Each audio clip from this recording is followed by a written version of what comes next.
You know how important this game is for Unicorns Love. This is their final game of the day as well. And Furious Gaming, they are slowly and steadily making sure that Unicorns Love are crumbling down, crumbling and falling apart. Fresh is left there with TK as well. Fresh in the clothesline, being contested from a few angles. Doesn't really know where to shoot at first.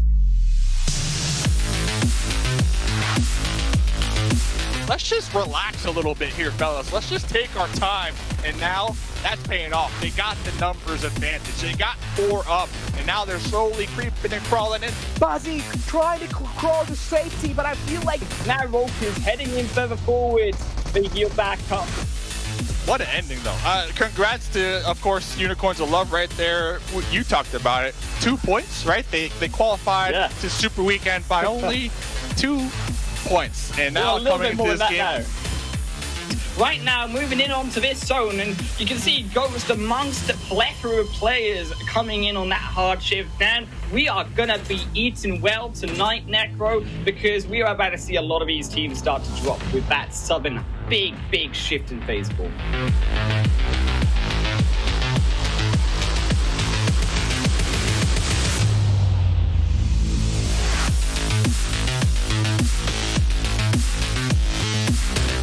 To take Pavilion down. S2G and Fibonacci, the final 2 teams arrive. Trades are happening back and forth. S2G seems like they're coming out of top. Make sure to be locked and loaded, ready to take this engagement. Silas going to be pushing with the UMP. Go for that spray down, about 50% HP. But from behind, the explosion. But before we get there, let's take a look at the standings. Once again, S2G, the point gap is widening. We haven't even mentioned the point gap, but let's take a look after that chicken. All right, they are 80 points. 80 entire points ahead of second place.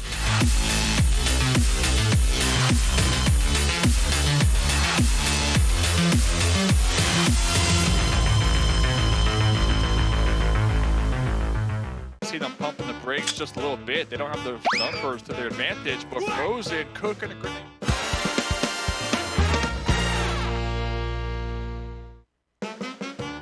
Yeah, looks like Alpha 7 already going to be down a member, so we kind of see them pumping the brakes just a little bit. They don't have the numbers to their advantage.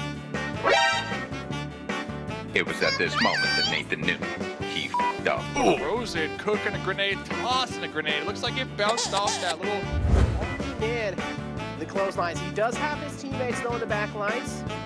But what I'm wondering is they have a clear line of sight on the forward position. Oh God, please, no! No!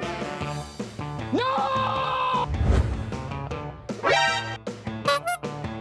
Oh, dude, what the hell?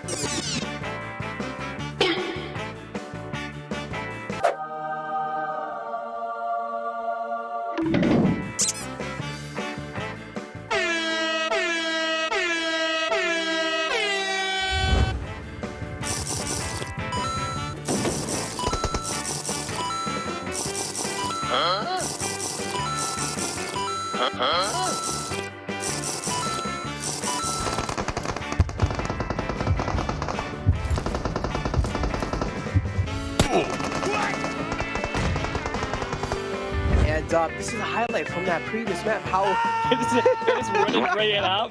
Much with that information instead of moving further forward. Now the problem is for a team like Rise is yes they can play well. I mean, production please stop the savagery. I mean, Rise.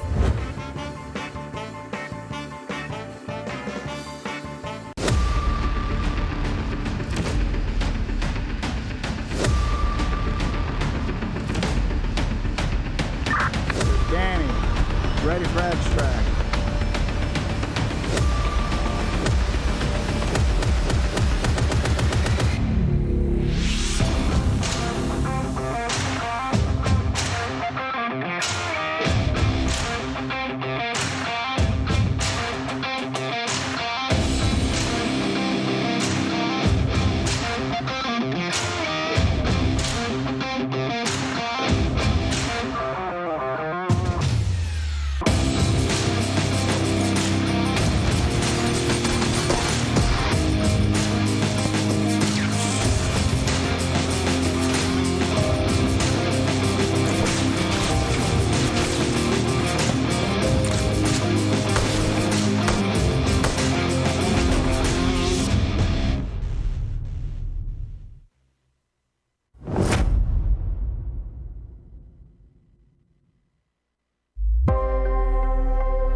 PUBG Mobile fans around the world, welcome to the 2021 PUBG Mobile Global Championship.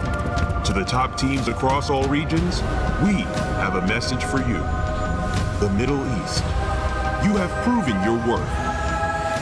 Now, make your formidable debut on the PMGC stage. South Korea, forget the past. This year, show the world you've ascended. Remind the world of South Korea's raw talent. Japan, you came so close last year. But what doesn't kill you only makes you stronger. Bring it back better than ever. The Americas, you're the alpha dogs that dominated the West. Now, lead the pack on the world stage. Southeast Asia, you took down so many strong teams on your journey to the top. It's time for a comeback on the global stage. Europe, it's now or never. Push your limits and surprise us all. This is the moment to create your legacy. South Asia, you were the dark horse of 2020. Amaze those who would underestimate you again. China, you carry the crown of last year's PMGC. Now, with everyone's eyes on you once more, can you secure back-to-back victories? PMGC needs a champion. The world needs a champion. Who will stand victorious in the end? Who will be next to glory?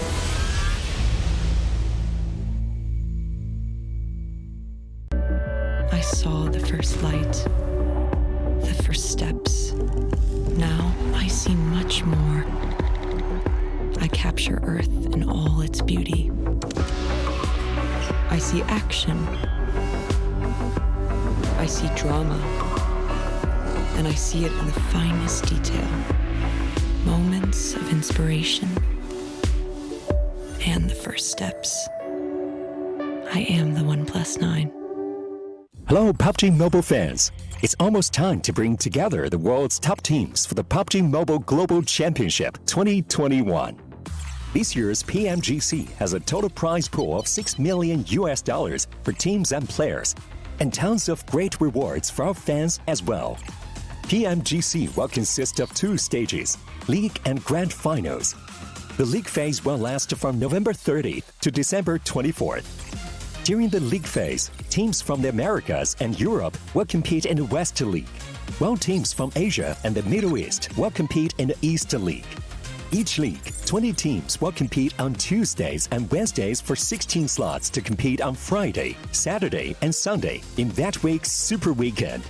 The total Super Weekend scores over the first 3 weeks will determine which 16 teams will compete in the PMGC League Finals during the final week. The top 9 teams from the East League Finals, the top 6 teams from the West League Finals, and a special invited team will advance to the PMGC Grand Finals. The PMGC Grand Finals, which will take place on January 21st, 22nd, and 23rd, will determine the PMGC 2021 Global Champions. Who will be the next to glory? Don't miss a single minute of exciting PMGC action.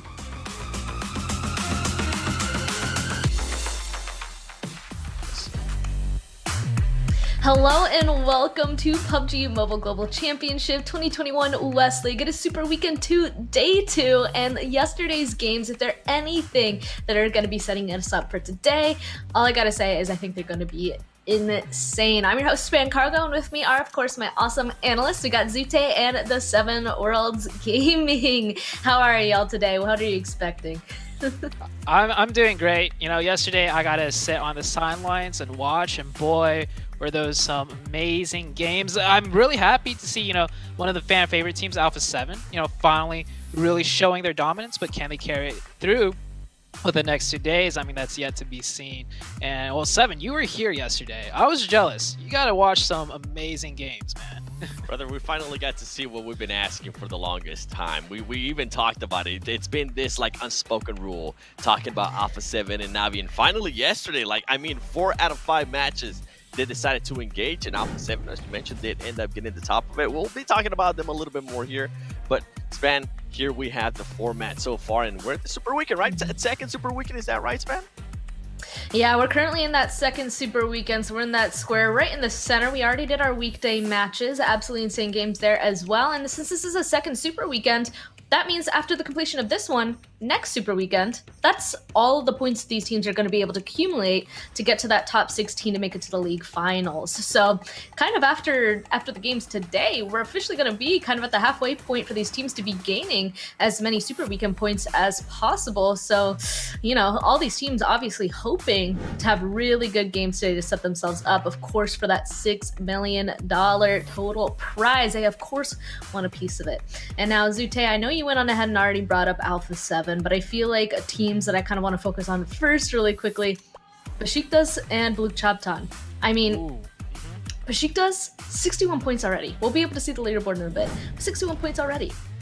They played insane. Yeah, 61 points is huge. Baluk, though, right? You mentioned these two polar opposites.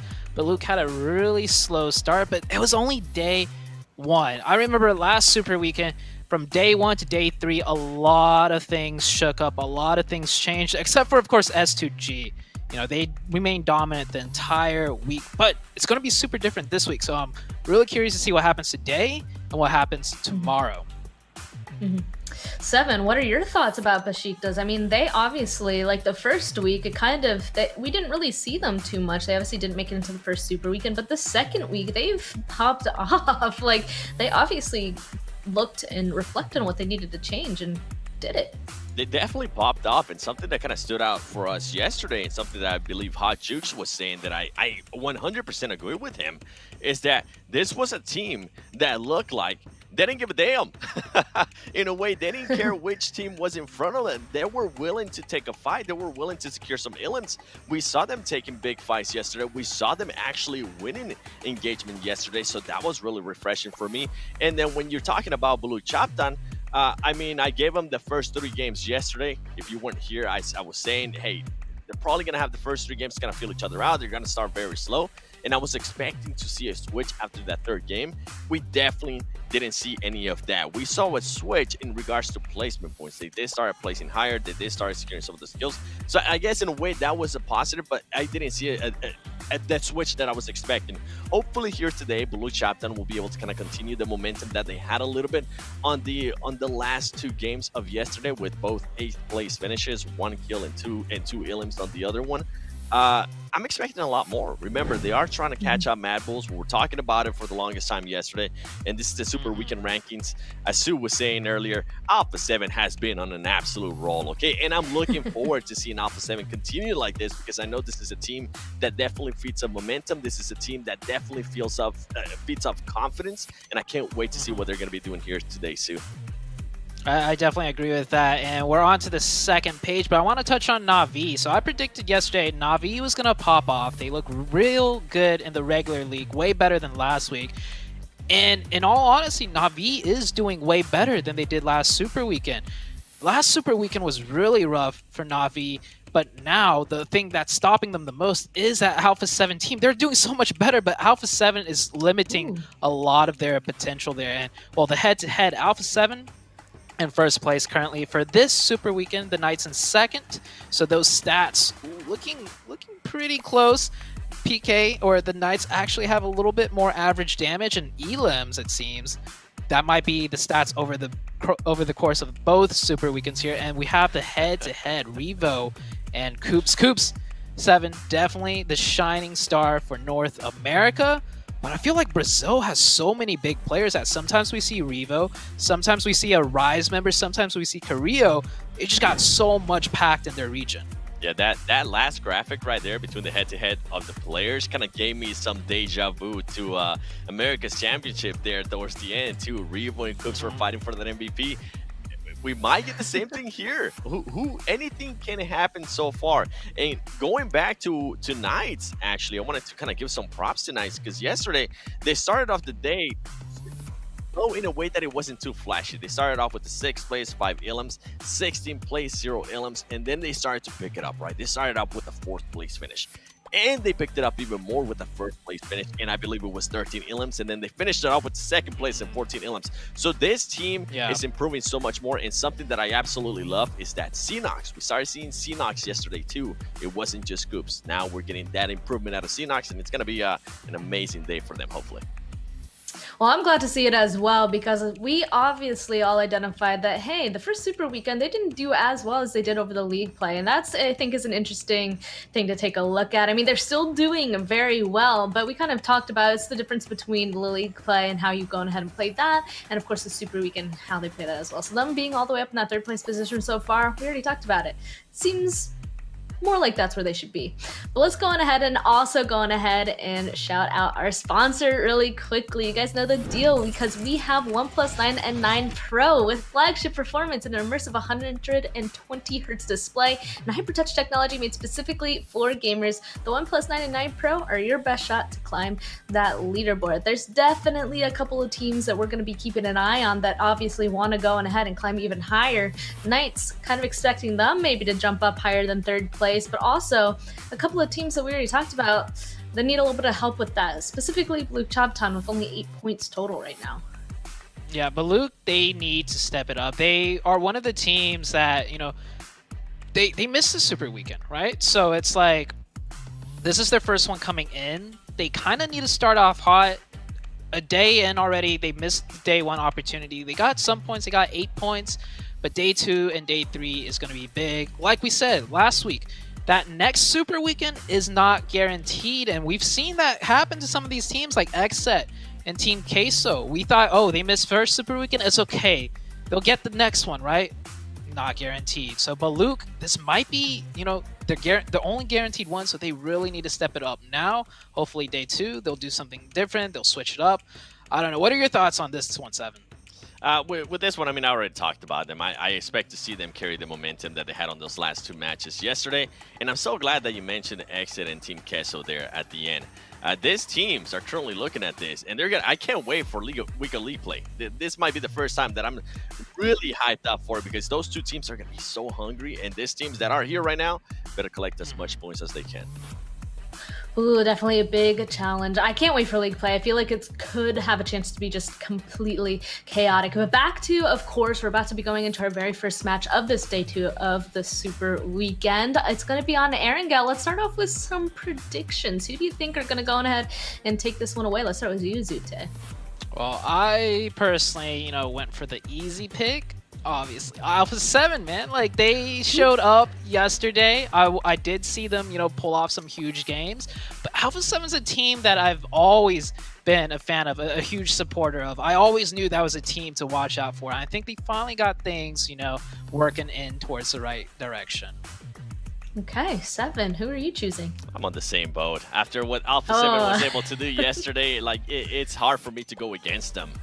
Being able to kill the momentum that Navi had going for them. Alpha 7 is looking good. Revo is looking like the MVP that I'm used to too. That's kind of what's leading into me with that prediction. Revo playing good. Then I expect Korea to be able to step it up as well. Overall, Alpha 7 is starting to look like they're getting into form. You know, I don't disagree. You know, they didn't win a single game yesterday, so I think maybe they are due to go on ahead and win one. But you know who did win a game yesterday? They won a Sanhok, actually.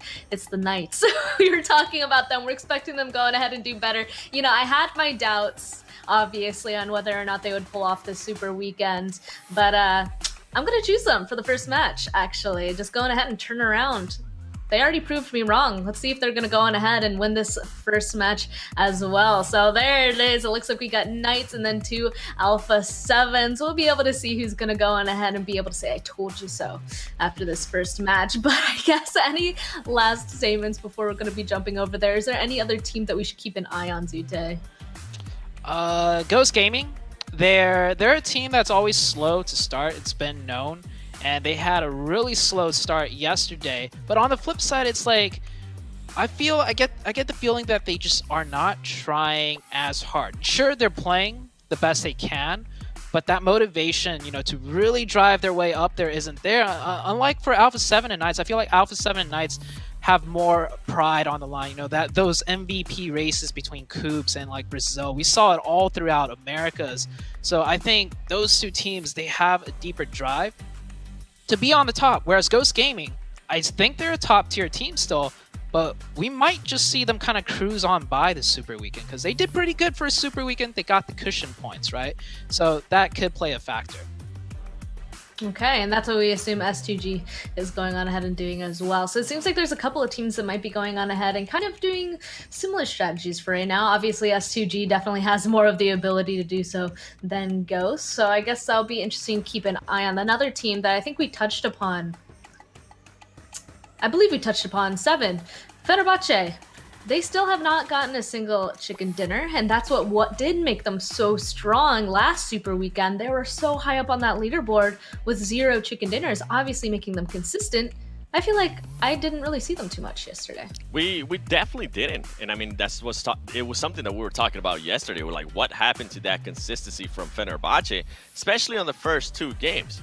After that second game, I think they decided to kind of snap out of it because they're starting going back to just their regular, just consistent playstyle of being able to secure some kind of points. Remember, I was saying secure some kind of points. It doesn't matter if it's elims, it doesn't matter if it's placement points, just secure something. They were able to step it up in that department with placement points. They ended up getting 2 third-place finishes with not that many elims, but at least it's some points towards them. And I'm pretty sure they are going to be working to get that chicken dinner that's been eluding them.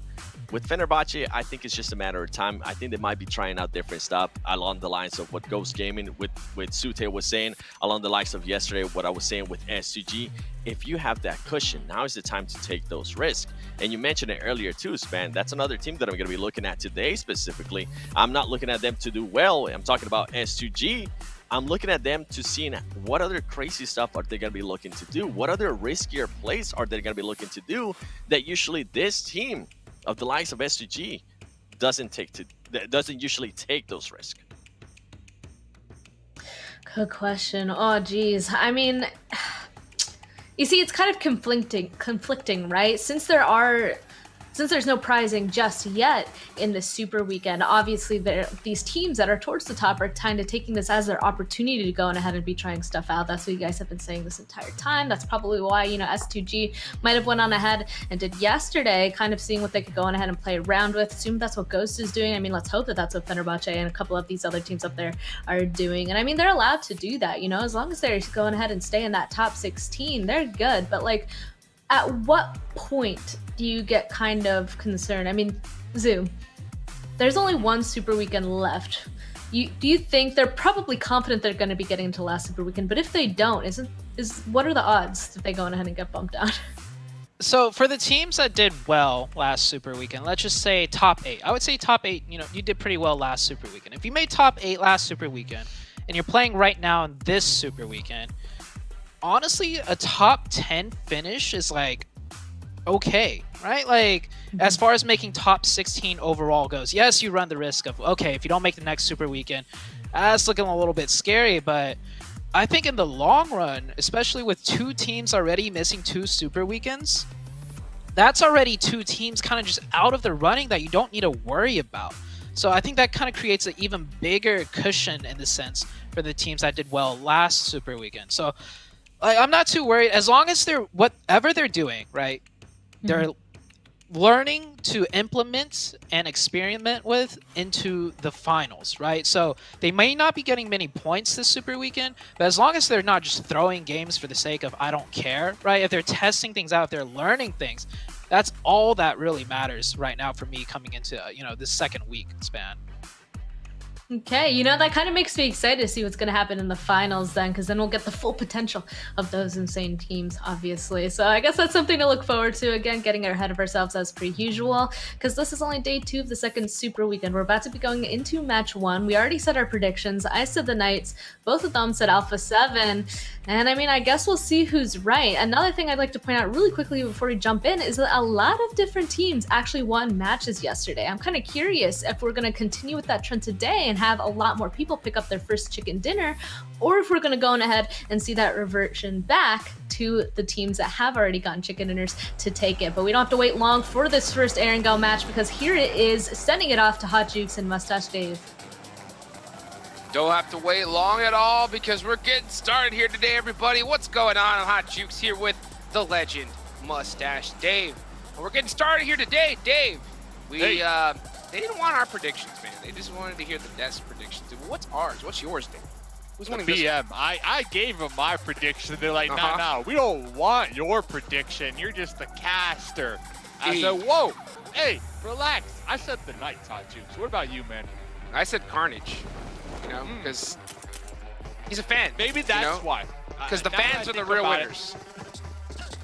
Now that I think about it, that's probably why they said we don't want the casters' opinions here. Makes sense. Thanks a lot, Jukes. You're welcome. Appreciate it. You're welcome. I thought it was a bold prediction, but hey, it is bold. You never know. Coming off of, I don't even know, the silence, whatever he's doing right now. The fans, man, the real winners here in the PMGC. First zone, I'm about to go on up here, and it looks like it is going to be on the west side, best side. Here, west side, best side. Duke and Machine. Oh, I talked about the Knights, and I didn't talk about Alucard getting dunked on here. Oh, in the first 2 minutes here. Duke and Machine from Fibonacci. Our predictions not kill doing too point good, right there. Jukes, real quick though, I wanted to add on to the point before we get too off topic with what the desk was saying.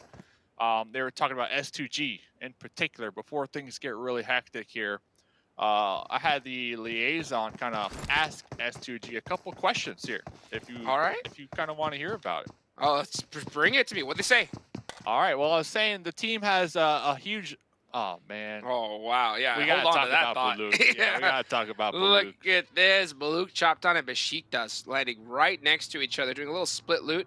It's gonna be Fernand versus Sun HP, and you know this battle's imminent. The only thing is that there is another member of Baluk very close by. So if both of them are able to get anything, and it doesn't look like he's able to catch nothing right now. Oh, gets a pop shotgun. Oh, and he got a DP. Okay, so he's sitting pretty. But here comes the rest of Besiktas. You can hear that scar. Fernand is going to have to make some plays. That's not the one to make. So remember, I mentioned I got a couple points here. I had a point about S2G, but also had a point about Baluk that I'll bring up here now that we're watching them. And I said, hey, the team's been going through some challenging times. They are in their first super weekend yesterday and the day before. Not the hottest, right? Not the hottest. And they said that they've done a lot of detailed analysis of their gameplay and the other teams who drop near them's gameplay. Oh my gosh. That's how it happened.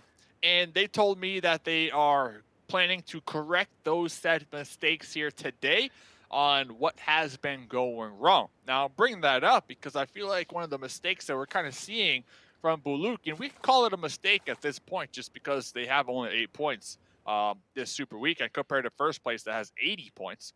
I think their mistakes are their drop spots, and I feel like they're a team that need to drop far away from other teams, and it's no BM intended. I just feel like they need to drop away from teams so that they have the time needed to get the necessary loot to take a gunfight, to get into a engagement. Because right now we've been looking at Baluk and they're kind of all over the place, and half the time they get into these gunfights and they're not prepared for it, Hot Juke. So I feel like if they were to drop somewhere else, you know, I'm talking Kamashki at this point. Anywhere, I'm serious, anywhere where they could just get a solid amount of game time in, get that loot, and come up with the game plan, I think would be really beneficial for this team, Baluk. Oh my goodness, just real quick, saw that, you know, of course, nice little kill there from Furious Gaming, beautiful way to start. When it comes to Baluk, I mean, how could you go against that? You know what I'm saying? Look at the lane, up on top. Okay, switches to the bolt action. Oh, if he hits one from there, could you imagine? The man is getting a ride of his life on top of this vehicle. The strategies. So instead, since this is only a 2-seater vehicle, they brought 2 people. Elaine is standing on top of the car, and they are driving him. He held onto the hood, and he made it. What a rotation. Hey, Dave, do you really need to worry about your drop spots when you got rotations like that? Yeah, you do, because they still have 8 points. I get where you're going with it, and I'm impressed. But they're too busy doing that type of thing instead of getting points. I feel like I was cheering, and you were just shaking your head while watching that the whole time, dude. I mean, I'm the old man complaining right just now. Like, they don't practice the fundamentals these days. The fundamentals, and the fundamentals is not dying early. The fundamentals is trying to get some consistent points. Now look at this though. Okay. It ain't Sunday, but Solkay's got a UMP surprise spec. Take that one to the bank, bro. Surprise, surprise. And look, Beowulf on the rotation tried to get behind him, but instead ran right in front of Lutz, and 2 members of Ghost are going to go down. So surprise, surprise indeed. HH24 Tensa going to have to take on off. Tail between their legs. Dude, to me, this is footballists planning ahead, right? Because in zones like this, we see Ghost Gaming pull up here often. They love playing the top of this mountain. They're going to challenge this? HH has to. Well, Tensa, they may be able to surprise him right here. HH does. Oh, HH got caught! No way! He could have taken the shots with the Uzi. Chose not to. Too patient. HH taking his sweet time. Tensa wasting no time though. Gets a 2-piece, and he may be able to get the finish on Rom. Oh, actually, doesn't look like he's going to be able to. Yeah, just too much support. It's okay. Coming in on that off angle, just eliminating the sight lines, and now Tensa's going to have to make something magical happen. He's got the UMP. UMP is OP. But he's going to have to get 1v1 situations, and you ain't even going to get the chance. Ghost Gaming eliminated first here at the start. Really like the team communication right there. They knew Tensa was behind that boulder, and instead of just face checking them, jumping over the boulder, they wrapped around both sides. So even if Tensa was to get a knock, it would be a challenge to make that quick flick right after and get the second knock. So I love that. That right there shows team communication from Footballlist. Coming out on top right there. I think Footballlist, they planned ahead for this one, man. Like I was saying, Ghost Gaming, they like to play that top of the mountain here in zones like this. And Footballlist just got there a little earlier, which is even more impressive because when we talk about teams and their quick looting, I feel like Ghost Gaming are one of those squads that are known for getting in and getting out really quick early games. So to be able to beat them, that's impressive. Yeah, I was about to say they got out early game here for sure. That's a fact. You know, Footballlist, I think that they had to do some of that research because I think you're totally right. I think they did set up the plan. They went to Everest early, caught Ghost on the rotation. And speaking of caught, where is my graphic, Dave? I checked my Twitter all day to see how many times, you know, we asked the fans to send the graphic of who has won more fights, Alpha 7 and Navi against each other. Nothing, Dave. And you know what? Just like you said it before, Dave, that's an easy retweet. Easy retweet, Dave. Haven't seen it. And a like and a comment. And a like, yes. And maybe even a subscribe, just like you should subscribe right now to this channel that you're watching. And we're getting into the action. Revo looking to get involved here. A7, 80 points at the top. No sweat, no fear. And of course, they're going to be up against Navi. Navi and Alpha 7 have been going at it constantly this entire tournament. And Alpha 7, almost every time I've watched, has gotten the better of them. Can Navi finally turn it around? It doesn't look like it. I mean, Alpha 7 is just executing this so perfectly. Just 3v1, 3v1, 3v1, and then Navi gonna be the second team to go out here. I mean, just avoid him at this point. And I think every time we do look at that fight, the BM levels just increase from A7. I don't even think they chose to get out their vehicles for the most part of that fight. They were just trying to go for the run over here onto Navi. Oh. SLR? Ooh, SLR. That was some nice taps. That was nice. So, yeah, if you are Navi, I don't know, man. They are up there at the top, I think, coming into today, 6th place on the overall. And we're going to keep stressing it. The goal here, top 16 at the end of the Super Weekend to make it to the finals. But at the end of the day, you got fans. You know, do you want to keep getting wiped out like this, you know, against A7, one of your arch rivals here? And you got to get that respect on your name. That respect. Respect. Yeah, I mean, Alpha 7, they've got it. They got it. As a matter of fact, they've taken it away from Navi. I feel like at this point too. Like they've slowly been chipping away at that Navi legacy and how good this squad is from CIS. And I don't know, man. A7, they're giving them a good run for their money here. They sure are, you know, and at the end of the day, when I look at this tournament, it's all about the finals, you know? That's what the money's made, okay? So I'm gonna give Navi a little bit of a slight pass. You know, the thing is though, when you look at, all we could do is look at what's happening right now. And what's happening right now is that Alpha 7 is giving the good old pow to Navi, right? Multiple times.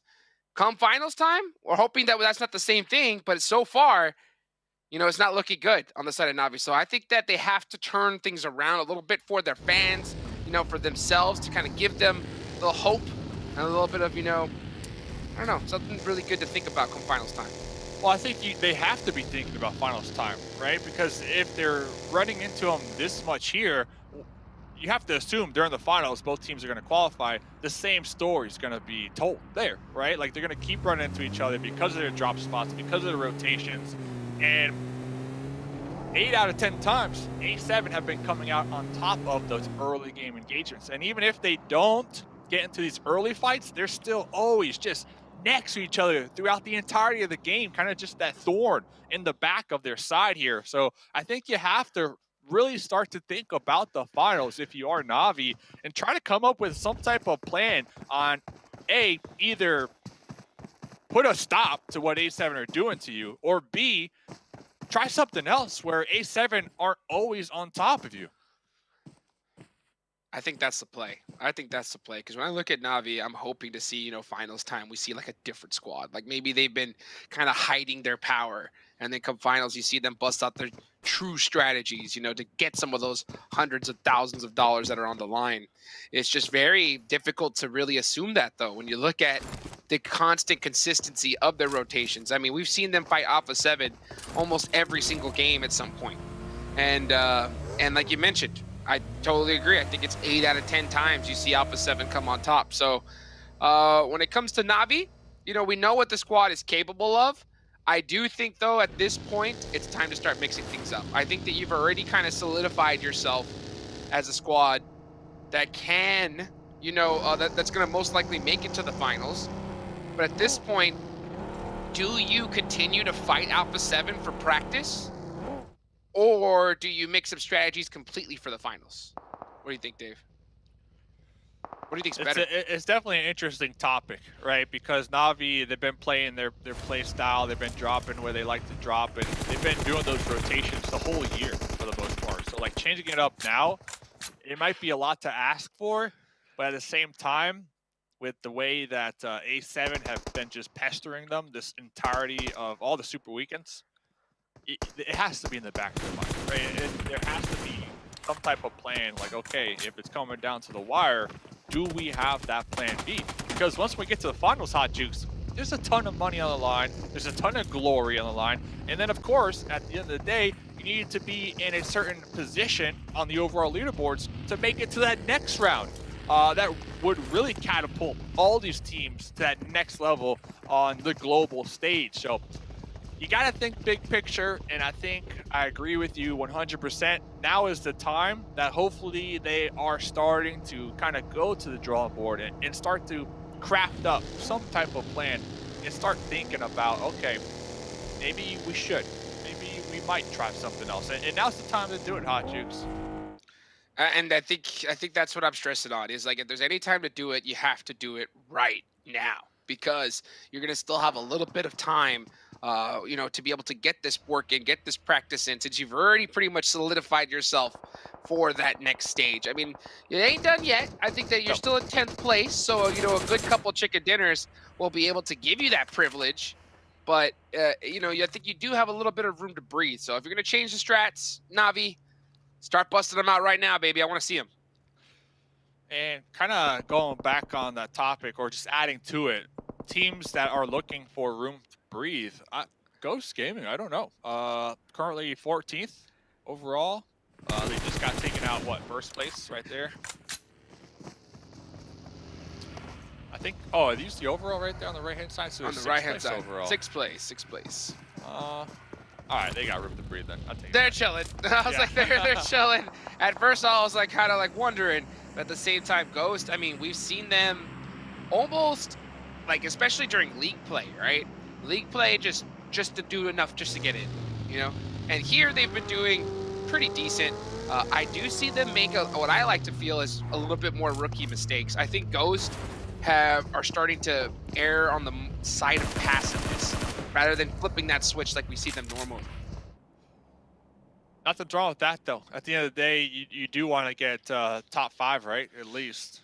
Top 5, get you 6 points. Just those consistent placement points, but I think you have to be one of those teams that does that plus the kills, right? Just a good old-fashioned 50-50 split like we like to see. And yeah, I think Ghosts are okay. I think they can afford a couple bad games as they are going to be in that 6th place. Same thing with Navi. They are okay for now, but we still got a couple days. Super Weekend 2, a couple games, and then of course we got Super Weekend number 3. So there's a lot of room for these teams beneath them to really grow and shine. And talk about growing and shining. Rise versus Knights. Here we go. Mufasa's got that nade locked and loaded. He's gonna throw it right in front of him. He does go down. Gary coming in for that support, getting his teammate back up. So it looks like Mufasa is gonna get raised. Oh, we see the shimmies coming back and forth really hard. The Knights, the rest of them, and Xenox is going to be just taking off, trying to head dead center. Is he going to get caught out by Zessi? You can hear the shots. He's going to spin out, and he's going to go down the deck. He's going to hit the deck real quick, but it looks like it's only a matter of time before he gets tapped.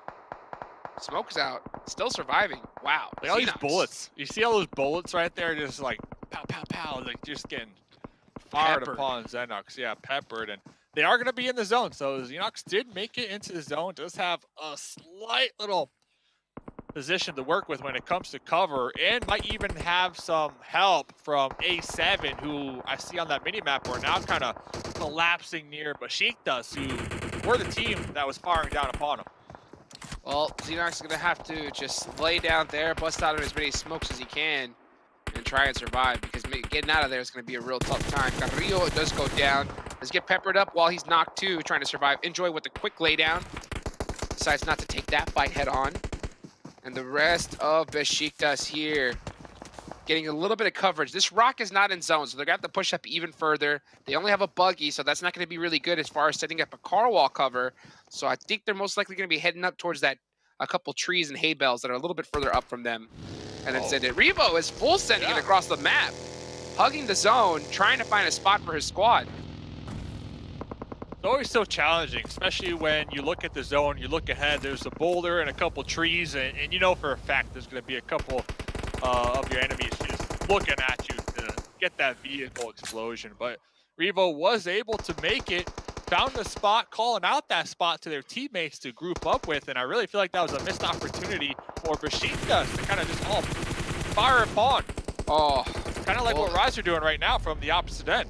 Yeah, maybe a missed opportunity for them, but Rise, they took that opportunity, and they were able to get a nice knock there to start things out. And the flush, there you go. So Revo is going to be done, and it's only Senatexa, I believe. Yeah, Senatexa is the only one left for Alpha 7. So that rotation looked good.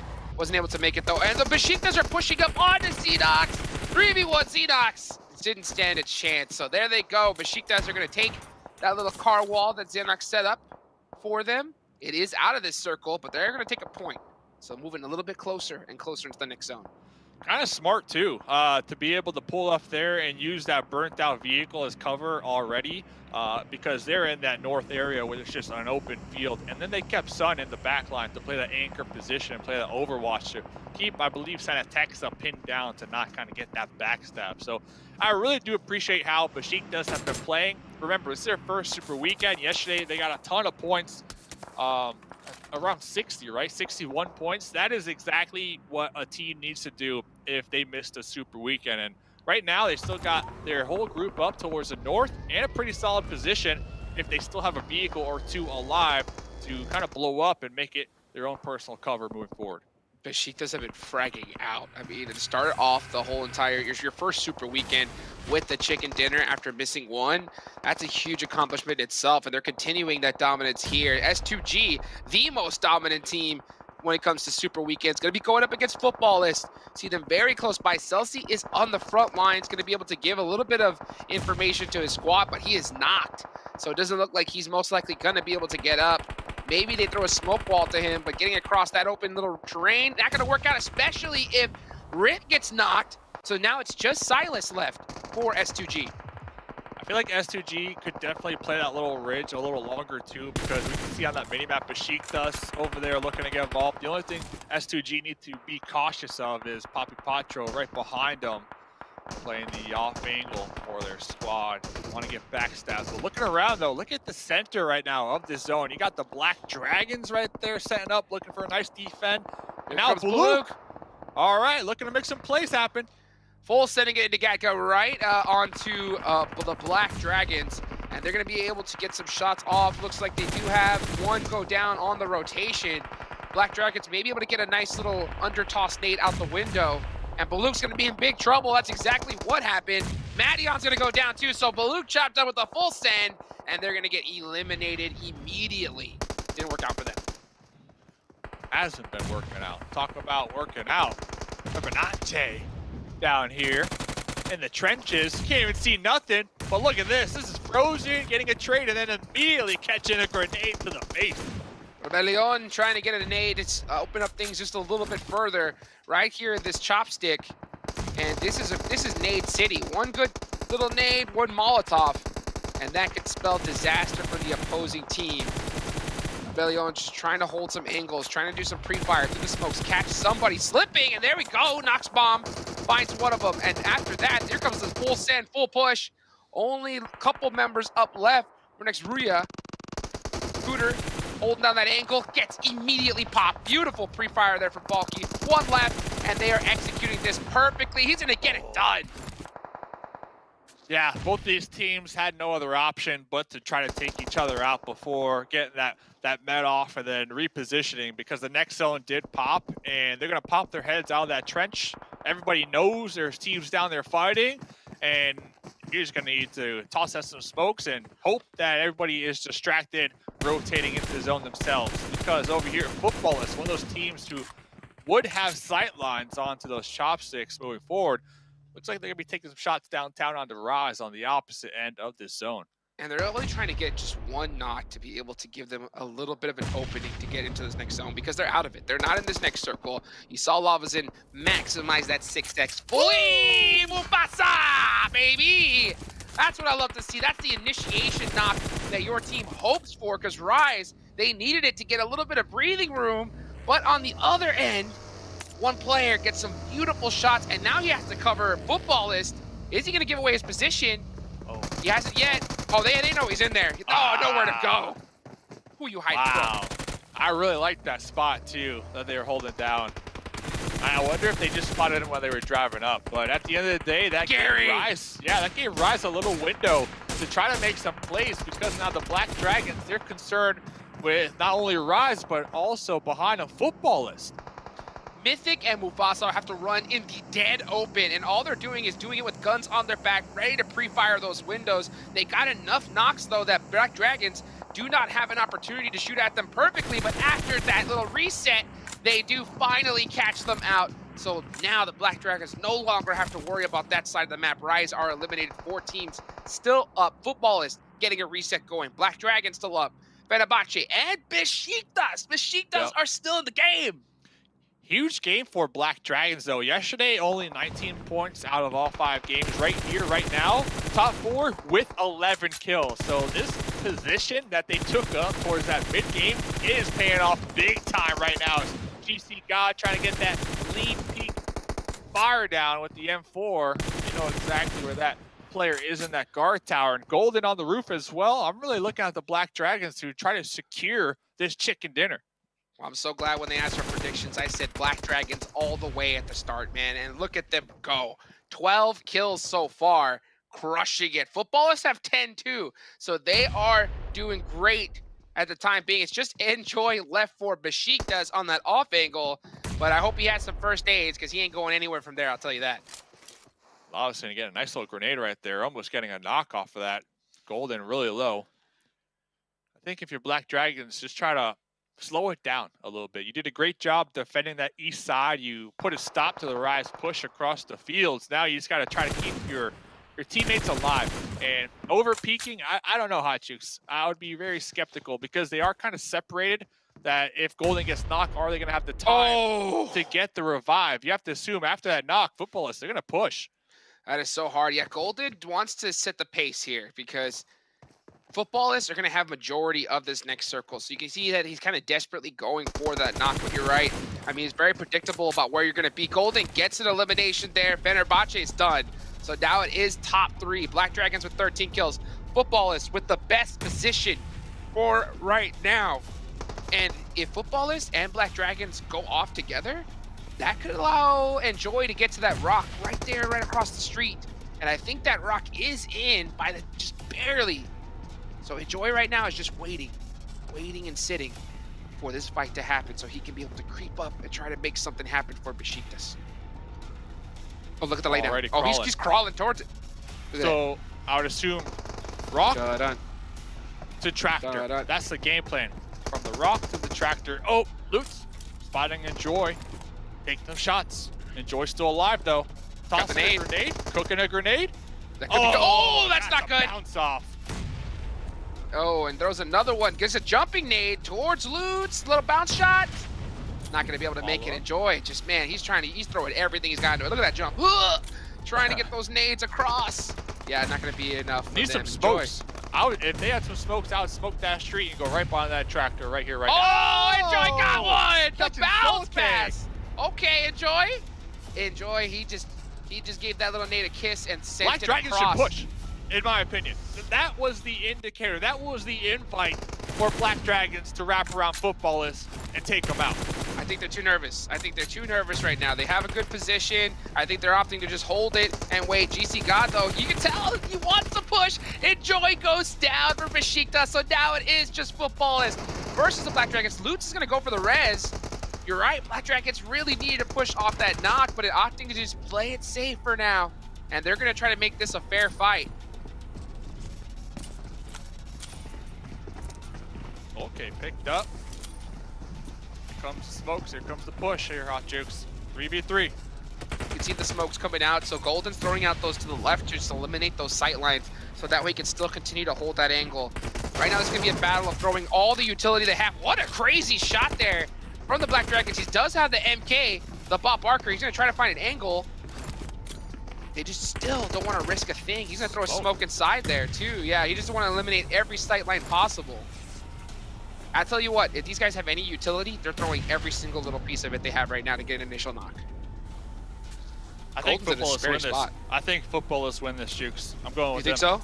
I think so. I want Black Dragons, but I think they didn't push when they should have. Let's see. They opt to play a little bit slower here, a little bit safer, and we've seen that get, people in the bad positions. Lavazin gets the initial knock, and Golden continue to hold the spot. Now it's just Golden up left. And I think you're totally right. Passive does not work here. Footballists with the aggression, turn it around and steal away that chicken dinner away from the Black Dragons. Called it. Yeah, they did. Called it. Footballists, man, they did. Dude, they did. Yeah. Hey, regardless though, Black Dragons second place finish. They had a ton of kills, Hot Jukes, so they are not fazed by that finish at all. But really, we saw Enjoy from Besiktas applying so much pressure and so much attention from Footballists that was their moment. And then Soulk got knocked by that grenade. They had the numbers advantage. They had the intel. They knew they were in that little building, that open garage, and they decided to just, ride it out, let it ride out. And, well, they got the pick up on Soulk, and then Footballists took out Enjoy in the process, if I'm not mistaken. So it is what it is. Great game, though, regardless, to start this day, Hot Jukes. Oh, a great game. And I love to see that kind of finish in a way because I think it points out something that I've been really just stressing on. And that just goes to show, like, the top teams, talking S2G, Alpha 7, I guarantee you, when they saw that knock, those squads are pushing immediately. And I think Black Dragons in a regular tournament would push all day long. But this is the PUBG Mobile Global Championships. So much pressure is on the line. And when you have this kind of pressure, you're going to see players just kind of, let's just play passive. Let's just play it safe. And when you play it safe and you hesitate for just a second, boom, you'll get that chicken dinner stolen away from you every time. as Jason Kaplan would put it, pressure makes diamonds, and that's what we're looking for here this season, the diamonds. And I agree with you 1000%. I think just looking at the results yesterday from the Black Dragons, out of their 5 games, they only got 19 points. So I feel like they were in a position to get the chicken dinner here today in game 1. They already had a bunch of kills, and they didn't want to throw that away, right? They didn't want to risk it. But I feel like at the same time, that overthinking of the simple fact of, I'm sure they all knew they should have pushed, right? I'm sure they were all saying, hey, let's go, let's push. We saw GC God actually slowly pushing forward and then doubling back. I feel like overthinking it right there might have cost them that first place 15-point chicken dinner. But at the end of the day, second place, ton of kills, they should be happy. Oh, look at that nade. Oh, and then that snipe there from Mufasa to kind of open things up for Rise. At the same time, they had a ridiculous rotation. They did their best, unable to make it up into that fight towards the end. And yeah, I mean, it's what it is. I ain't gonna lie, Dave, when you have, you know, over $250,000 in prize pool on the line, I think, yeah, that'll make me hesitate too, you know? So it makes sense why it happens, but I hope that Black Dragons use this to realize we can't hesitate, right? We cannot slip up. We have to full send it when we got the chance. And I think there's no better time to learn that lesson than right now. That was a missile. That was a missile from Enjoy onto Soul K right there. A heat-seeking missile. What a game 1 right there. Solid game. Ladies and gentlemen, let's hear what the desk have to say about match number 1. Starting off, all I have to say is, wow, that was an intense game between Footballist and Black Dragons there at the end, but I'm just going to toss it straight on over to Zute. That match. Oh, yeah. Like, first, congrats to Footballist, Black Dragons. Great games. But I want to talk about what happened very early on. I'm talking about Navi versus Alpha 7. So we were looking at the map feed, and 7 confirmed with me. Navi went out of their way to try and do something to Alpha 7, which I respect. That's great. You're establishing a game plan. You're no longer just leaving it in the hands of Alpha 7. But they went up north to try and hunt down Alpha 7, and the reverse just happened, 7. I mean, we were both watching that, and I'll say it. Maybe 7 doesn't want to say it, but Navi, Alpha 7 making Navi look like a tier 3 team in that engagement. I'm sorry, but Alpha 7 just absolutely handled that.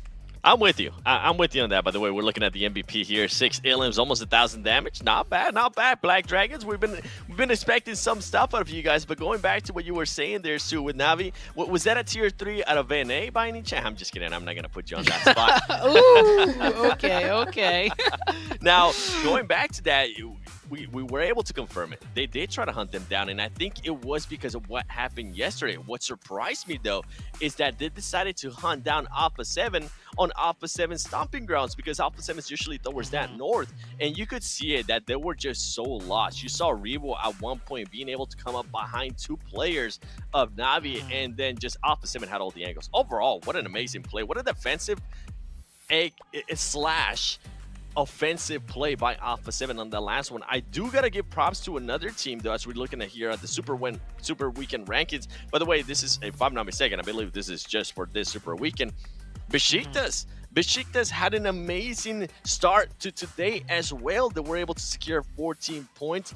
That's going to get them a little bit closer to Mad Bulls. I do expect them to be passing Mad Bulls today, especially Besiktas continues on this trend where they be scoring more than 10 points per game. Overall, they're having an amazing start to the Super Weekend. We saw Blue Chapter.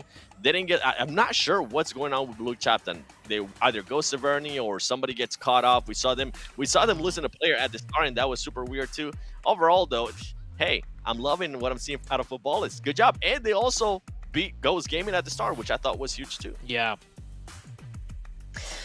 Geez. Well, that was once again an intense first match where a couple other teams decided to go ahead and step up once again. So there's still a ton of teams I think we're going to see some nice performances from throughout the rest of today. We still have 4 matches left. And just as a reminder to y'all, you guys can be voting on these guys. You can be voting for your favorite PMGC teams and players and go ahead and get yourself some rewards. So get a voting ticket by logging into the game, watch live in the Esports Center, and of course share that voting page with friends. You can find more information from the in-game Esports Center, the Basically, go play PUBG Mobile, get yourself millions of rewards, various pink level permanent items, only during this PMGC period. And also, kind of to continue off of that, I got a little bit of a question for you guys. Who is your PUBG Mobile dream team? I want you guys in the chat to go on ahead and just type down who you think your PUBG Mobile dream team is. And you know, it might be fun. Zute, do you want to answer this question as well? Oh, PUBG Mobile Dream Team. I get asked this a lot in my streams, right? When I'm streaming, watching these tournaments. And my answer is always, I don't know. Because it's so hard to make a team. Because are we considering language differences? Are we considering roles on a team? You're you know, like just play style. You're way overthinking it, all right? The dream teams, everybody can talk with each other. They'll be able to understand each other. Yeah, I don't know if it's going to be with head signals or what it might be. But yeah, you're overthinking that one. Okay. Well, you know, get back to it, think about it. But first of all, we're just going to go on ahead and toss ourselves into a break. So don't go anywhere, y'all. We still have 4 whole matches today. And that was just the start of it. See you guys shortly. They're going to be holding off the entirety of DRS, pushing in onto this on-time now. Doc has taken place. Just going to be falling on top. That is a very smart play. Oh no, Nima! Easy from the inside here from Yesva Poliana. Nice. They could move closer. They could try to stick together. They find the revive coming from those stereotypical locations. Yeah, boy. So we saw these teams drop on by. Don't do it. Don't save it. The paraglider is using this, okay? Valo, though, in a position to maybe receive open arms Reggie in a battle of his own.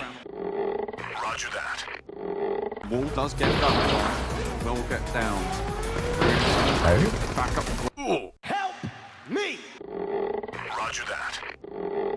Sarah, in the meantime, has managed to push all the way up. But it's the holdout coming through from the Deadeye's guy, straight through the window. Plants some.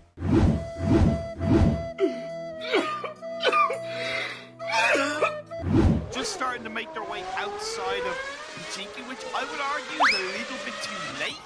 A couple of teams were like helicopter! Extended more, and I'm sure others will join in on the mix. If there's ever a time to say, helicopter! It was at this moment that Nathan knew. He up. No!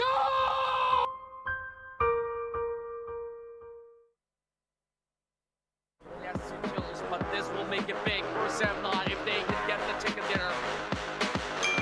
Now we're seeing a lot more information here. Yeah, speeding up. What?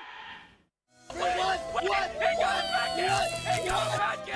What? Damn, now we're chicken dinner! What? Welcome back to PMGC West League Super Weekend 2, Day 2. Of course, we just did our first match on Erangel football. It's, of course, just running away with that one, adding on to their total number of chicken dinners. And we're about to be jumping into our second match, which, of course, is going to be on Miramar. But, Zute, I know that there is still some stuff that you wanted to talk about based on this first game. Real quick, before I upset, you know, the Navi fans and whatnot, I think Navi is a great team. Don't get me wrong. But Alpha 7 is just Navi's kryptonite. And I do also want to add on, I respect Navi for trying to do something now, right? Last week, they kind of just say, oh, we'll just let it play out, see what happens. Alpha 7 doing great, Navi doing really bad. Coming into the second week, yesterday, it's like, all right, let's take the fight to them, like pretty actively, right? They're fighting a lot more now. And at least they're learning and adapting, hopefully, and they're doing this now rather than later. So I do expect Navi to keep getting clapped, just simply as that. But they'll get better and better at it, or they might learn to just change up their strategy completely now. But they're testing things out, which is what I really like out of Navi. Okay, respect it. Yeah, nice to see them kind of mess around. We'll see if you still upset some people with that, Zute. But taking a look at this head-to-head as well, we can see Black Dragons here against Footballist. We can see both of them really similar with their stats, and oh my goodness, I mean 7, the best stat of all is for this travel though. Yeah, this is an interesting one, and I'm looking at Baluk Chapter, and I don't know where they've been traveling to. Maybe not getting those points because they're still in dead last, at least for this Super Weekend. So Reyes, hopefully you guys start traveling a little bit more towards the points here today. And going back to what Sue was saying, I mean, you're not disrespecting anybody. You're not fuming up anybody. It's just the truth. Alpha 7 is playing better than Navi. Alpha 7 now has engaged with Navi in 5 out of the last 6 matches. And Alpha 7 has come out on top, whether they wipe the whole squad or whether they at least eliminate somebody from their team. So Alpha 7 is looking that good. I am hoping, though, in this next match that Navi is going to be the time that Navi bounces back, because you don't want to continue to see this awful trend right now that Navi's on. Ooh, is that your predictions, Seven? Next up is predictions. Who are you gonna go on ahead and guess takes this Miramar? Is that who it is? I see the head nod. You know, I was gonna pick Alpha 7, but my boy and I picked the same one last time, so I want it to be a little bit different. I want to pick Navi. As I just said, I want them to be able to bounce back. They need to be able to adapt. Yes, I'm with Sute. I love them do different stuff, but that different stuff, I want to see a good outcome out of it. So hopefully in this one, in the Miramar, they'll be able to do that. So yes, Navi. Okay, and Zute, are you gonna go the Navi route as well, or are you having someone else in mind? All right, well, I picked Alpha 7, and just so the rest of you guys know on the desk, I mean, 7 said he didn't want to pick the same one as me. Well, for the rest of the day, no one's picking Alpha 7, because I'm picking Alpha 7 for all 5 games. I figure if I pick Alpha 7 all 5 games, at least 1, maybe even 2 times, I'll get the prediction right, because they're a really strong team, so I'm going with Alpha 7 this time. And every other time. That doesn't really seem fair. That kind of seems like cheating, but you know, I guess we'll have to let it happen. For me, this time, I'm gonna go on ahead and actually go with the team that we were kind of talking about, that we want to see kind of come back, Fibonacci. I mean, they're still up there, but we still need them to get at least 1 chicken dinner, so that's just who I'm gonna go with for this next match as well. Is there anything else, though, that we want to go on ahead and keep an eye on when it comes to Miramar? Because I know yesterday's Miramar match was pretty... I don't know, explosive going in towards the end game there, 7. Yeah, I wanna see what Navi's doing. Honestly, yesterday they had an amazing match. They ended up with 10 Illims, and right before that is when Alpha 7 started showing up to them, and we saw that horrible slump. So that's another team I'm gonna be looking at. I'm also gonna be looking at Knights. Knights didn't really have the best performances yesterday in Miramar. I want to see them being able to bounce back, especially after what just happened in Erangel, them losing Alakar super early on. Nothing that they could do in a way at that time to defend themselves. Knights is going to be another team that I'm going to be looking at here in this upcoming. And by the way, Sue, I don't blame you for picking Alpha 7. I would honestly be doing the exact same thing. I mean, like, yeah, like it's the obvious pick. What if we just all break the system and all 3 of us just choose Alpha 7 for the rest of these games? No, oh, it would make it easier for production. They'd be like, cool, we don't got to change that graphic ever for the whole day. But like something else I want to touch on though, real quick, for Miramar, right? Ghost Gaming. I mentioned Ghost Gaming very slightly in the beginning of today's show. Like, are they gonna start bringing it back, or are they literally just gonna try and cruise today and just whatever happens happens? Based on that first game, Ghost Gaming literally looked like they're sleeping at the wheel. I don't know if you guys saw the fight between Footballists and Ghost Gaming, but at one point, I think it was HH, he was hiding behind the rock, and Footballists waved to him from the side, and he just kept staring at the rock like, oh, hi, you don't see me, right? And then he just got knocked. So Ghost Gaming just looking really, like, not even bad. Ghost Gaming just look like they're not awake at all. So we'll see how they do this Miramar. I think they have a hot drop coming their way too, right, 7? Yes, they do. Yes, they do. Super massive blaze. Although yesterday they didn't really engage as much. They just kind of decided to part ways a little bit. So hopefully this time we'll see it again. Maybe we'll see some engagement. I think if they do engage, it will tell us a lot about Ghost Gaming and how they're going to be doing here on this next match. Well, the first match is over, so hopefully they are in fact woken up at least a tiny bit. They still have 4 whole matches to go on ahead and play. That goes the same for everybody else. There still are chances for these 2 guys to go on ahead and get chicken dinners and increase their points for the Super Weekend, because as we know, this is what matters to get into the final. So let's go ahead and jump into our second match of today on Miramar. Once again, Jukes and Dave. Let's jump on into it. Thank you, Span Cargo and Desk. Dude, what a great, I mean, I'm telling you, our analyst desk is some of the best in the business. That's what I'm talking about here. Let's get into game number 2, Dave. Earlier, the desk was talking about, and asked the audience, and I want to know, I want to ask you too, you know, it says, what is your PUBG Mobile dream team, right? I've been asked this question a lot too, but I want to know, what is Mustache Dave's? Who's on the roster of Mustache Dave's dream Okay, team? great question. Yeah, I think all of us get asked that all the time. And one player that I always say, at least when we're talking about this year, Coops.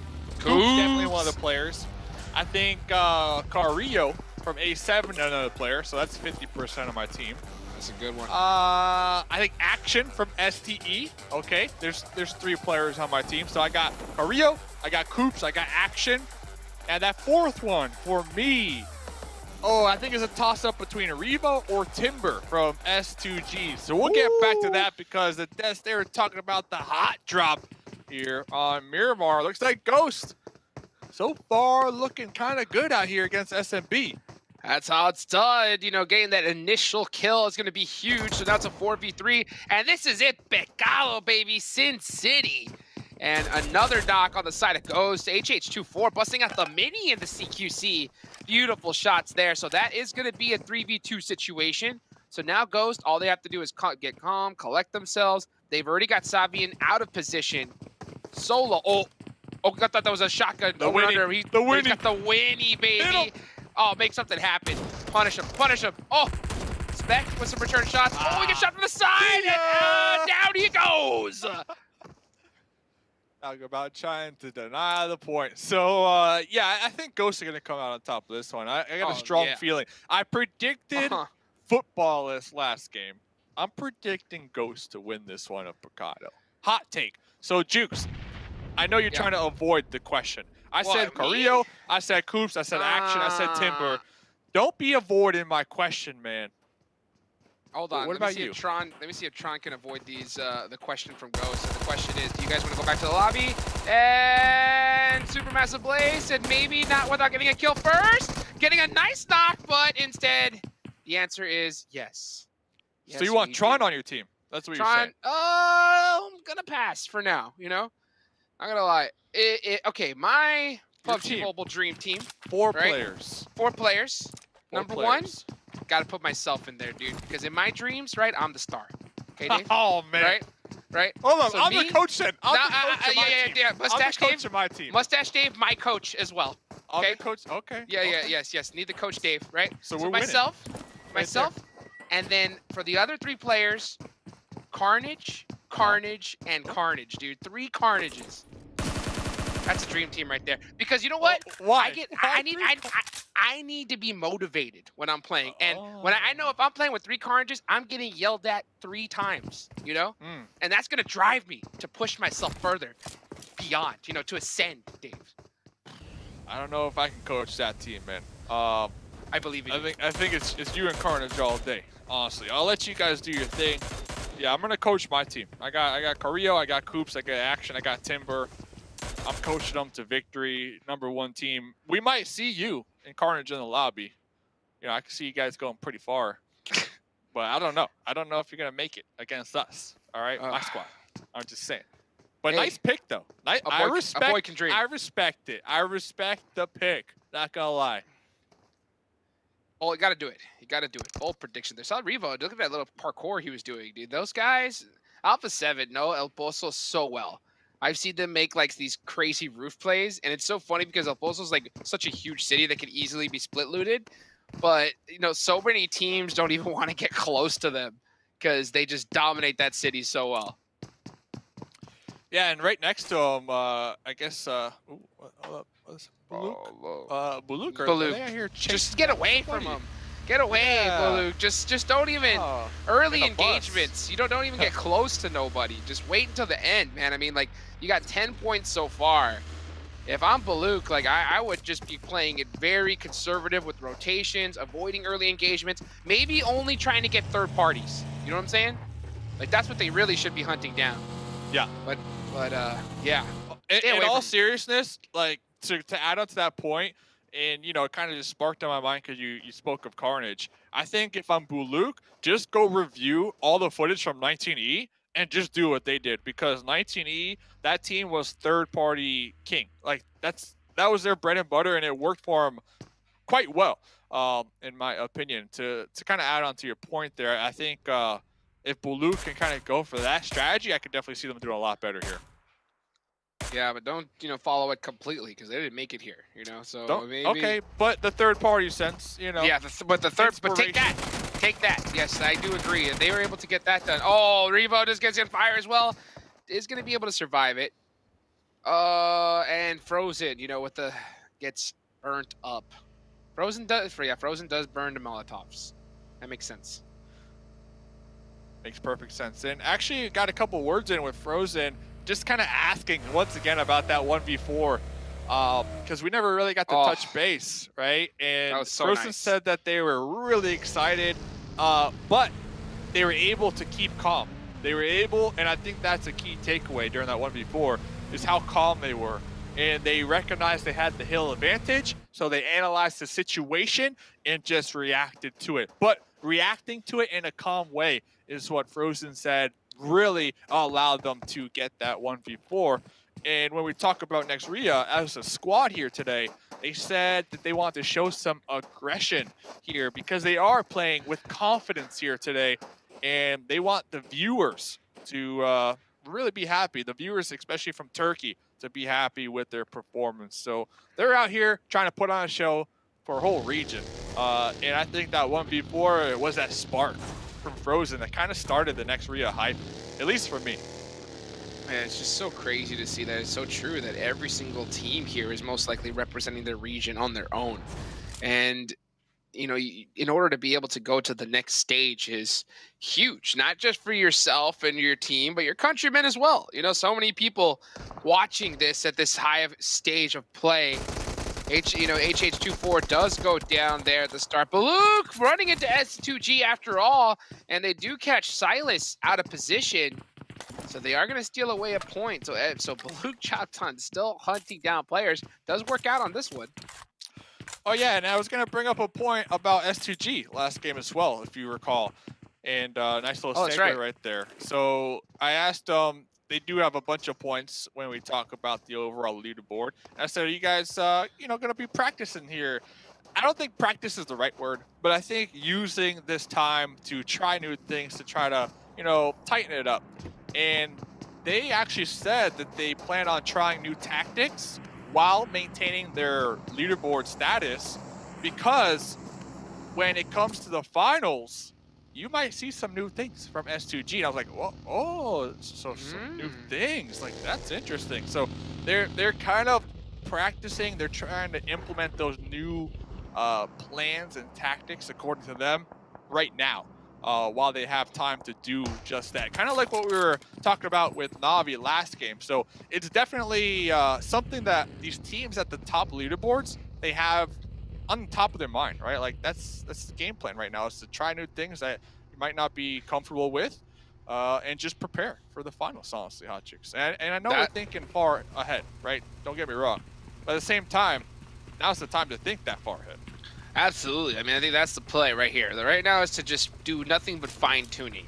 Make sure that your team is on the same page completely, because come finals time, the difference between first place and second is how much money? It's like over 200 grand. It's insane. That's a lot.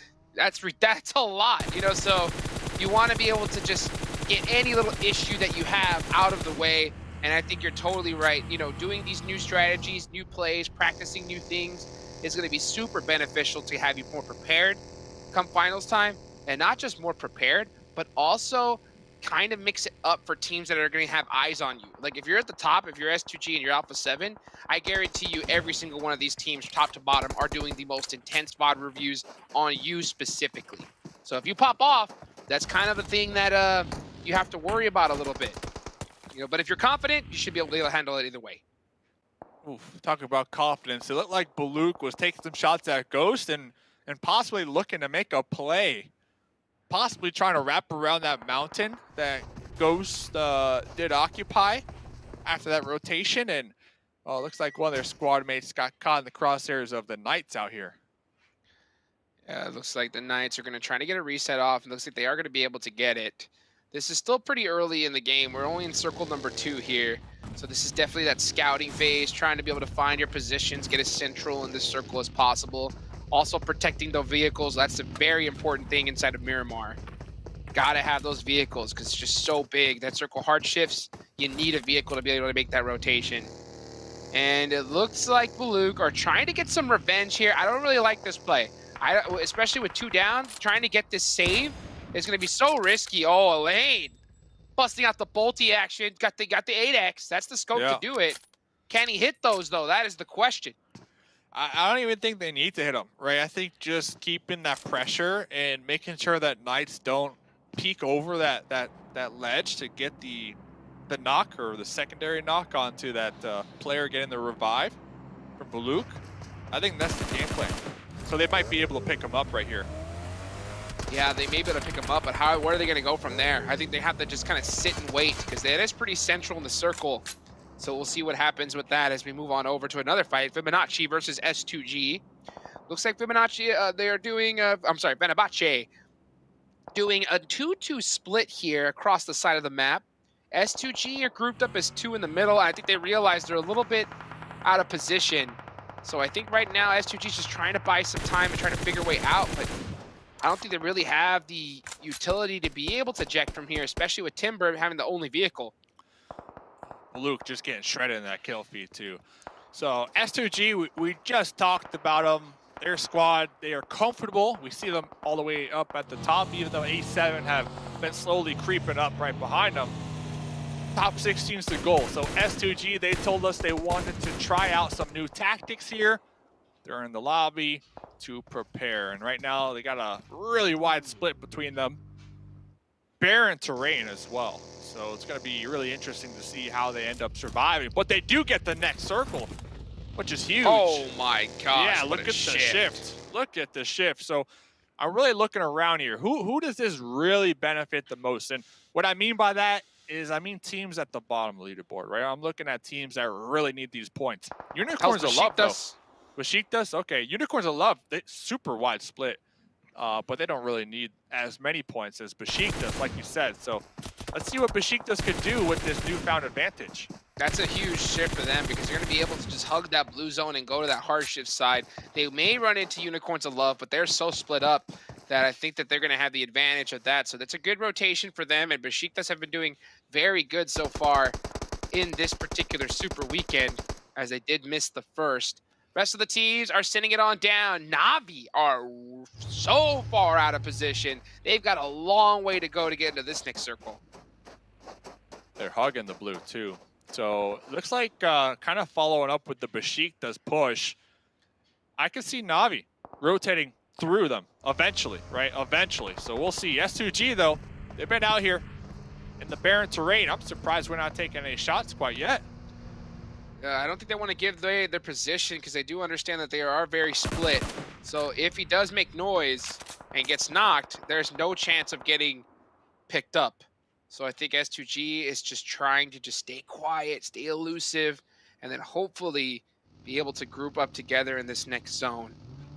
And they may be able to do so if we have some other teams rotate in front of them, because that'll kind of distract the enemy squads around them and kind of take their attention away from them.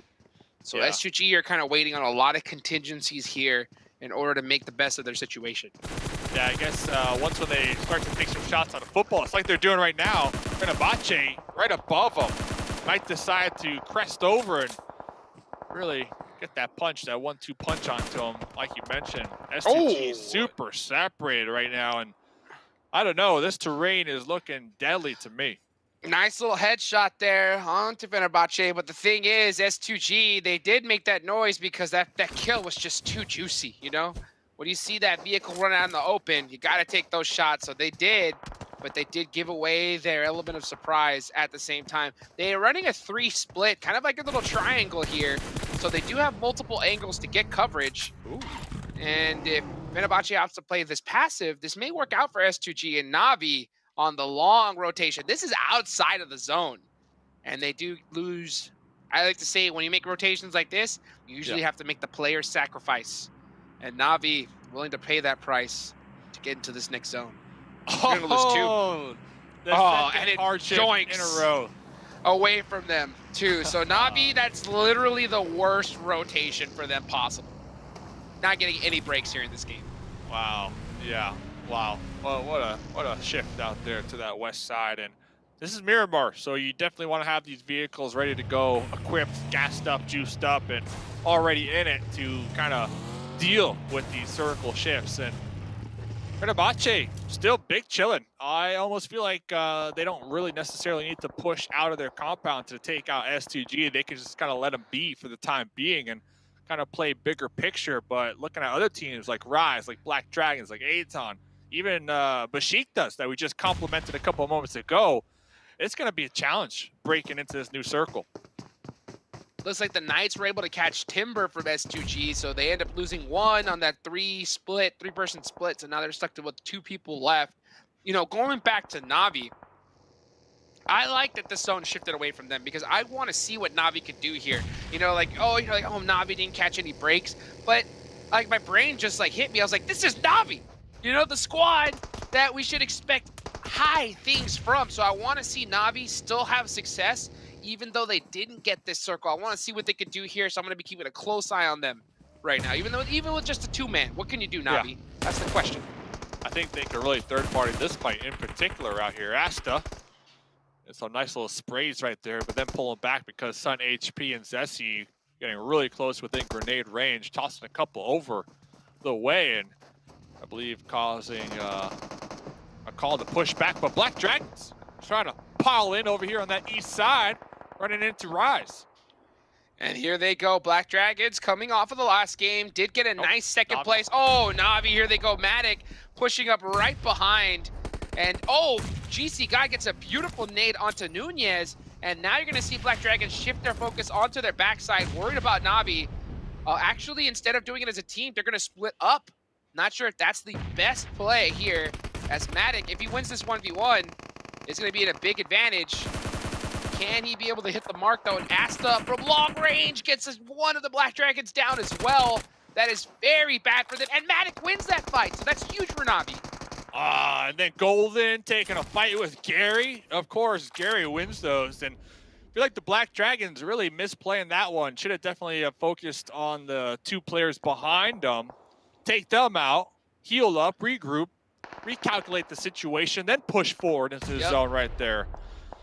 But that goes to the last game. Yeah, we saw the last game. We saw, player wanting to push, but then backing off. So the hesitation between the team, I think, is what's causing issues within the Black Dragons. They have to make one decision and move as a unit together at the same time. That's what we see all the best teams do. Black Dragons, a great squad, but we see those little, those little signs of hesitation and lack of synergy. Hopefully they can be able to tune that in here in the next couple of games. Alpha 7, a squad that has probably one of the best synergies of a team in this entire lobby. They still got a couple players up in this one, and even as a duo, still so deadly. Ooh, yeah, it's almost as if you just want to have the team be one brain. Instead of 4 brains, just be one brain, then just let your reflexes, your game skills, and your instincts kick in, right? Ultra at the end of the day. So I definitely agree with you right there. Black Dragon is kind of being 4 brains, and it's just not it's not working out here so far. I mean, yeah, second place last game, 10 of kills, like they're doing great, but right there, that misplay, you cannot afford that moving forward into the finals, because the finals, huge money on the line. Big money, big money. Zessie and that could be a $50,000 mistake right there. Literally, that's my point. Yeah, it could be almost a $250,000 mistake. That's how crazy this is. I mean, that's what the level of money we're talking about. And the next stage, it's only going to get it bigger, right? So you got to be able to make plays as they go. Look at this. Celsi found a nice little sneaky spot, and ain't nobody catching him there. And he is dead center of this circle. So S2G using the hide-and-go-seek strategy, the good old peekaboo. And it looks like that might be able to put up some good points for them. I guarantee you, watch, he's going to get a top 3 finish just hiding there. I wouldn't be surprised. Got Carrillo, the bodyguard, the overlooker right there as well. Oh, Gary, no, not like this, Gary. Gary! To the hands of a Baluk member, though, so Baluk definitely needed that point. So actually, I'm kind of happy for him. But Aton gonna be pulling in. Oh, they're getting shredded from multiple angles, though. Look at this, they're just going down one by one. Smoke out. Milo's trying to get a little bit of help from the back, and Lavison! I mean, talk about getting pinched. And this is that hard thing to do, is decide when to move in too early. And that's exactly what happens. every team's going to look straight at you too late, and you're going to get gate kept. So Aton just missing that timing just a little bit. Ghost, usually pretty good with the timing. They're opting to just come in just right at the end, hold this edge of the circle, and gatekeep Unicorns of Love. Spec switching to FPP, trying to catch some angles. And they are in this next zone, so Ghost is playing this very carefully. I like to see this kind of play style from Ghost. I like to see the M16 too with the scope, the single tap right there. New meta. Could, definitely, yeah, be beneficial. And looks like they're trying to utilize that right here to keep out Unicorns of Love, who we made a comment a couple zones ago, how separated they were, how split they were down towards that south. Looks like they were able to group up, but with these circle zones, they've been playing it really slow, and now they're getting gate kept. And this is circle 5. Blue zone really hurts on this one, so Fresh is going to be eating a whole lot of blue. Hopefully he's got some first aids. Baluk Chaptan going down there in 10th place. 9 teams still remaining. Fenerbahce still has their full squad up. 0 kills so far. Waking to make some noise, and Fresh, the second he peeks. Spec says, Suyo. They've been waiting for that kill, and they got it. Now Spec's turning his head inside. Look at this. Oh, man. Sun HP hitting the salsa. Moving back and forth, avoiding Spec's shots for a little bit longer. Besiktas are all 4 up, doing a 2-2 split. 2 up front, 2 in the back. And they're all of them outside of this circle, so they're just trying to push in. Besiktas down south have a couple vehicles. They were taking shots at the Knights as they made their approach up towards the north, trying to wrap around here. Sanhok, 6 kills. Wow, 6 kills, and the team has 7. So Sanhok is definitely feeling it this game. And look at this little 2-2 split the Knights are holding down right here. Now, it's not in the zone, Hot Juke. So really curious to see what the plan is. Like, what are we doing here?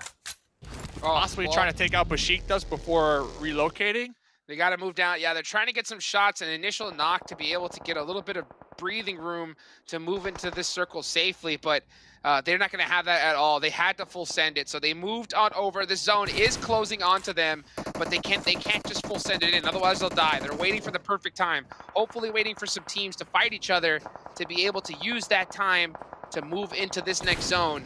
But you have to hope and pray. It looks like they are getting their wish, though, because they're starting to see battles go out all over the place. Xenox popping a smoke. Besiktas in really big trouble. I believe it's only 1 up left for them. So they do now have this entire side of the map pretty relatively free. Enjoy does get to his teammates. That's huge. Like he's going to be able to get those reses off. So Ghost, 8 kills. Now they're going to start sending it in a little bit by little. Not only that, there's different levels of terrain here, and the Knights are at the tip of the slope and Besiktas down below. So it looks like Besiktas kind of getting pinched between Ghost and the Knights. But look at this, Alucard going to be pulling up to Carrillo's current position. Oh, in the corner, you were free. Oh, he got him is a fact right here. That's Carrillo. Carrillo all day long. I mean, you said that he was the gatekeeper, the bodyguard, and that's exactly what he did. Fenerbahce able to get a couple of players in the building, so they are safe and sound for now. They still have 1 player outside, I believe. And you can see Falky's going to throw some nades up there just in case. Not willing to take any risks. Rightfully so. He's going to go ahead and clear that top now. And Fenerbahce in a good spot. Now Ghost, HH24 pushing really far up. Now they got their full attention, getting a couple of beautiful shots downrange. Pops up in the buggy. He's gonna probably go for the run over here. Spec, and he gets it. And there they go. Ghost eliminating Besiktas. Beautifully done. Hold up, not Ghost. HH. HH24. Sure, that's correct. That is correct. HH is eliminating. Oh, wow. Hey, shout out to Besiktas, though, because at one point they had a solo up, but because the Knights decided to push into this compound, they were able to get the full reset on the team. So that right there was impressive in its own right, but then at the end of the day, you got HH looking for some kill points. The nice spray down followed with the vehicle run over. Man, that was a nice play from HH. Hey, Papa, HH24 opening the door for Ghost Gaming. Love to see that there, getting some nice kills underneath their belt. Carrillo still up, still making some noise, still a problem for so many of these teams. Oh, that nade was way too close. Guarantees that's going to make him move a little bit. Another nade coming on in. Are they going to be able to catch him? Doesn't look like they do, so Carrillo's still going to be able to stay up for now. And what did I tell you? about Top that three. one position. You said top three. I said top three guaranteed. Way Not early. yet. The second I saw Not that yet. spot. Well, top 4. Uh-oh. Top 3, Okay, baby. top 3. Let's go. Let's go, dude. I'm That's how it's telling done. you, that spot is disgusting. And he ain't going to move a muscle. He's just going to sit, wait there, and collect them placement points. This strategy, it does work, and it works well. You can see it just like that. Might even be able to get second place depending on where this next circle shifts, if it does He can get favor first. them. He can get first. If he catches the right moment, guarantee you he can get first. Because he's been there for so long, Fibonacci has no clue. They have no clue that he's there. Oh. So no way he moved. Yeah, no way he moved. Okay, so yeah, so he's still staying still. If they both battle it out and it ends up between a 1v1 between Ghost and Fibonacci, I guarantee you he's popping up and he can win this whole thing. He's got to play it perfectly, though. I really like Noxbomb's position, though, from Fibonacci. If they can get a knock from up there and then kind of push forward with their teammates, could be huge. Fibonacci, they do have some hard cover to work with, but Ghost, they have that little ridge that they can just peek over, take some shots, and dip right back down. This next circle really will be the deciding factor. It looks like Ghost are right there on the edge. I think they don't have to move here. They don't have to move, and they have the outside advantage. So they're going to know that there's only so many angles that they can peek from. Noxbomb up on top, that is going to be the best position, in all honesty. Oh, look how close they are to each other. Celsi's right behind all this, and he's still going to he's going to stay quiet the whole time. Noxbomb, yep, from the roof. The big angle, gets a thirst too. Beautiful shots. That was a huge one on the side of Fibonacci, and he's going to be able to give a lot of intel. Spec gets one, though, onto the machine. That's an off angle eliminated. Falky's going to have to cross, and he does cross. Going for the pickup. At what point is Cal going to jump up, though? That's the question. So at what point? It looked like Falky was tossing a smoke bridge to kind of... He stood up and got him! Oh, takes the 2 points and gets shot from Nox! So, oh no, That's for Fibonacci. Ghost coming in. They have to. They Go have for to the be coming in pickup? by now. Oh, Noxbomb is going to res in the open. What? Ghost is playing it. They're playing it passive. They have zone priority. They have zone priority, so I get it. Okay, so they're chilling. It makes sense. I It get makes it. sense. Says, come to us. We'll wait for you. We'll let you get that res off. Got those nades locked and loaded. HH is ready to use them. It's now a top 2 finish win prediction. You can see it there at the bottom, 51%. I'm gonna switch that around. I'm gonna give 51% to Ghost, 49 to Fibonacci here. Let's see, though. They did get the pickup, straight up 2v2. HH in the smokes, looking to get a nice little grenade, and Noxbomb looking to make the push in the open. Nice nade. Ghost, HH24 runs on the open. Spec gets the help. 1v1. That's a 1v1. And God, Spec wins those, baby. That's how it's done. Ghost gaming, getting the big chicken dinner. And this is what I think that was long awaited here in this particular super weekend. Hey, 51%, 49%. There you go, Ghost. There you go. S2G, third place. You were right. The Hot Jukes hot take right there. Top 3. Congrats, sir. Top I 3. gave it to you. I gave it to you. It's because of you. All right, S2G got that third place. You're welcome. So good job, Hot Jukes. But yeah, great job for Ghost Gaming. They got the winner chicken dinner. They played that one pretty nice. HH24 as well. Nice little highlight play from them to take out Besiktas, who did get the pickup. So that was like a 1v4 if I'm not mistaken. And the Knights as well. They had a challenging push. I didn't see them making it out alive, and Alucard decided to send to that compound. I think that was the right play, but you had Carrillo just hiding in the corner, in the closet. You really can't predict that type of thing, and was really that nail in the coffin, in my opinion, for that Knights push. And Carrillo's probably one of the last players you want to deal with when it comes to hiding in a house waiting for you. And he's going to hit those every single time. Alucard just got caught off guard. So Alpha 7, this is what I like to see. You know, I like to see teams that don't quite have the best position. They don't get the circle bless, but they still get consistent points. And the team that I said that I was going to look at in the middle of the game is Navi, right? And Navi have proved once again that they couldn't get it done, even with a bad circle. Oh, that was a nice shot with that M249 from long range. It was nice. Oh, okay. Baluk 3v1. That's how it's done. Coops though, from downtown, taking him out. Wow. What a game here. I honestly liked last game a little more exciting for me when it comes to just plays in general. But this game, I think what's impressive is the fact that a lot of these teams, they had to deal with a couple hardships. Oh my gosh. Nice little 2v1 right there. Yeah, they did have to deal with some tough hardships.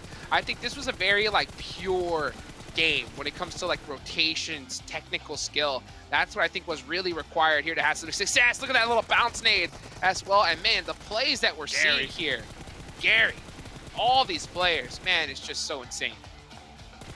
On another level. Oh, wow, I didn't even notice that one. Okay, but they were able to get the pickup, and then Gary just defending their ground. UMP in the smokes behind that bus. Eventually, they were taken out, but they were able to acquire some points before going out at least. So that's a good thing because all these teams looking for those consistent points here in the Super Weekend. After 3 Super Weekends, top 3 go to the finals and pulling back to the Ghost fight, kind of just follow along with them. 8 kills at this point in the game, 23 minutes into the game. So they not only got the chicken dinner hot jukes, but a good amount of kills to go with it here this game. Yeah, and this is what I want to see from Ghost is because, you know, we know that they have the ability to you know, play passive or get aggressive at a moment's notice. But I think because of their situation, because of all this pressure, we see them kind of play passive for like a half second longer than we would normally see it. I hope after this chicken dinner that, you know, that confidence really gets just sparked and they're able to turn that aggression on immediately when they need to. So we were looking at the kills that game. Spec, I think, had 7 or 8 kills. So Spec with that UMP was definitely feeling it here this game. Congrats to them. And let's hear what the desk got to say about that Miramar match, Hot Jukes. Yes, sir.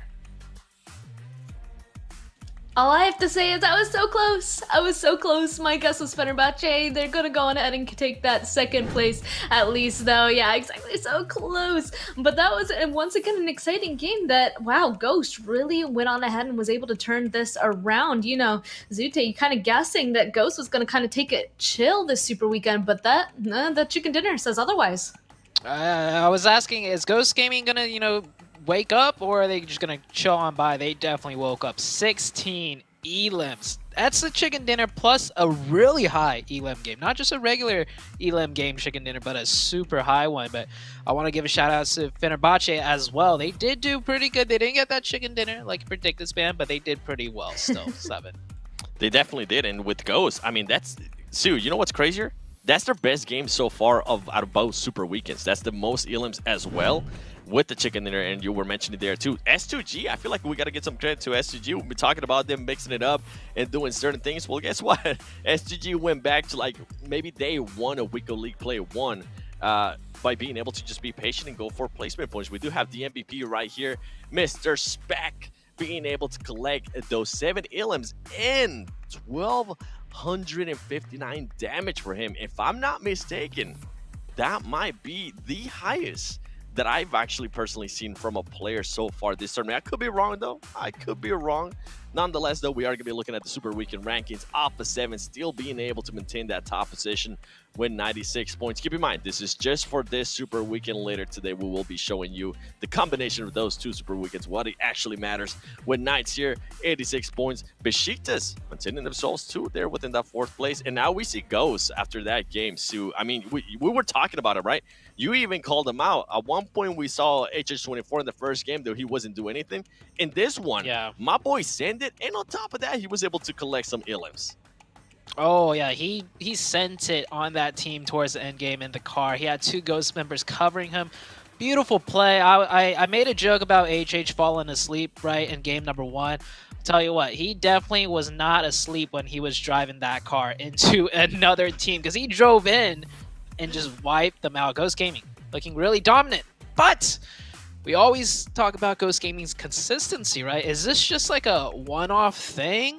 Like, you know, they'll just come up big this game, and then next game they'll just be chill again. Like, it's like we never know what kind of Ghost Gaming we're gonna get, but we do know they can always pull it off. They always end up near the higher ranks, man.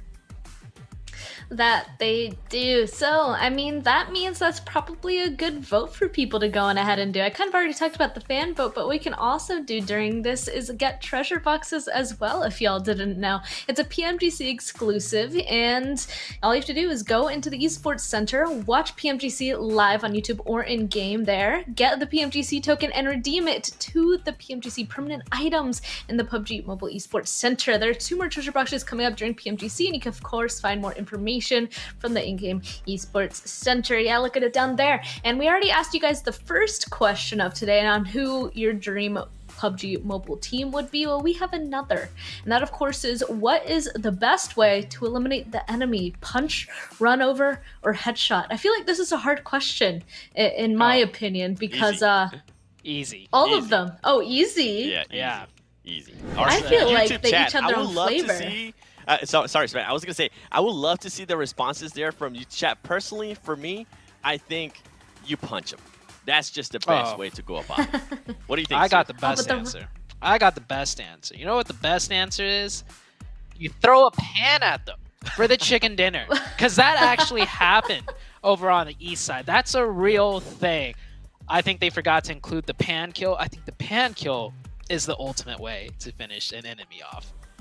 Honestly, not wrong. Gotta say though, the runovers are always really amusing to watch as well during matches. So I don't know. I'm kind of definitely not headshot. That one's but punch, runover, pan, good choices. But of course, you guys can go on ahead and answer that in the chat. But otherwise, we're gonna be swinging on over into a break because our next match will be coming up shortly. So see you guys soon. Already put down, but you can see the zone. Even one tick deleting through that health bar as they continue to move back and forward. But a nade is the team that is on the edge lines, and S2G has found themselves right in the smack center. Unicorns love getting charged up on by Fibonacci.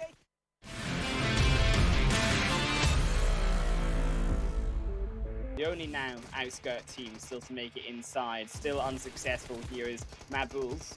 Fibonacci here from one team, taking out another to the third, then to a nade. Exactly, and another circle as well ships out here, but not really a lot of cover to work with. Eastern Stars is the team that is on the edge lines, and S2G has found themselves right in the smack center. Unicorns love getting charged up on by Fibonacci. A 2-man falling. On the push, as they come over the hill, the smoke's already put down, but you can see the zone. Even one tick deleting through that health bar as they continue to move back and forward. But a nade, that's a double. That's a silencer that you need for Rise to stop the push. Can almost make out the shoulder of Silas. Silas looking to make some moves. Gary takes some shots. Going to be receiving a lot of the shots from Silas. Silas going to be getting chunked out from Papa Blue. Probably going to go out the Papa Blue, and we're looking at... And that's more importantly positioned for them to then catch out some mass plays at a later point. Is unfortunately Fibonacci. They've been spotted by Zeta Texas. There go to be so easily run over, even if it is by S2G. Exactly, and Unicorn's love as well is not really far away from Ghost, right below them at 96 points. And look at this, A7 Carrio finds one, flies second. Oh, a one-man army striking again. S2G, another nade, goes wide, but it's not enough. 1-for-1 trade, it's now all down. 1v1 for himself. It's a 1v1, rightly so. Golden versus Silas as he dips around, but the eyes, they're so strong for Black Dragon. Still those non-first down numbers, giving the information away for Golden as he steps away over the hill. Oh no, Silas going to be cooking a grenade, going to be tossing a grenade, chunking down just a little bit of Golden, but Golden going for that return out here. And Silas knows Golden probably looking for this pickup, probably looking for this revive. I don't think it's going to be possible. Golden needs to make sure to be locked and loaded, ready to take this engagement. Silas going to be pushing with the UMP, going for that spray down, about 50% HP.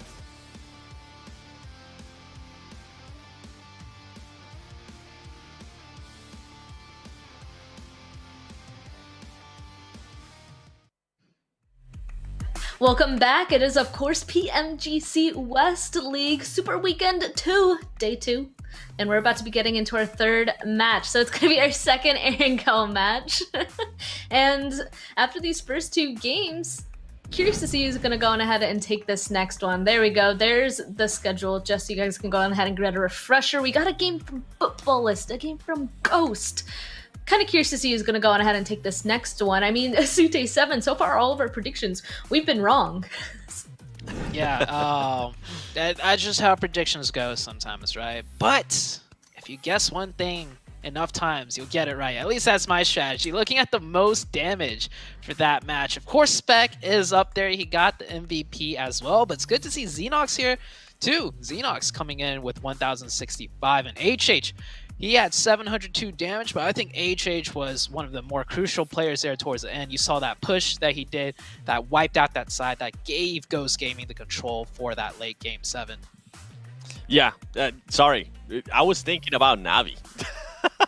Oh, I was thinking about Navi streaming in that them. Miramar because they got eliminated by a team that I wasn't even expecting. They got eliminated in a way that seemed a little bit hectic too. And to be fair, they didn't get a single zone in that last match. Every rotation that they tried to do, it was completely the opposite. So I'm just over here daydreaming about what's going to be happening in that next Erangel. I could tell you were completely distracted. You were just like staring off in the distance. You know what you were probably dreaming about along with Navi?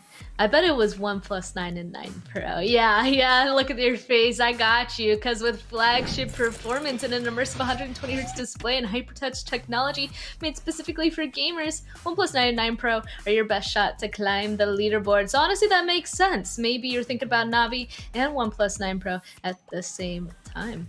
There's 7, but of course, since I already threw it on over to you, I think it's time to get down to our predictions once again going into our second Erangel match. All right, this one's going to be a little bit different. Last time I picked Navi, they let me down. So maybe there's some caster curse here that might be going on. So I'm going to do a reverse caster curse. Hopefully, we'll see how it works. I'm actually going to be picking Alpha 7. I know, Sute, you said you're going to be picking them all day, right? Yeah, I thought we weren't picking the same ones. Nah, it was just that Miramar match. Oh, now. Okay, I thought I would get to keep Alpha 7 all to myself because, you know, like, I want all the Alpha 7 power. So my prediction, as you guys in chat have probably predicted as well, it is going to be Alpha 7. Not again. I think we just completely chose our first match predictions once again because I'm going to go with the Knights again. So it looks like we have 2 Alpha 7s and a Knights once again. I mean, this time one of them surely has to go on ahead and take it. I think both of these options are very strong teams that could potentially go on ahead and actually be taking this Erangel match. I assume that's why we keep going on ahead and choosing them specifically for this. But Knights we'll is a just strong wait and pick, see. though, man. Like Yeah, it's I a agree. solid pick. I agree, especially since they're clearly showing up in this Super Weekend. That just excites me, you know? Like, okay, yeah, they're definitely coming back. They're bringing all of their magic that they've been happening over into the League Play, into the Super Weekend. So that's kind of why I'm just like, I'm holding out for the chicken dinner for them now at this point. It's all like, okay, you already shoved it in my face. Now go on ahead and do it some more, you know? It makes sense to me. Did they lure you in? You I think you said that you didn't expect them to do that well this Super Weekend. Now they start to do well. They're like, come over here, be on our size, man. You know you want to. It's like out of kind of anger. I'm not quite sure the emotions. I'm still figuring it out myself. But we'll just have to wait and see if they'll be able to go on ahead and win this one, or if you guys will be right with the Alpha 7 pick. But we're just gonna launch right on into it on Erangel for a third match with Highland Wolf and Necro.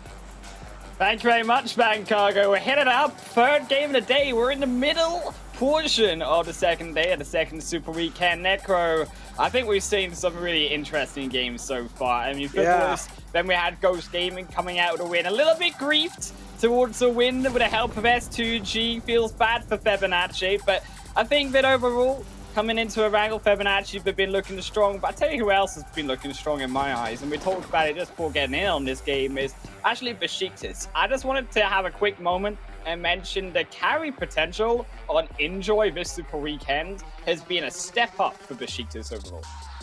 Yeah, Besiktas definitely have stepped up, but if you're talking about teams that need to step up, it has to be Bullock. Still all the way in the bottom of the leaderboards, they need to do something. Their playtime's over now. This is where they need to put on a real game face.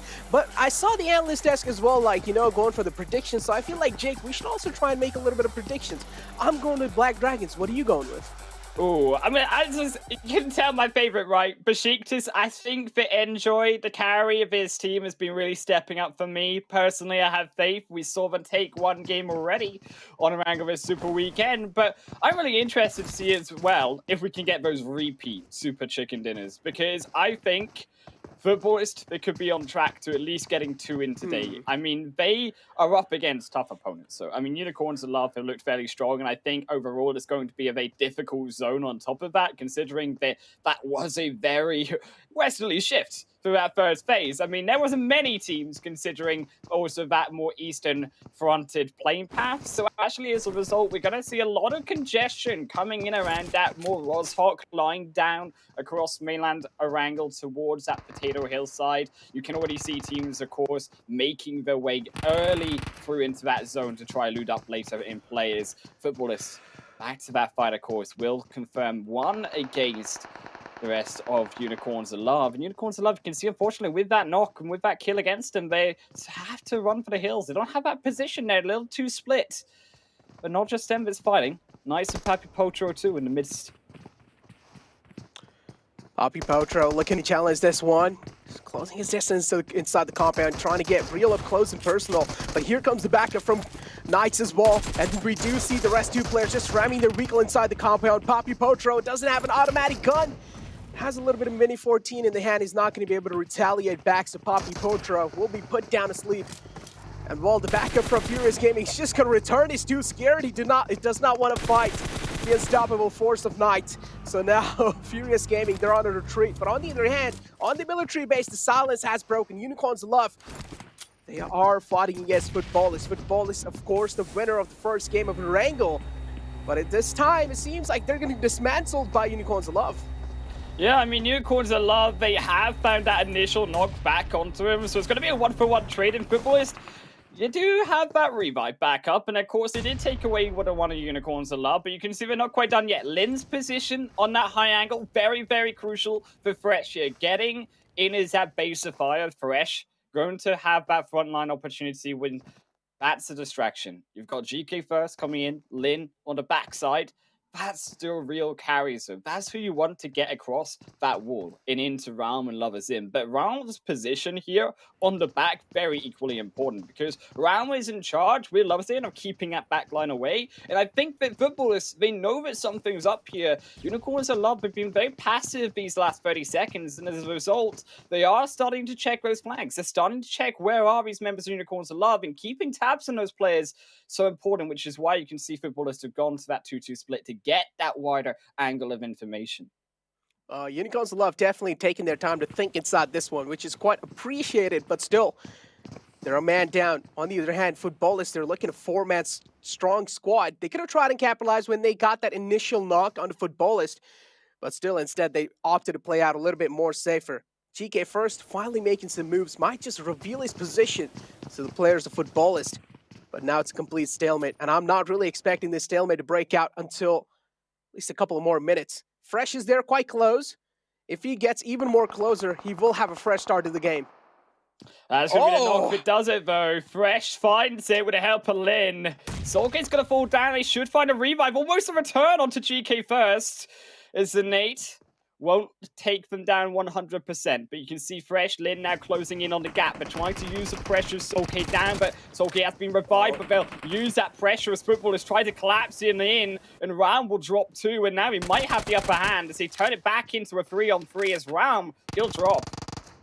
Realm drops down, and Fresh now on the aggressive footing over here. Makes his mark inside the house. Lutz is in the front lines. Fresh realizing the exact same thing. Isn't really overextending though, and talking about overextended Lutz this time. He's going to be catching a little glimpse of Fresh, and that's going to be enough to put him down. And now Footballists, they do know there's another man all the way up top on that little bit of high ground, and it's Lin. He is trying to put on as much as pressure as possible, but still, Fresh is pretty much a gone case at this point. There's no way they're going to be able to get Fresh back up on his feet, and Lutz, that's quite a quick peek as well. And just like that, Unicorns of Love, early exit from this game.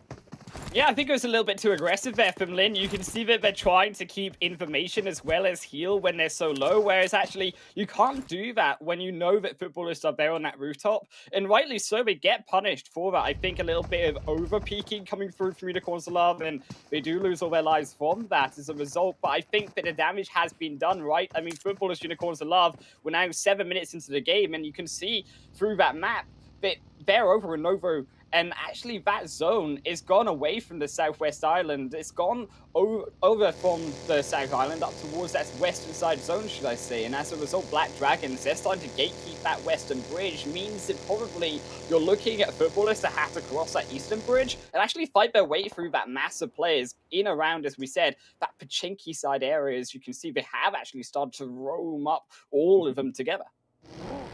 Speaking about S2G, I saw Dave talking about how S2G are trying new things while trying to maintain their top position. Now, I don't really know if they're going to be able to maintain the top position because A7 had 231 points in the previous kind of overall rankings, and then S2G only had 235. So you can see not really that big of a difference in the top 2 places. So maintaining that top place for S2G now, it's going to be quite tough, and trying new things. And so this kind of lobby, we do know it's already going to be a little bit of step up from the side of H2G. Yeah, if they're trying to think for the future, this can be a really good thing. But again, if they do want to maintain their position, I feel like they will have to stick to their main gameplay. Yeah, I was pleasantly surprised, actually, with the fact that S2G, they've lost that lead, right? That they had so dominantly coming out of that first Super Weekend, and you can see it's minimalized only to now 7 points behind A7. Calci in a little bit of bother as well, as Rise have began that push. The Brazilian squad aiming up the nades on top of Calci, but with the support there of Silas Pew and also Timber, even also Rip7 now coming in as a 4-man crew, means it's not so easy to push that situation. Rise, of course, keeping it up where we saw the rest of the footballers take that first chicken dinner right earlier today.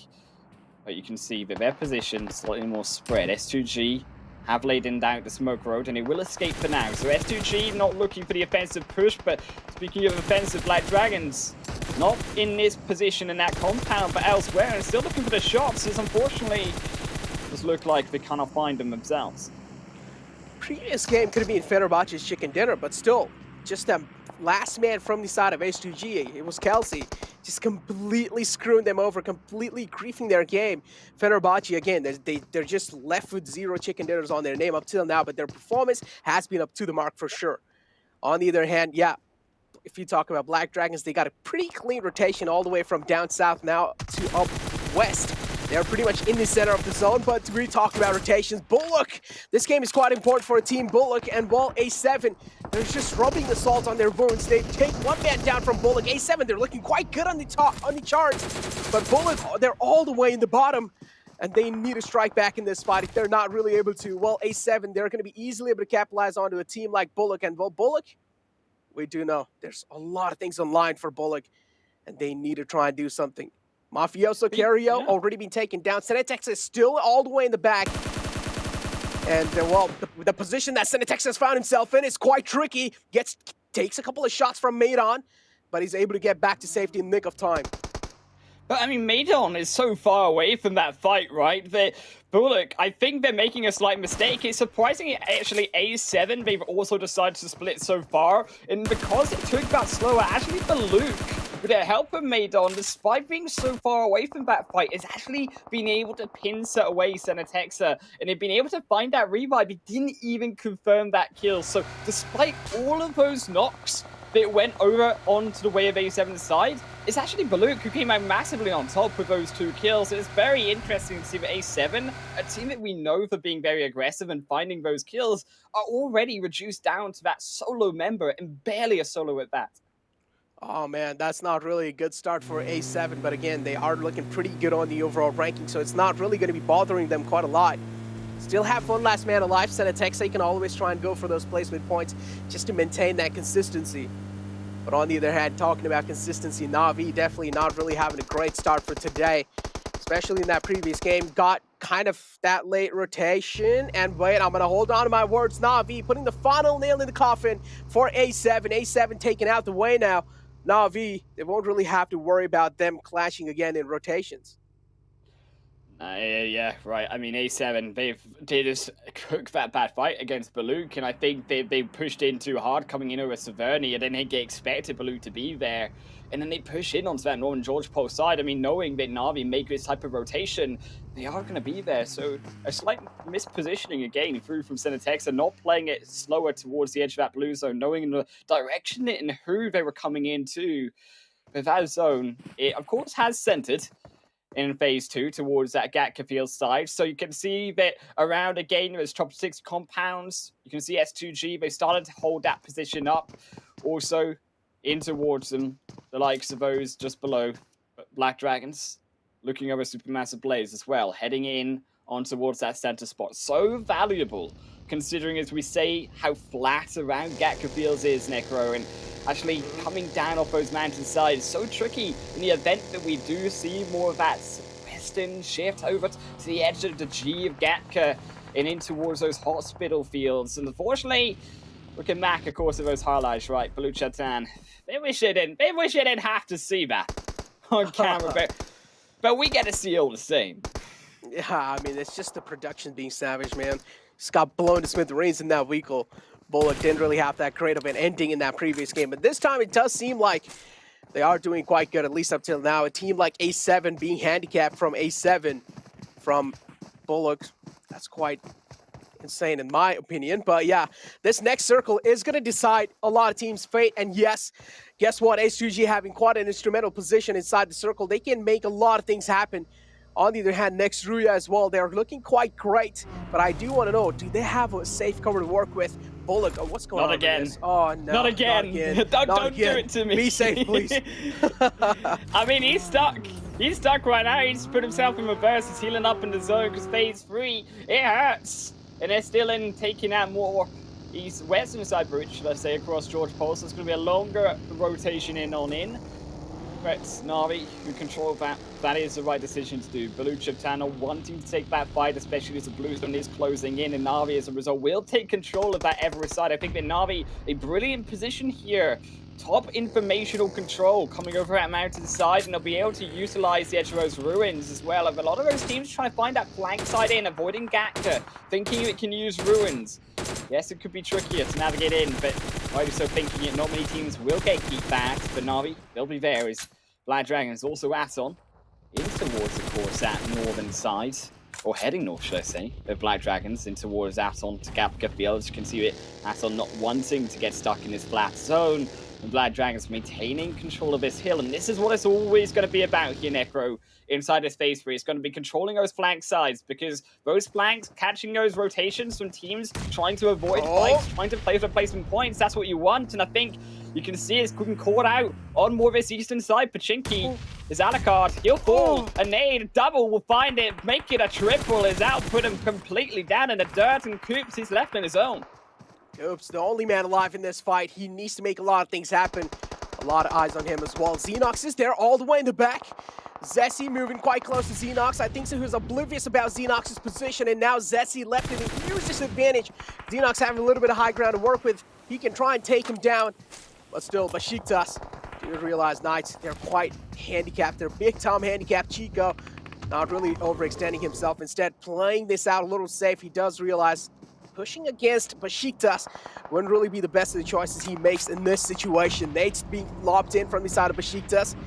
Try and find Xenox, but that's not going to be the case, at least up till now. Zessi, he might just meet his own maker, but the problem is the position that he got, he put himself in this tricky situation.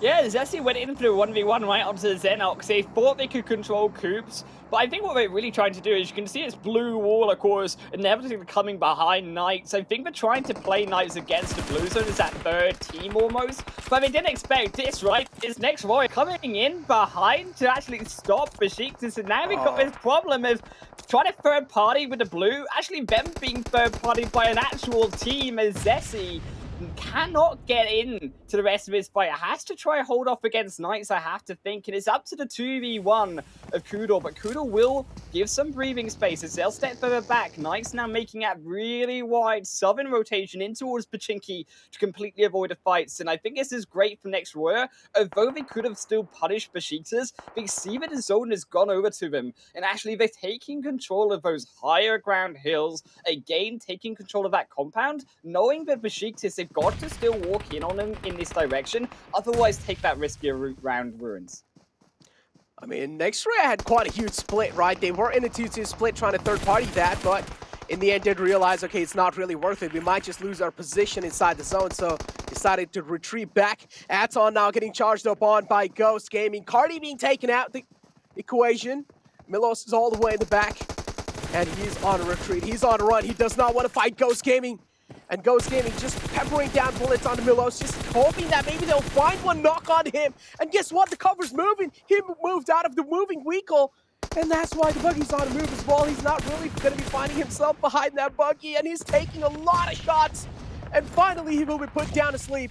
Ghost Gaming putting the final nail in the coffin for that team. And Black Dragon's getting charged up by Supermassive Blaze.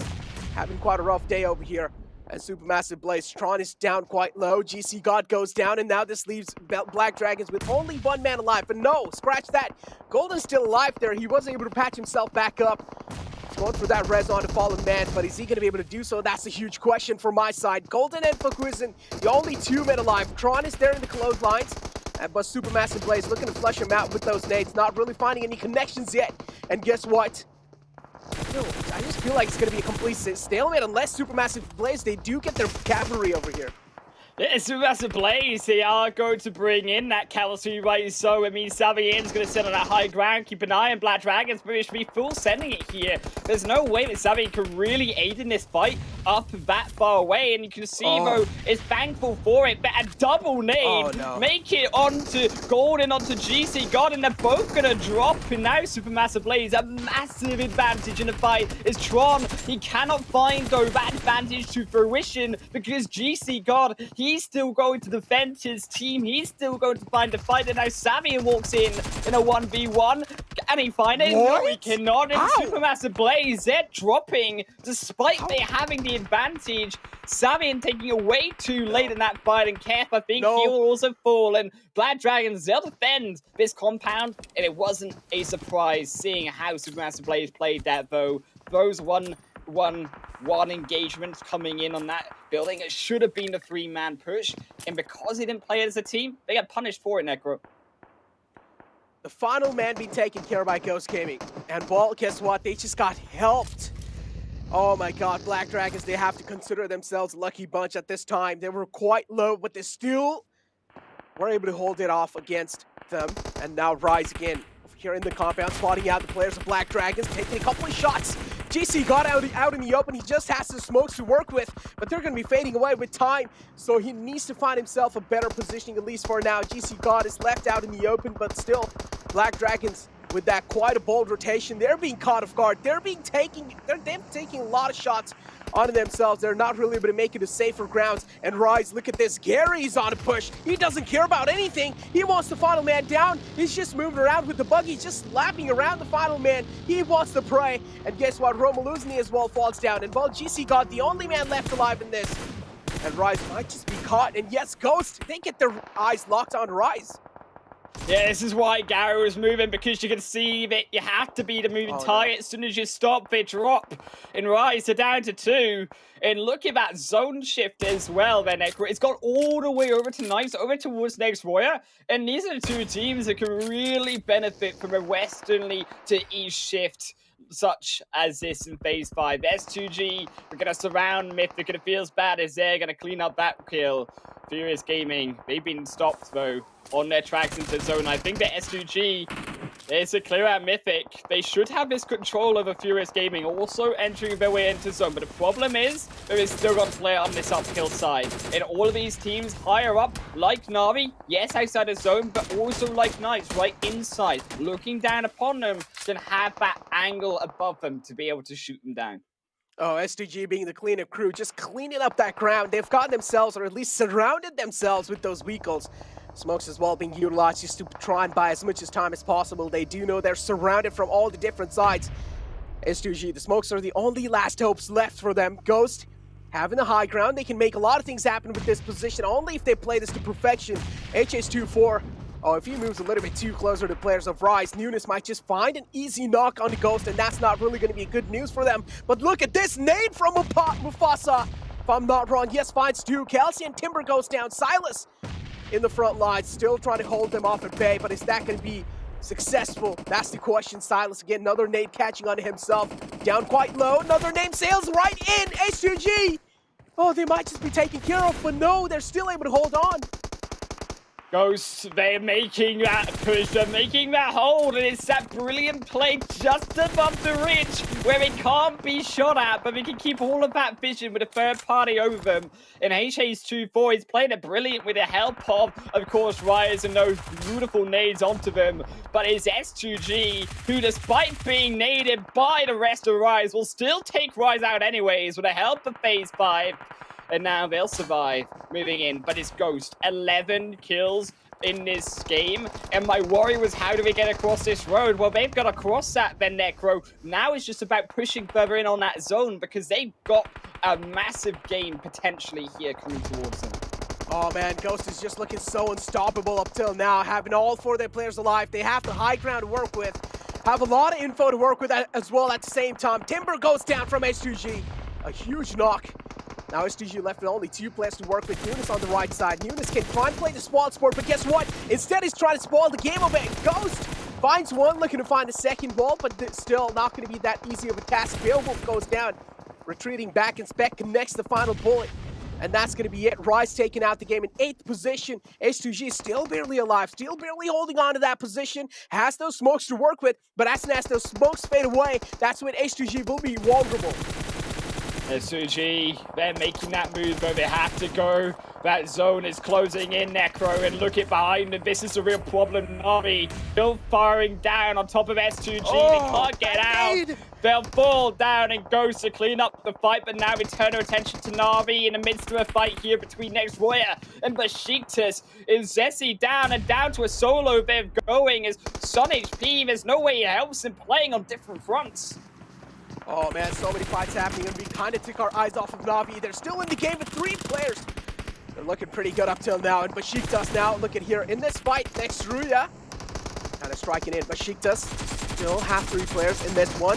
Next Ruya seems like they're crumbling down slowly and steadily. They're getting dismantled, but on the other hand, Besiktas as well, they're taking quite a lot of damage. And while Next Ruya, somehow they're able to win those individual duels, but all the way from the back, it's Bullock striking in.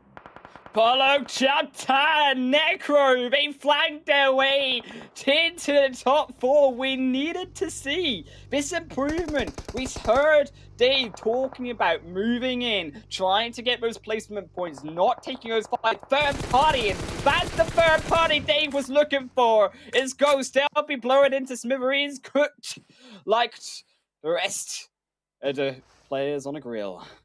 Is Navi down to just 3. Ghost equally down to 3. Down to 2 though. Is Ghost whittled away. Matic behind a tree. The bark defending him for now, but is the bark as good as the bite?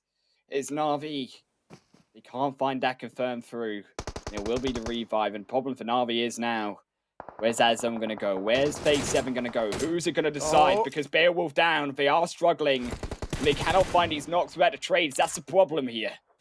Oh, the trades are happening back and forth. Navi, they still have a man falling down. Meku is the man. Matic, I'm pretty sure he has a little itch on his hands. He needs to get Meku back up. Is that going to be the case over here? That's the question. And guess what? Tixie, with a little bit of pixel being spotted, he was going to be taking care of that player from Ghost. And now closing the distance onto his players. Tixie, this is his chance to move in forward. This is his chance to try and work on it. But again, is he going to be able to capitalize? That's the question. Nade being cooked from his side. Is lobbing the nade. It might just sail right in. And Ghost, they need to watch out from this one. It's $1 million nade. And will it connect? And guess what? Tixie, the $1 million nade makes it work. And Bullock as well taking care of now. And this is where Navi is left against Besiktas. You said, man, Besiktas, they're going to be having a good game. They're going to possibly win this game, but that just doesn't really seem the case. They don't have the man advantage to work with, but still, we have seen a lot of 1v2 clutches. Look, we see it from Enjoy. Now it's Sun HP's time to step up. Can he also make the 1v2 happen?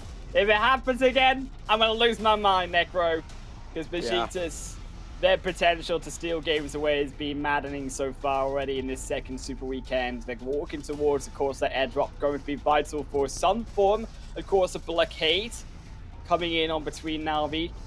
But look at Matic's positioning on that high ground hill. So beautiful. You can see in the way that they're spreading on this low and this extreme high, so spread apart. it's going to be so impossible for Sun to take down one, turn to take the other without getting shot to oblivion. And this is why splitting so far is good, because it's a time between shooting one to the other. That is what they want. Oh, we don't have to worry about it.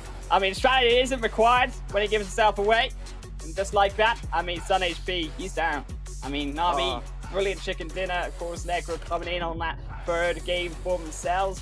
I think that Navi, generally, coming in onto the second Super Weekend, 7th? I'm tripping through time here, Necro. But second Super Weekend, right? They've stepped up so much from this first. And I think they are on this ball, they're on this spiral, growing bigger and bigger. They're going to become a big, big snowman. This ball is rolling high.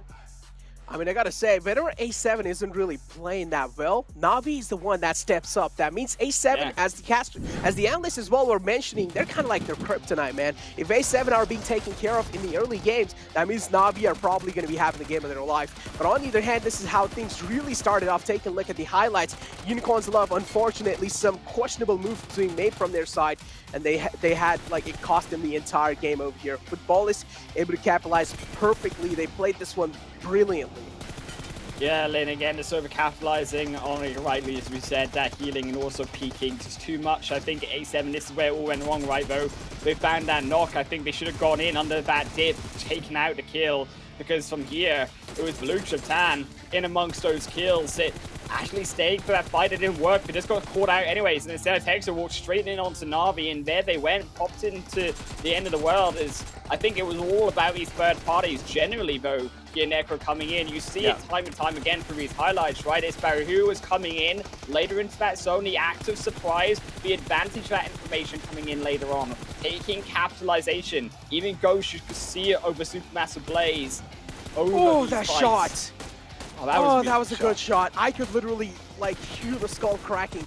But yeah, I gotta say, Supermassive Blaze unfortunately got third party by Ghost Gaming in that fight, and that's why, well, the guys in the compounds were helped, and they were able to survive for a little bit longer. Black Dragons, they have to count themselves in the lucky bunch. And now H2G, they just came in like a cleanup crew in the end circles. They were able to clean up the entire mess that was being caused by Ghost Gaming. But Ghost Gaming overall, they looked pretty unstoppable until Navi. They were like, all right, it's time for the Alphas to go in. And Navi just showed themselves, just proving that they're the Alpha Times inside this one. It was actually brilliantly played by Navi, because they didn't go in on that push. They knew that they had the problem in the zone, right, coming behind them, but they knew that also there was fighting going on inside of that zone, so they were praying that actually it was about the other teams obliterating each other, and then stepping into that zone, as right as we said, the third parties, and Navi stepping in with that nade. That was a beautiful game-winning nade that they needed to then take out also Baluk, barely coming over the hill, eyes on target, perfect every time. Tixi, what an MVP for Navi stepping up in this game on that off angle, taking so many of those kills. But talk about what happened to A7, how Navi clutched it away. Going back to the analyst desk.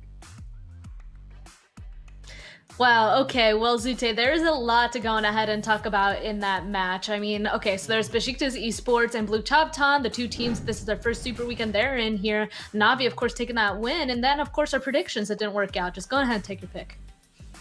So Ghost Gaming, good game. So back-to-back good games. I think they're here to stay. It's just classic Ghost Gaming starts off slow, and then they bring it back. But Navi, I asked 7, is this a Navi win or an Alpha 7 throw? Because they are tied in opposites no matter what happens. So did Alpha 7 throw, which caused Navi to win, or was it the other way around, 7? All right, let me break it down to you. Remember Wednesday, the last day of Week of League play, when I saw Blue Chapter coming in? By the way, Elian, congratulations on getting that MVP, but this is very important what we're about to talk about, all right? Remember how I told you with Blue Chapter being in Erangel, that team at some point was going to be an issue for either Navi and Alpha 7? Do you remember that, Sue? I do remember that conversation, actually. And this is exactly, literally what happened. For some reason, Alpha 7, due to the playing path, they decided to go Lipovka right on that drop. And I think they wanted to hunt down Navi so bad, they decided to try to go towards the north of George. But they must have been expecting Blue Chapter to either still be looting or not be during their rotation.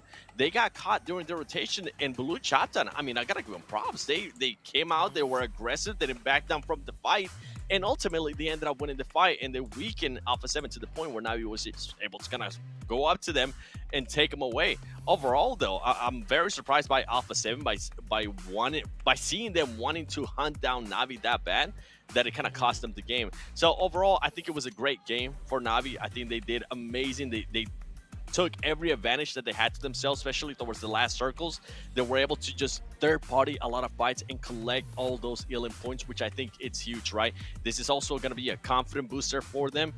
But I can't wait now for the last Erangel too, because after what I just saw, it just goes to show how bad Alpha 7 wants to take out Navi every single match in Erangel.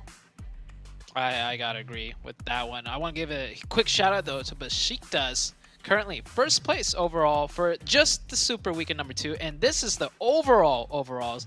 Get to finally take a look at this, see how things have changed up. Not too big of a change. S2G still in first, Alpha 7 very close behind the Knights in third, and one thing that also hasn't changed is Fenerbahce way up there in terms of points, but still 0 chicken dinners. Everybody else on that first page has gotten at least 1 chicken. Coming on to the second page right here, these are the overalls. This is all the Super Weekends combined, and you can see Besiktas missing 1 Super Weekend, coming in right now 102 points. They're actually first place for the second Super Weekend in terms of points gained, so they're doing a great job there. Baluk though, Choptan, still with only 30. They got 2 games left today, and they got 1 more day to secure some points, so maybe they could still bring it back a little bit harder, Span. Oh man, that also of course means they've officially gone on ahead. Besiktas, they jumped over Mad Bulls. So that means they finally hit that threshold that we were kind of waiting for. And honestly, they're not that many points away from also catching up to Eastern Star. So we'll just have to keep an eye on that. You're right about Blue Chopton as well. But let's go on ahead and talk about, once again, the treasure boxes that you guys are able to go on ahead and pick up. These guys, of course, want to go on ahead and get some treasure for themselves, getting into that last finals. But you guys can go ahead and get treasures as well. It's a PMGC exclusive treasure box. All you have to do is watch PMGC live on YouTube or in the in-game Esports Center. Find the PMG token and redeem it to get that sweet PMGC permanent items in that Esports Center. You can see it down there, the pan, the outfit, the parachute, everything that you can potentially want. Another thing that we have to go ahead and ask you guys again is we have another question. Which style of play do you think is the strongest, y'all? Do you think surviving for replacement or taking the aggressive fights? Well, no that mix. one's easy. No mix? That one's Go for No it. mix. You have to choose one.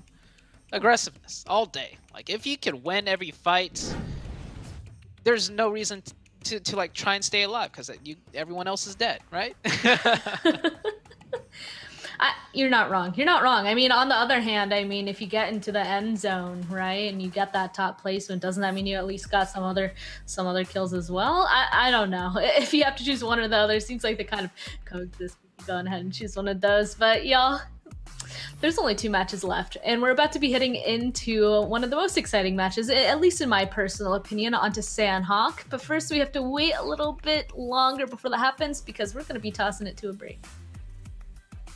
This section is inside before he didn't notice, and he's gonna run right into him. Oh, surprise! Surprise! NANI?! お前はもう死んでいる。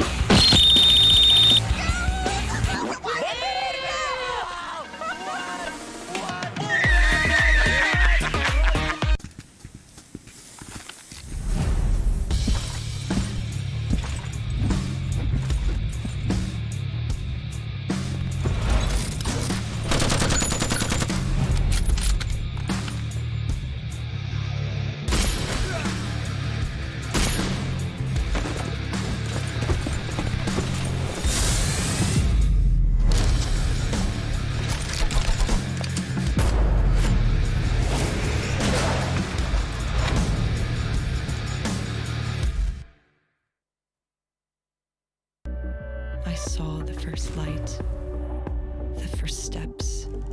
Now I see much more. I capture Earth in all its beauty. I see action. I see drama.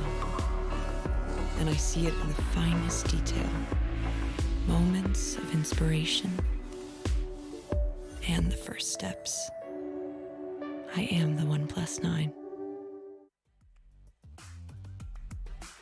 PMGC West League Super Weekend 2 Day 2. We're about to be sending it into match number 4 over on Sanhok. As a reminder, I'm your host, Cargo, and I have Zute and the 7 Worlds Gaming with me here.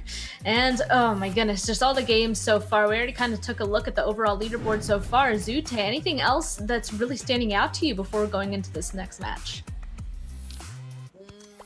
The biggest thing that jumped out to me for the overall leaderboards was just Fibonacci with 0 chickens still. Like, will they get one ever?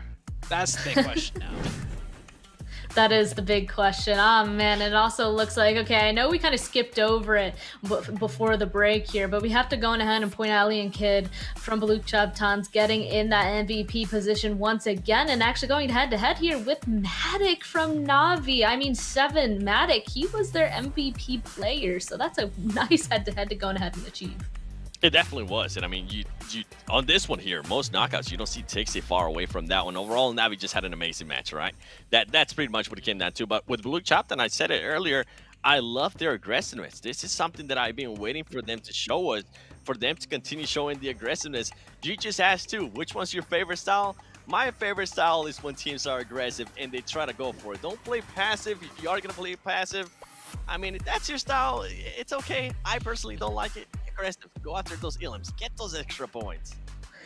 Well, I love how that question was right now going into Sanhok, arguably the map where you need to go on ahead and be aggressive, and that's just going to go on ahead segue into our next predictions. This time I'm going to go first, though. Then we can go across in a line. I'm going to go on ahead and actually choose Rise, because I feel like, you know, we keep talking about those Brazilian teams going on ahead and just really showing up on Sanhok. Rise in this situation, I feel like they've been getting really close in a lot of Sanhok matches, so I'm going to go on ahead and put all my coins on them. Well, for my prediction, it's going to be a Brazilian team, you know, because we're on Sanhok.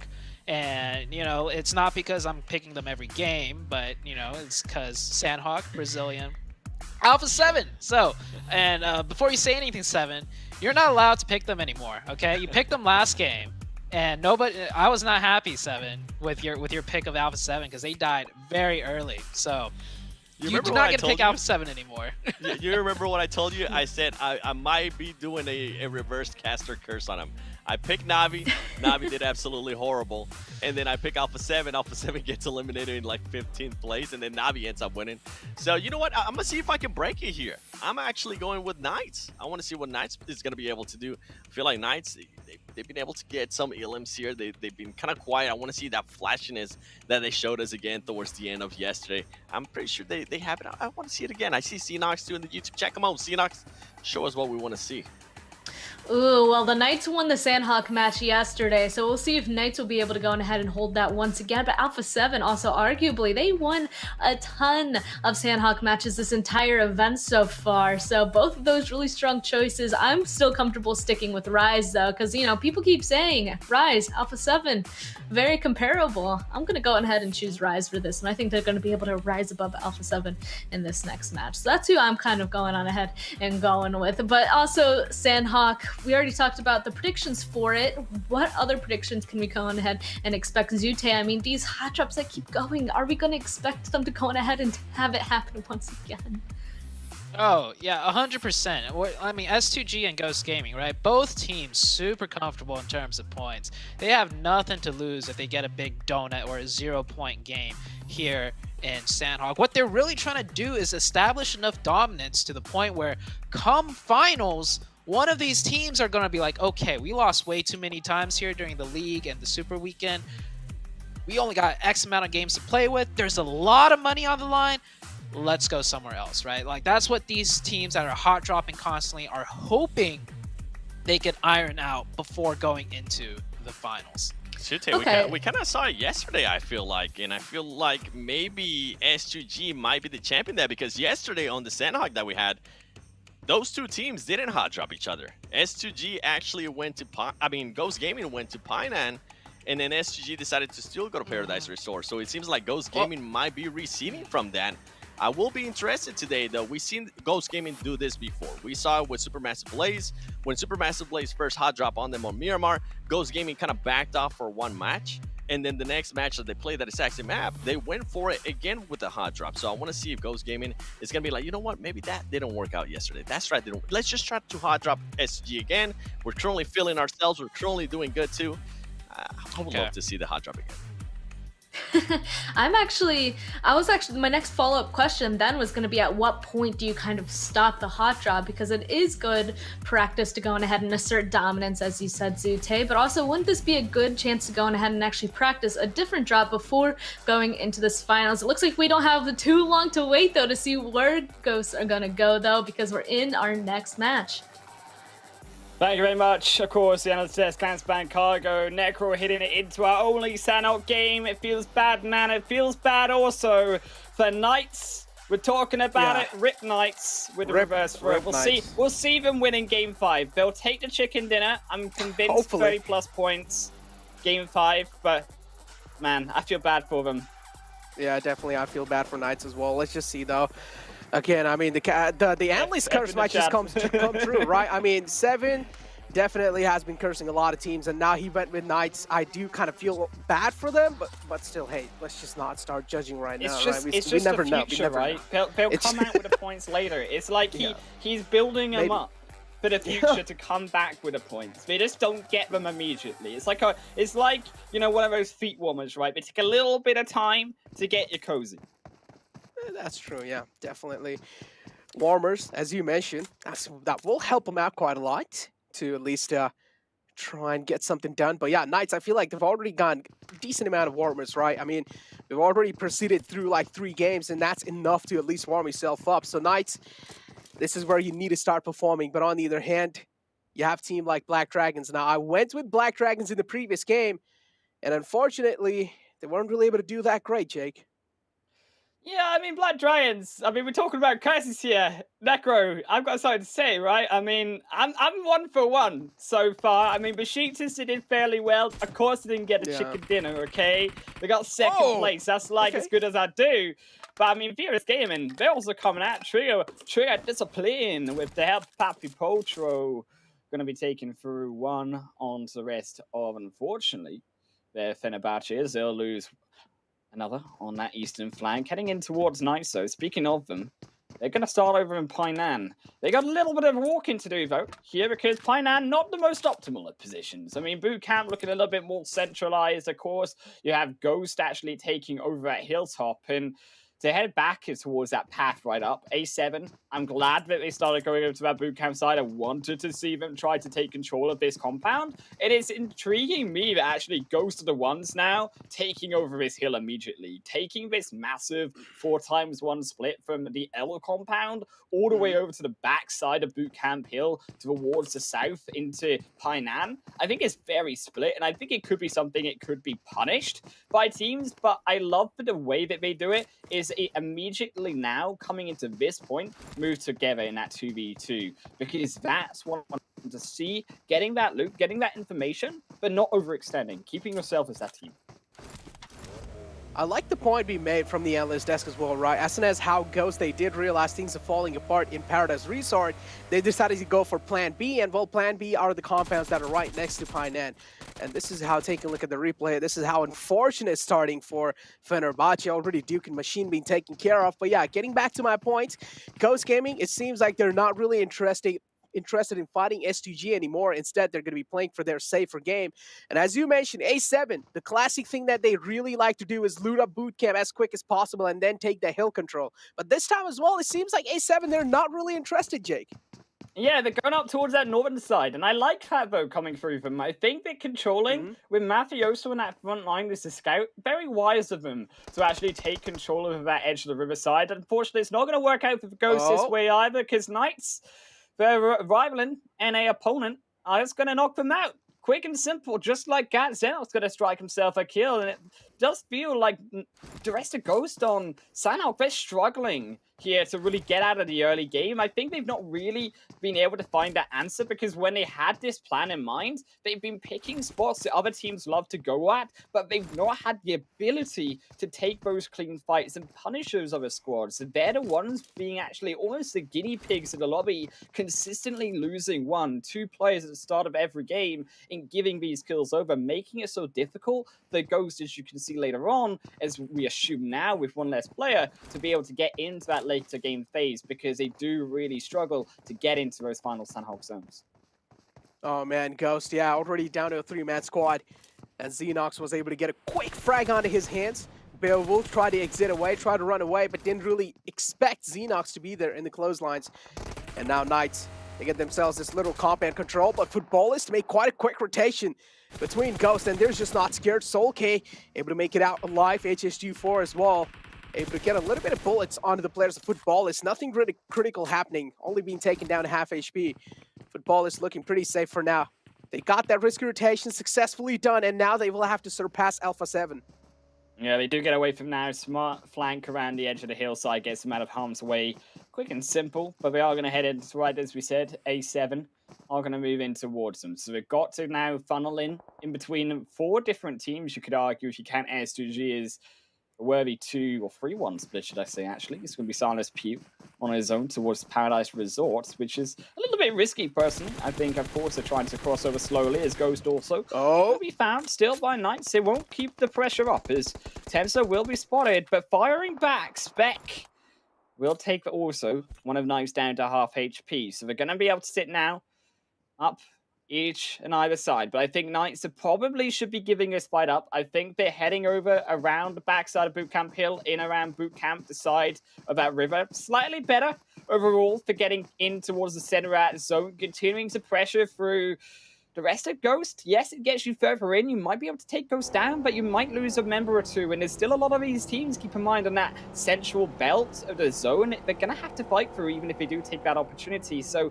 smarter just to play it slow. As you can see, a lot of these other teams on the outside of zone, like Navi, like Unicorns of Love, like even Fibonacci, who, yes, have already lost one, play over on the outer flank. But so are Furious Gaming, and already taken, as we said, also one down in Fibonacci.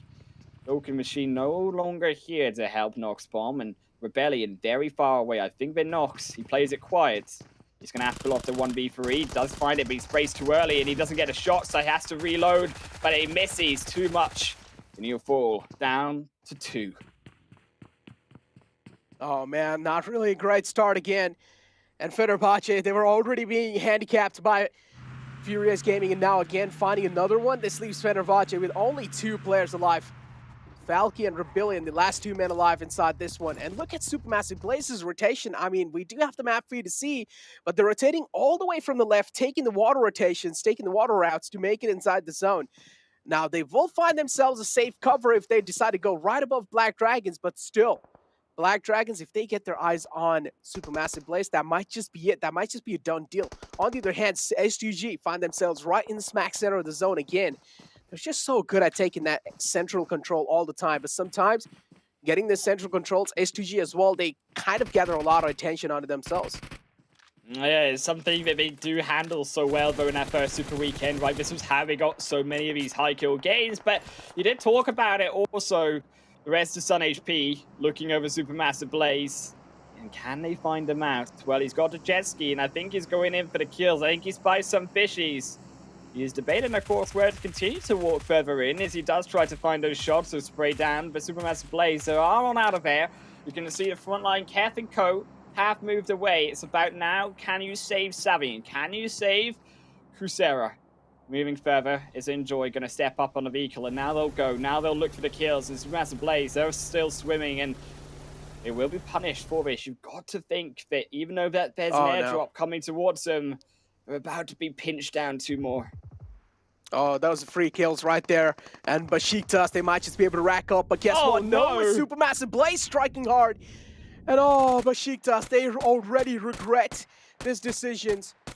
Those are one of those instant regrets moments, right? Like you have those compilations, and well, this can definitely be one of those. We'll This see can it definitely tomorrow. be added in those. Yeah, this is like one of those instant regret moments for Besiktas.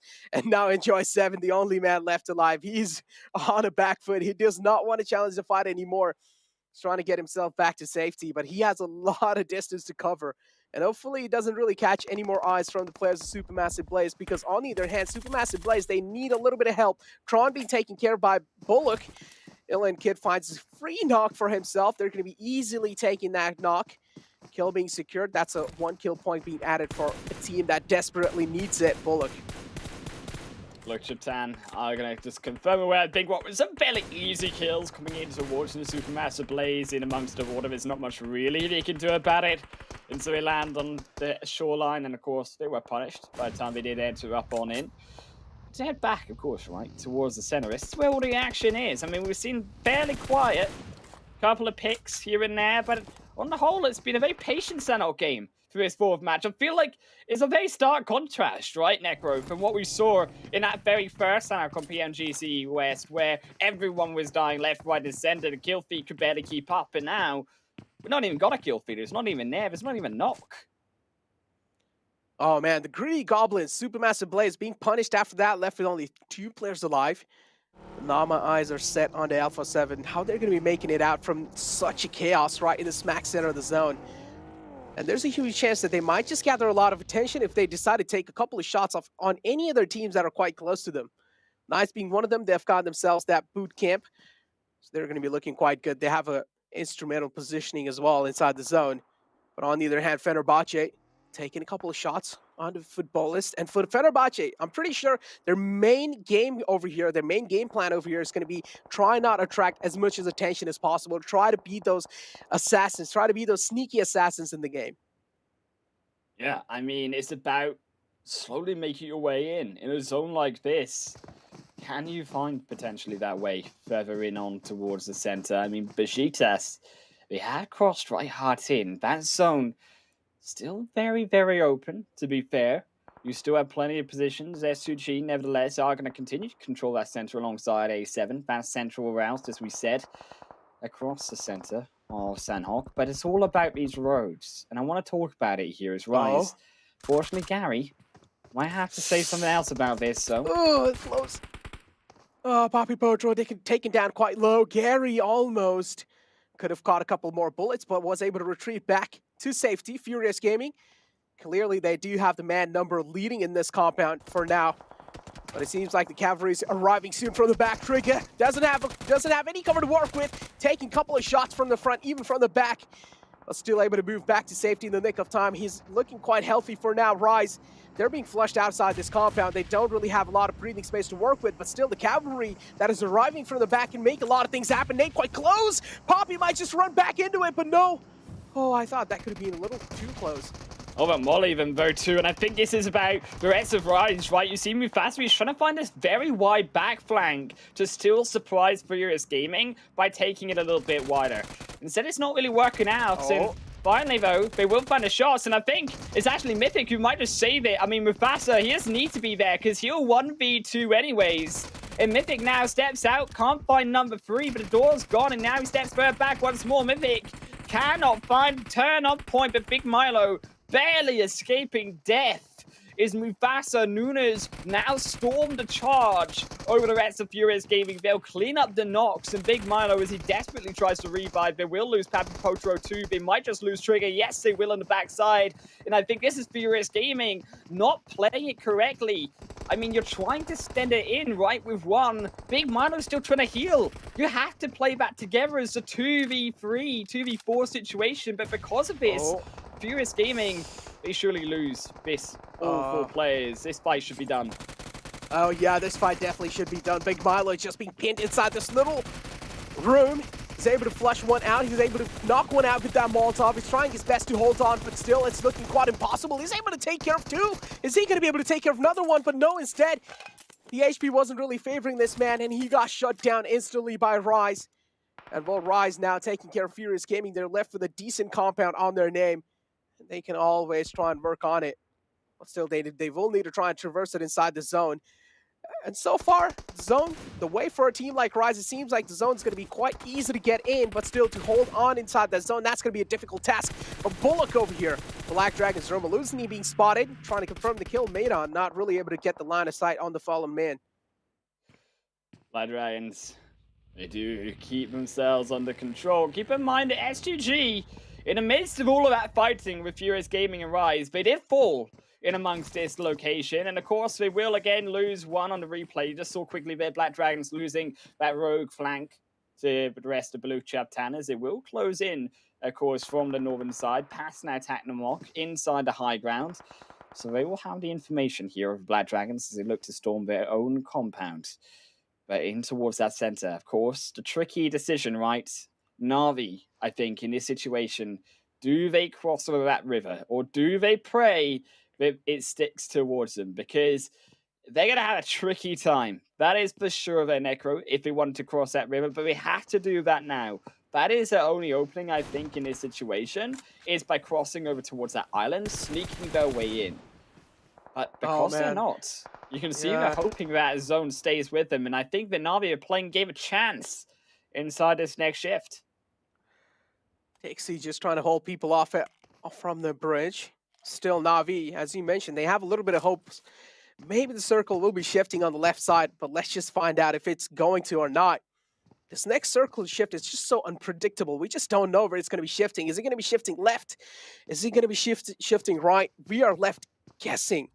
And you can already imagine the pressure on the teams as well to try and play off in these kind of zones.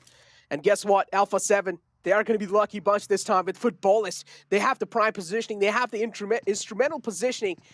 And well, with this, they can try and put on an impeccable performance. Yeah, but you can see that Navi, right? The zone's gone away from them. Such a hard shift. And as a result, Navi, they draw the short straw. They do have to cross. I think they'll be okay. A shift like this does draw people away from boot camp, so they should get over that river. And it's not as bad, actually, for Navi as you think. Had it gone towards boot camp and away from Navi still, that would have been a lot worse. So Navi, they're still counting the lucky stars, as it were, to stay inside of this game and inside of phase 4. But it's not going to be easy. It's still Rise also equally coming in. Gifted the zone, of course, very far away, coming in across that eastern side, but will be just entering up now to the heads of Blue Chapter as they pop over the hillside, though. Will look to try to take back control. Will look to take that vision, right? So crucial that they do stay prone here. Do not get spotted, because this is such crucial information gathering for Blue Chapter. Getting the eyes on Mythic, getting the eyes on Gary, and now allowing the rest of Blue Chapter to follow up, flanking round. Sneaky Assassins Rise, moving inside the safe zone. But can you really call it safe zone when there's just so many teams out here trying to kill you? And Navi, look at this. This is quite a crucial rotation, but still there's a huge chance that they might just be held off at bay. And this is the problem with always Navi making those late rotations. They just don't have info to work with. They're catching a lot of bullets, and they might just run into Rise or either Bullock. And well, this is exactly what I was saying. Lack of information causing Navi this game. Kitsune is still able to slip past through a lot of eyes, but not anymore. Eyes being caught. The target has been locked. And Kitsune, the final man, the final hope of Navi inside this game. They're not going to be able to last for long, that's for sure. Yeah, I think it's just who takes it, though. Is it going to be Baluk? Is it going to be Rise? Which nade lands first? I mean, it's a free kill waiting. The zone's going to get it up. The zone's looking to take it. The zone's the third party of this one. Rise, Baluk. They're not having any of it, though. They want to try confirm that, but Rise, they do send a nade. Send Baluk, Chaptan back. And I think Navi, the only thing they've done is upset Blue Chapter on that assassin move they were trying to play over to Rise by drawing the fire off them and allowing Rise to realize that there was someone there across that hill. There's Besiktas. They will drop next in a kill feed. GC got Black Dragons looking like they may be next as Navi still hoping to find these kills, still hoping to find a way inside a zone, but the blue zone, as it does edge its way further away from them, the hopes do begin to slip.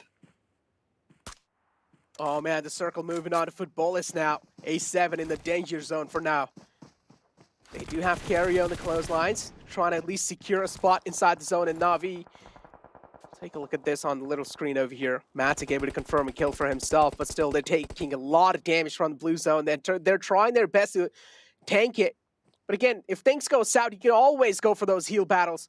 in the game of Sanhok, and this is what Navi will probably try and do for at least to get a better positioning. Kitsune still alive outside the zone between two teams who are trying to eat him alive. Is he going to be able to at least try and fight back? That's the question. And well, this is where his chance might just be. He might just try and third party this entire situation. Bullock moving quite close to Rise. Mufasa gaining a lot of information and finally striking in. And guess what? Ghost Gaming over here, on the other hand, confirming a little bit of knocks for themselves. And Unicorns Love all the way from the far fray. Fresh able to get the line of sights on the Spect. Man falls down and Fresh able to confirm the kill. But it's Rise who will not push further though, Necro. We can't get past the third party, as you said. Unicorns of Love, but Luke Chaptan in behind them. There's too many players in on front, and what a gift of a zone, by the way, to football is here. I mean, we're not talking about it so much, but this compound is insanely strong for them because they're also splitting in with the entrances of that road. Everyone coming over the hilltops in onto them. No vision until they do. This is why these teams are trying to play it slow, but Knights, they just clean them up. Easy peasy, A7 will all fall. And they'll take it easily, 3 remaining to Alucard, Xenox, Coops. Moving really forward only, we'll lose Choco, and that was crucial, though. They keep those members alive, because getting over that hilltop, though, Necro, in on towards Footballist, they're going to need those members to be able to find some forms of flanked round, because Footballist, that square formation looks way too strong for the 360 control. Oh, Unicorns Love trying to inflict heavy amount of damage with that high ground that they have gone themselves, but still, they were able to get a couple of men down from that spot. Fresh all the way from far phrase, doing a lot of damage. And well, guess what? This time, it's going to be doing the same thing. Alucard from the side of Footballist. Of course, they're looking quite safe for the compound they've gone themselves. And Unicorns of Love, though, the circle kind of shifting away, also giving the priority to Unicorns of Love to try and capitalize on this one. And Unicorns of Love, they are moving. They're taking their chances inside this zone. They have the most amount of zone occupied as well. And well, this might just be Unicorns of Love's game. They have the high ground to work with, as I mentioned. They have a lot of intel to work with as well. And a team like Knights, there's no way they're going to be able to retaliate back with the position that they've found themselves, right? Because they're going for that heal battle. They're going for that positioning game. I mean, Unicorns of Love, they're doing the exact same thing, though. It's about who's going to survive. Right, I mean, Bullock, right, you have to also remember that Alien Kid is there on the back end, still way out in the outer depths of the blue. That is the ocean of the blue zone, as Knights will lose another. Xenox will be the last to fall, and Unicorns of Love once again secure themselves top 3 finish with a healing strategy, but a zone that moves in towards Unicorns of Love and away from actually Footballist. This might be a game that Unicorns could just snipe away with a hilltop, with a high ground. Footballist coming out of those compounds. I think that actually Unicorns, Fresh so crucial if you can find a couple of knocks here, but if Fresh goes down, Footballist still could claim this. Oh man, Unicorns Love versus Footballist. This is a huge fight. 2 Alpha Tines clashing against each other, and there can be 2 Alpha Tines. Let's just find out who's going to be the one to actually stand out tall this time. That nade's quite close. Fresh taking a lot of damage on himself, and with that, Footballist find a little bit of more breathing space to work with. Another nade is going to be sealing the deal onto the man of Unicorns Love, and Unicorns Love, the cavalry should be there in no time. Fresh being taken care of now. Footballist as well on aggressive footing, and Unicorns Love trying to suppress down Footballist, but that's not really happening up till now. And look at the flank angle being created over here. Lin trying to make sure that the guy who's flanking, he should be taken care of as quick as possible, but Noak's going to be the answer instead. Footballist just playing that to perfection. As soon as they got the knock onto Fresh, easily were able to capitalize onto it. I mean, you look towards Footballers, I think there was a chance, a slight sliver of hope that Unicorns of Love could have stolen that game away. The problem is, they were here on this hill, and the zone was here. They had to move further forward in onto that zone to be able to really capitalize on that shift. And Fresh needed, as we said, to stay alive in that situation, but because that nade just landed straight on into Fresh, there was no defending anything, and as soon as Fresh fall, you can see the rest of Unicorns of Love, they just fell apart when it came to getting that final chicken dinner in place. Footballers rightly so, though the zone, I think, gifted that chicken dinner, but they'll take it. You take those wins where you can get them, and those points, because Footballers, they needed that to climb up, and they've been phenomenal today. I mean, 2 chicken dinners now. We wanted to see, can anyone repeat S2G and those multiple chicken dinners? Well, here we got our second answer. Well, here we do go. Yeah, football is definitely having the day of their life, I would like to say, as they won even the first game of the second day, and now they're also able to win this game as well. That's absolutely huge, right? And this is what they really needed. And football is able to show themselves when they really needed to. And now as they have also gotten a little bit of safety cushion, I would like to say, in the next game, they can try and screw things up for other teams. I mean, to be fair, football is, yes, they get that lead, but I think you're about extending it. Can you even go towards S2G? Because, I mean, football is set on charge to track and kick their way over that goal line in towards that first place chicken dinner. If they can potentially get further up with some more good games, they're definitely improving. They're definitely a scaling team that has been seeing more and more and more improvement as this tournament has gone on. And I think that we're starting to see the slip, the fall of what we had the Kings of week 1 of the rest of S2G. These teams that we thought could be strong coming back into week 2, but the consistency just not being there. And I think it's this, as we said, a surgence of lower teams. Even Navi, you could class in there as one of those lower teams, coming up strong so far in this week 2. I mean, hey, in the end, football is just proving Unicorns' love unparalleled, right?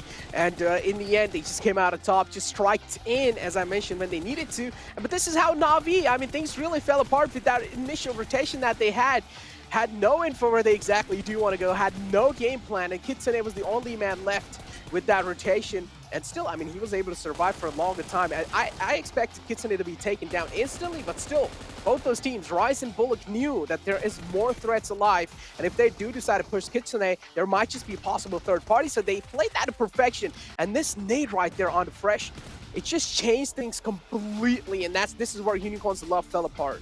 Yeah, I think it was footballists. They split themselves wide. They tried to play across all of those flanks. As a result, they were able to find those flanks and a success, as we said, of that chicken dinner. But see what, of course, the rest of these players thought about that chicken dinner. Heading back again to the analyst desk. Footballist again with another chicken dinner. Zute, S2G, Super Weekend 1. They won 5 chicken dinners, and everybody else only was able to go on ahead and achieve 1 at least. This week, they kind of changed it. It's Footballist. Footballist has 3 chicken dinners, and then everybody else just has 1. That's nuts. Yeah, I think Footballist got 2 today so far. And there's a saying called Soul Case Sunday. Well, I'm pretty sure it's not Sunday, but come Sunday, hey, they might even pop off harder. So they might see that 5 chicken dinners or do even more than that. But looking at the rankings, you mentioned S2G. S2G, well, you guys all said they're trying something new this week because they have such a big cushion. It's pretty obvious whatever they're trying isn't working out as well as it was last week, 7. Yeah, and you know what's a surprise? I'm actually shocked to see Mafioso here as the MVP, considering that Alpha 7 ended up exiting in 7th place. So that's actually really impressive. Mafioso being able to get 5 Illims with 609 damage, 53% of team contribution as well. But going back to you guys were saying, like, football is Soul Case Sunday, more like Soul Case Saturday maybe, and then tomorrow too, because right now they're looking really, really good. I love how they were able to just kind of play off that last circle too, being able to get different angles, and football is being able to jump up, at least for this Super Weekend stats only, being able to jump up for first place with 120 points there, Sue.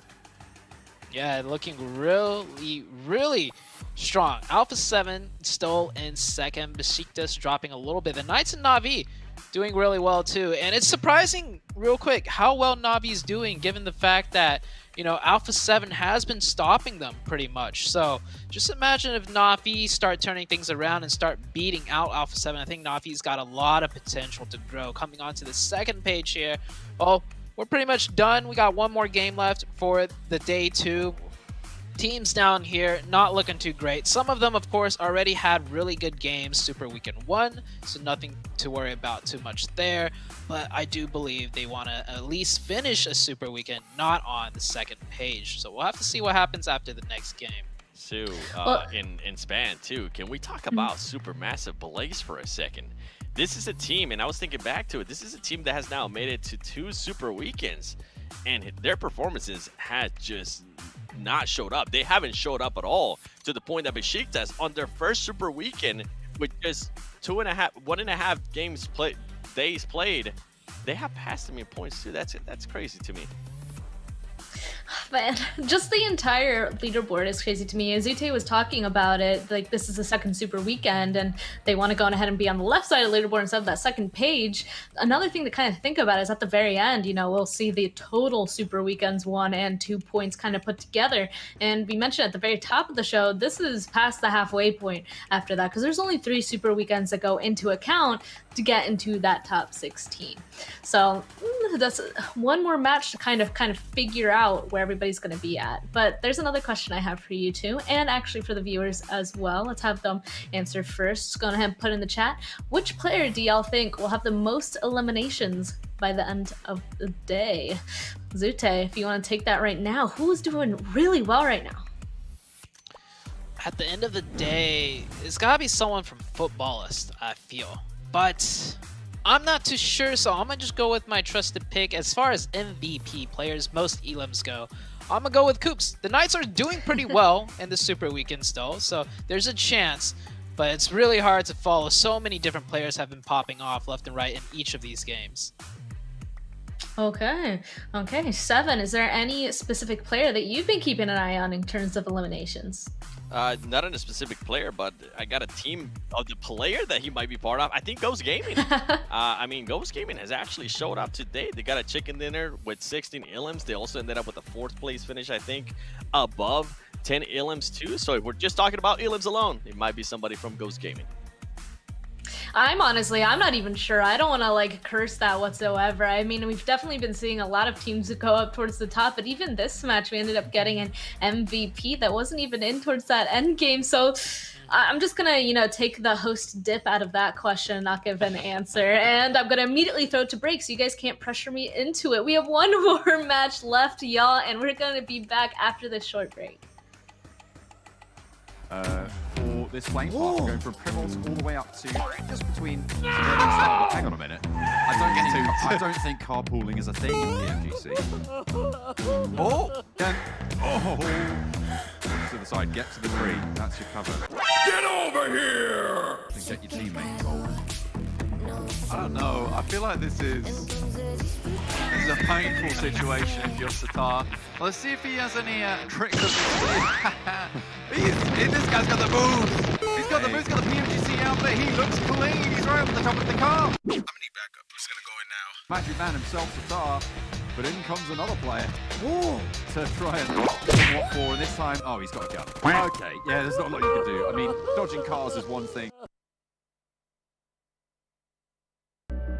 I saw the first light, the first steps. Now I see much more. I capture Earth in all its beauty. I see action. I see drama. And I see it in the finest detail. Moments of inspiration. And the first steps. I am the 1+9.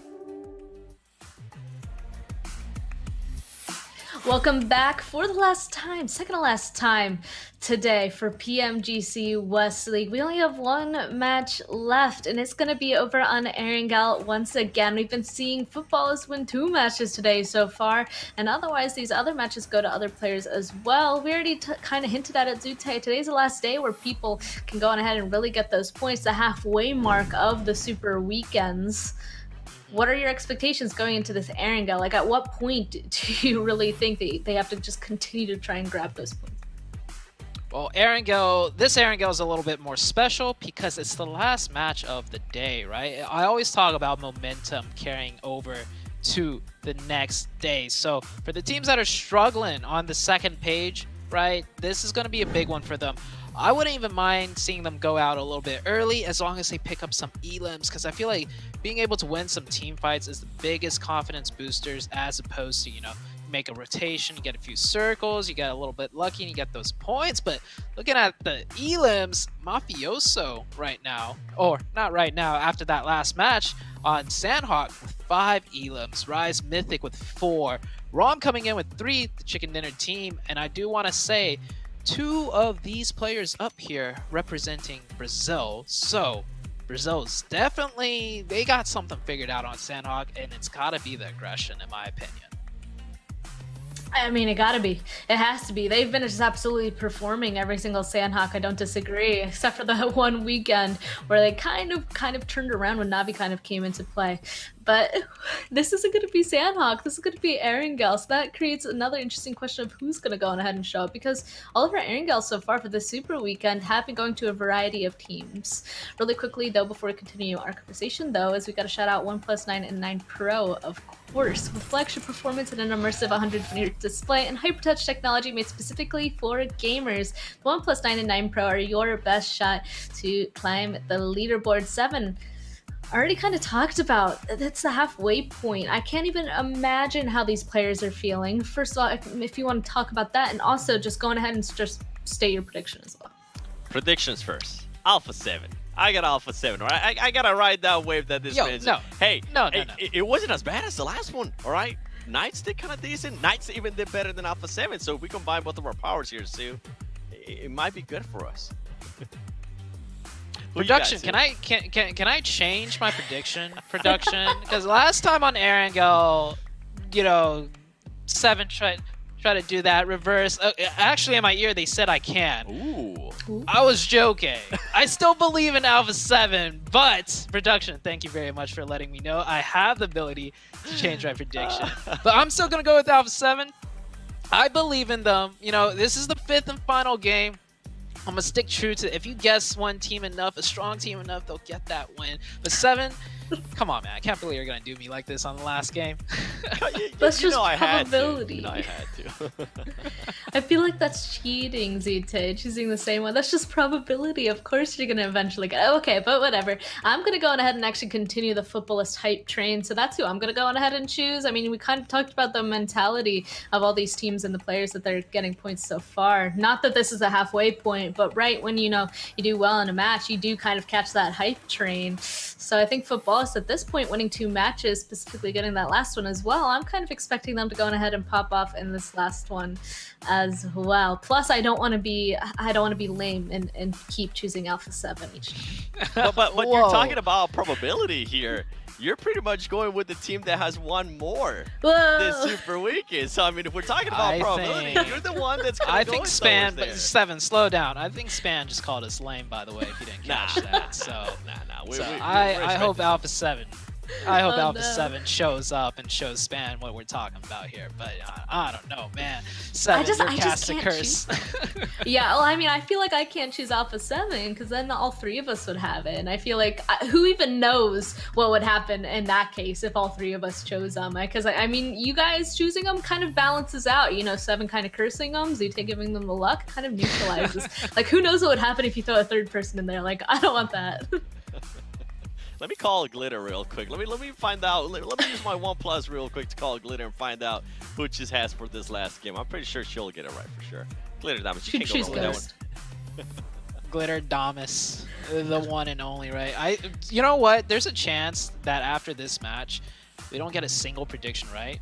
I don't think we haven't predicted a single team. This is a couple of us were close.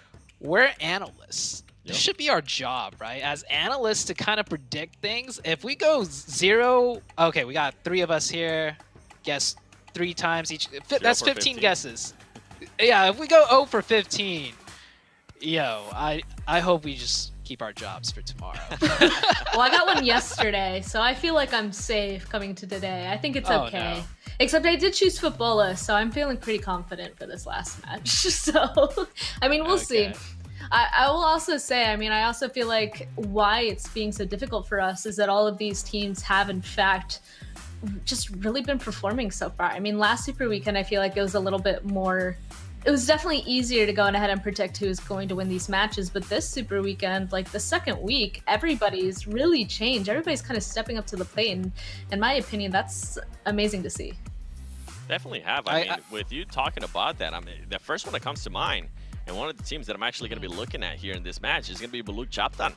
I want to see if that team is going to show the confidence that they showed up with that last fight in Erangel with Alpha 7. I want to see if they do get into some kind of fight, right? If PMGC Schedule decides to, hey, we won just now. let's do it again. Let's see what happens this time. And I hope it does happen. And I hope Blue Chapter goes and tries to be the aggressive. Even if it doesn't work out, at least you tried. I gotta agree. What Span was saying, absolutely right. A lot of teams are stepping up, so we don't see that constant domination of one team. It's not like Super Weekend 1, where S2G, like, just constant chicken dinners. Everyone was scrapping for their first one. So we'll see what happens this one, Span. But yeah, the lobby's definitely heating up. Players are definitely getting better and better as days go on. And that's why I'm really excited to get into this last match because, I mean, we put our predictions out, but we're not quite sure. No matter who's going to go on ahead and grab it, it'll be exciting to see. Let's go ahead and jump right on into it for our very last matchup today. Erangel, once again, take it away, Wolf and Necro.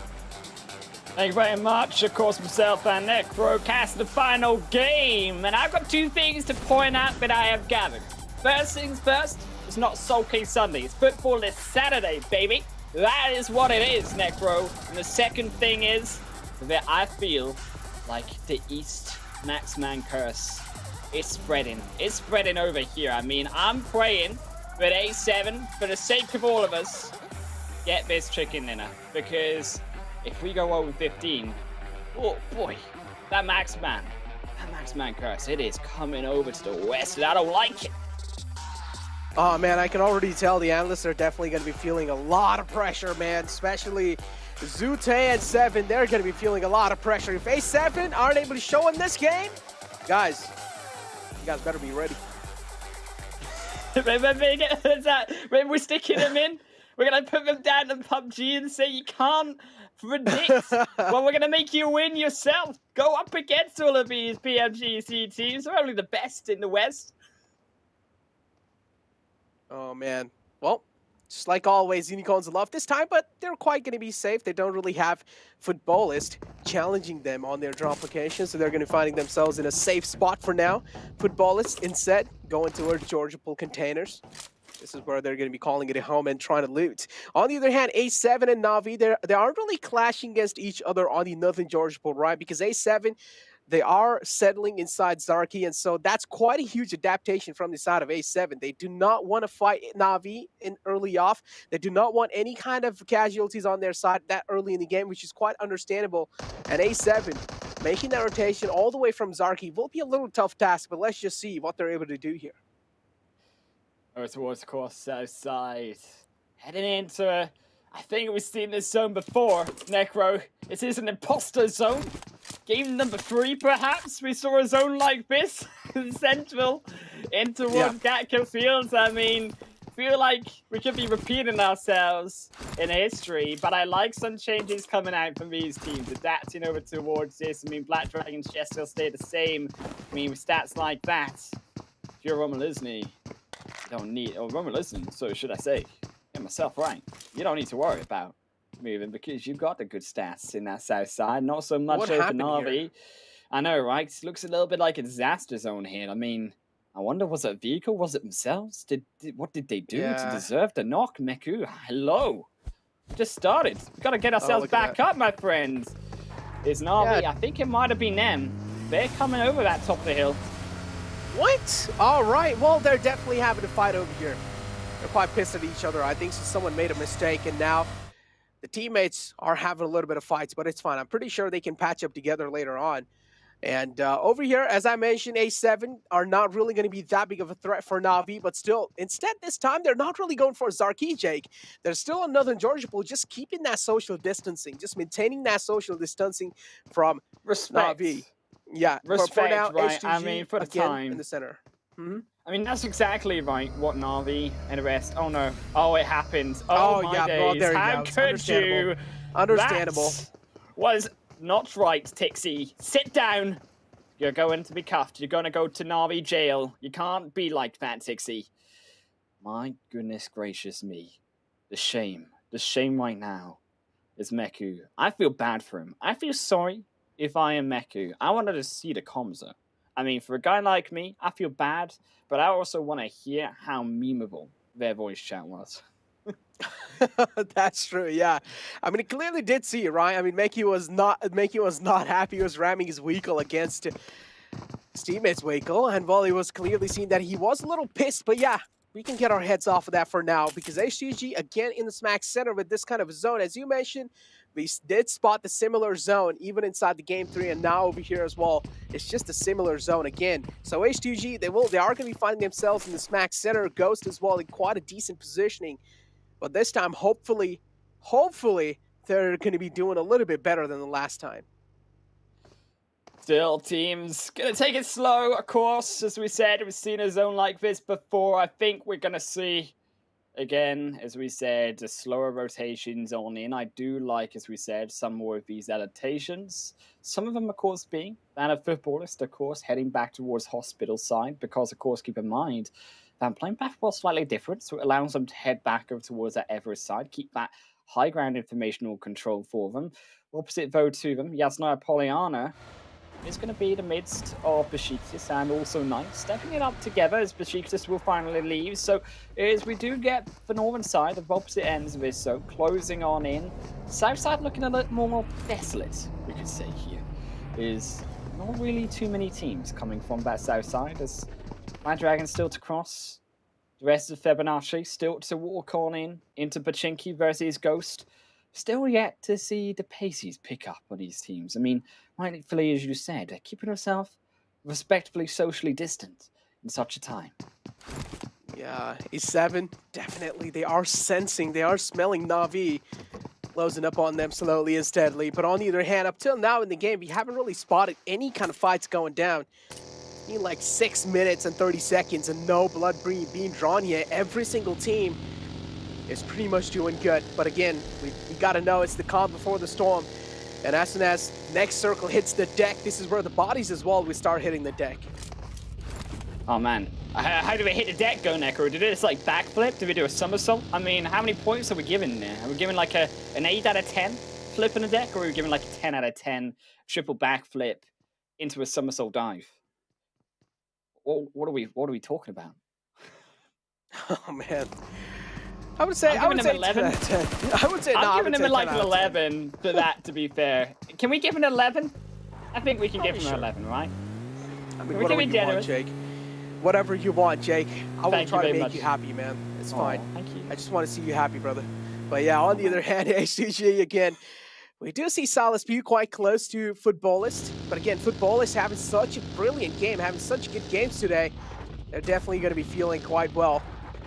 On the other hand, still, as I mentioned, nothing really happening. And this is quite strange for me, right? Because we've always been seeing those clashes coming in. We've always seen like at least 1 or 2 individual fights going down. We've seen teams getting handicapped up till now.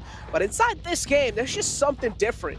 And well, Black Dragons, they've already traversed across all the way on the northern side. Unicorns love, I do like what they're trying to do here. They're going all the way. They're taking quite a longer approach inside the military base. But I'm going to hold on to my word. Fibonacci again. They might just be caught in the rotation.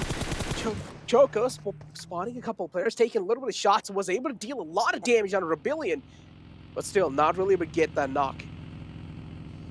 Rebellion is going to escape for now, but I think they've got other problems here, and that is not just the Corsos in one direction, but the fact that Fibonacci, they find themselves surrounded by plenty of these teams. That, of course, being one of them coming in on the opposite end, and well, they don't really know where to go if you're Fibonacci, because the only other way is into the ocean, and that's not really where you want to be inside of that first phase zone, depending on where it does shift. I mean, just quite frankly, I don't think I want to be in the ocean. I'm not, as much as I am a lifeguard in my previous form, I am not one for the water right now. I'm feeling more like a land dogger myself. Are you feeling more like a land person yourself here, Necro, today? I highly doubt that, man. I don't really know. I got a question. You feeling more like Ross River? I don't really feel like stretching my brain over that, honestly. But yeah, on the other hand, now Black Dragons and Fibonacci while spawning each other out. Falky gonna be making a safe move out of that one. Not really interested in fighting, it seems like. And on the other hand, Furious Gaming catching a couple of bullets. Finally, as I mentioned, this is the calm before the storm, and we're finally seeing a huge wave moving inside the zone all the way from the right side, including Knights and Furious Gaming moving quite next to each other. And Knights, still, they're looking to establish their mark today. Sorry, I just choked in water. Speaking of, I think the water is coming back to me. It's rolling against me here, Necro. I said I hated it, but now it's trying to get me. trying to AWM me in the neck. Because I gotta be careful here, Necro. It's a dangerous world out here in this game 5. There's phase 2. It will center in towards that Everest side, and Footballist Everest will take that control. And I think that actually Footballist, I keep my eyes towards him here, because I think if they can keep that Everest control, they're looking really strong. A lot of these teams come in. But the problem is, for them, when they're looking for that information, it's not on that side. It's on the opposite end. It's on this eastern flanks. And nice. They're the ones taking the kills on Fibonacci. Fibonacci running away is Rebellion. I think he might be...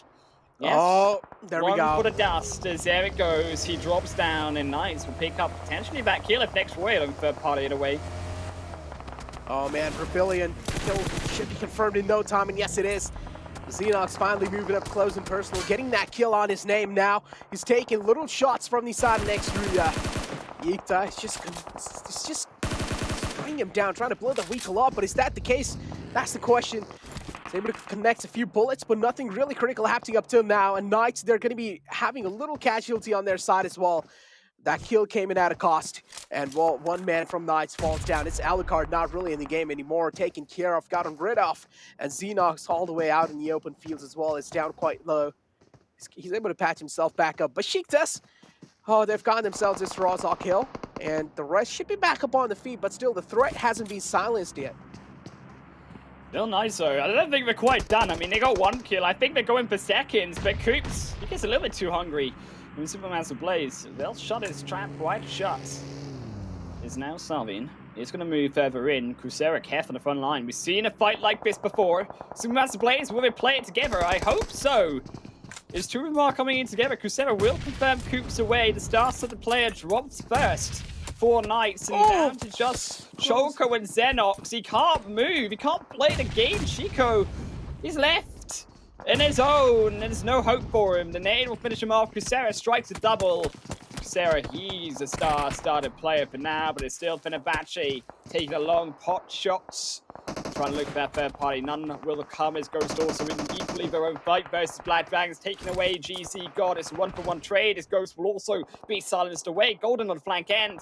But Golden is the only one alive, and he's also in a tricky position. Keep in mind Fibonacci here, and alongside also Ghost. 2 equal sides behind him. Yeah, Fenerbahce. Right in the front lines of Black Dragons, and as well, keep this in mind, Fenerbahce, they do have a casualty on their name. They're still not looking good. They only have a 3-man squad to work with, but they still need to surpass teams like Ghost and H2G. The defense is looking quite strong, and breaching that is going to be a hell of a task to pull off.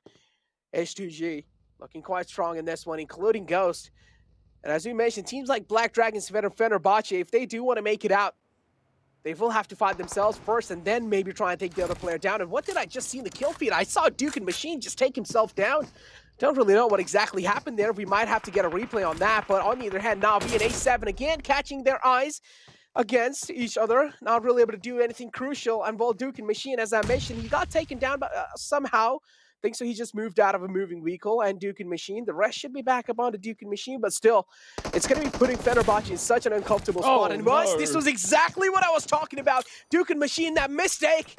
Oh, it's going to be costing maybe Fenerbahce this game. And Fenerbahce, they really need this one. But Golden, as being taken care of by Silas, connects that headshot in the crucial time. And Fenerbahce might just be saved by Ghost Gaming. I was looking for that beautiful 3v1, and then Silas Pierce pewed him down. 1 shot, 1 kill. As Silas Pierce steals my hopes away. I feel broken inside. As S2G, they move further in on that zone. We'll cross that roadside in, past Pachinki. That's going to be their next difficult move to make, as also Fenerbahce will have to do the same. Equally, even more so difficult, though. They've got to get in towards that church line. Is Ghost. They're the ones singing from the hymn sheet right now. Unicorns of Love. Heading over backwards towards that western side, though. Footballers, they have moved further down. We talked about that information. What have they gathered? Because they are heading in on the edge of these ruined sides. And I think this is going to be a fairly nasty one here for this final game. I mean, Footballers, yes, they have actually a great still position. Because the rest of his zone, keep in mind, we're heading down into those ruins. We're heading into Watertown. In around Roshok Road, up towards the northern side, that bridge. This is a devilish zone to finish it off here in the second night. Yeah, definitely the zone being kind of cruel against the teams. Does want to see these teams struggle, and well, guess what? I do want to see the same things. I want to see the teams struggle. I want to see the teams put on an absolute show for us and also the viewers. So, well, this zone's definitely going to be helping it out quite a lot. That's on. Choco trying to reposition the Weakle, making sure the Weakle's being safe. If things go south, the Weakle's going to be helping them quite a lot in making those quick rotations. And H2G now find themselves in quite the open field. Fresh able to escape a lot of eyes. Is not really going to be catching any bullets, at least up till now. And Unicorns love. They have quite a huge spread.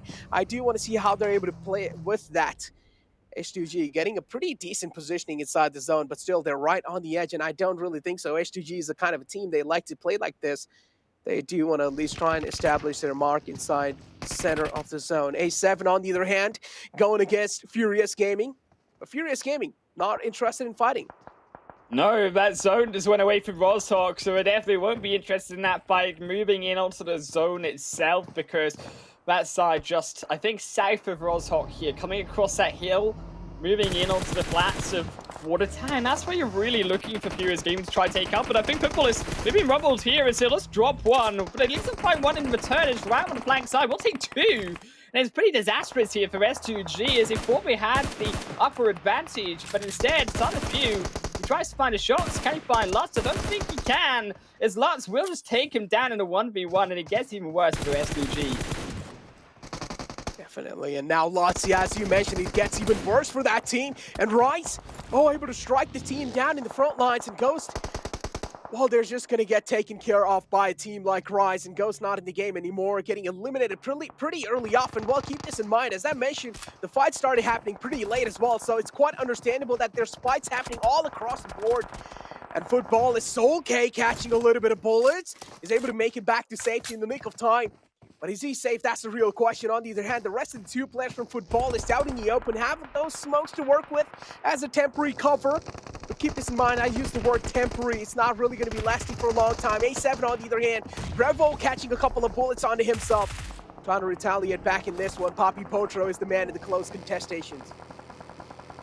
Still, Supermassive Blaze, they are entering up on the hill though, in between all of, as you said, Furious Gaming, Alpha 7, the worst off out of the three of them though. They have to move in on that zone, and Phase 4 is closing in behind them. And I think this is why you saw Furious Gaming make such a speedy push back. But it's Supermassive Blaze, right? They take the control, take down 2. Then on a high watchtower, they'll take 3. Tron is on a rampage. He's about to take the 4v1 place, but he goes down. Silenced finally by Papi Potro. But what will A7 make of this? Will they use that advantage? Because they're still playing it slow despite the kill feed, despite the shots coming through from Supermassive Blaze. Oh, the cavalry's here, and as you mentioned, Tron being taken care of now. He was just raining down death and destruction on the players of Furious Gaming. Furious Gaming able to withstand a lot of damage, able to tank a lot of damage in that fight. They're still alive. Trick is in though. Molotov comes in through, able to find one. But on the other hand, Football is fighting against Unicorns Love. This fight has been going for a really long time. It did come down to a stalemate, but finally it breaks out again. Fresh catching bullets from the back. Back's exposed, doesn't really have anywhere to go. He cannot reposition himself. He's being sandwiched. He's being eaten alive. And Football is able to take care of Ghost. Him being taken out, that's a huge threat, being silenced in the game. And now Unicorns Love looking to find the opening. But guess what? GK first realizes that there's no way he's going to be able to come out on top in that fight. Instead, he can try and play things a little safe. He can try and go for those quick placement points. Yeah, I mean, it's all down now. Unicorns are love, but trying to play it for the healing strategy. There's nothing more GK First can do. As Navi will also drop one. Crossing over into the zone, it's about to get worse for some of these teams. Oh, it goes over to Water Tower. We're getting a Water Tower finish, baby. For the end of Game 5, Day 2. We're not seeing it this yet. And I want to see what these teams can do. Can they swim? The zone is determined to give us some water in the end of this match. Is Papi Potro. He did manage to revive 2. They couldn't save all 4, but it's better than I think what we could have hoped for, considering Furious Gaming, for the state that they were put into in A7. They didn't push. They didn't push as far, and they will lose 1. The hopes that the analysts slip in as Mafioso drops as well. Oh no, it looks even worse. Oh yeah, here we go. The analyst curse comes in through. A7 left with only 3 players alive. Oh no, analysts, they're not going to be feeling good. Just watching just A7 getting dismantled like that. Navi Oh, that nade was quite close, but Matic still able to get there. Oh my god, what was that? That's a heroic entry from the side of Matic. Able to get those 2 kills easily, and Nextria, they're handicapped big time. One last man alive, but not anymore. Nihath also taking out the game. That's going to be leaving Nextria in 10th position. Unicorns Love, though, still barely alive. They were able to escape the eyes of Footballists, but I'm pretty sure in any time soon, the last man should be taken care of from the side of Footballists. And here we go. Footballists just ramming their vehicles in against Besiktas, but didn't really expect Zesta to be there. Wrong. Quite down low. He's on a sliver of health, pretty much down to 1 HP. And well, one more bullet, that's going to be it for them. Oh man, they're trying to go in, they're trying to walk further forward, but there's only 3 remaining now, and I think you can see it on the kill feed, 2-1. Is I think Besiktas, they should defend this. There's lots, you can't find it. Loose goes down, and now Enjoy, the star of Besiktas himself, takes him away. And inside the vehicle, Soke is praying right now. What is going on? He will not be spotted, but I think they know. The nade's coming, it's okay. He's being rumbled. He has to go. He finds one. Can he get a second? The nade's gonna pop.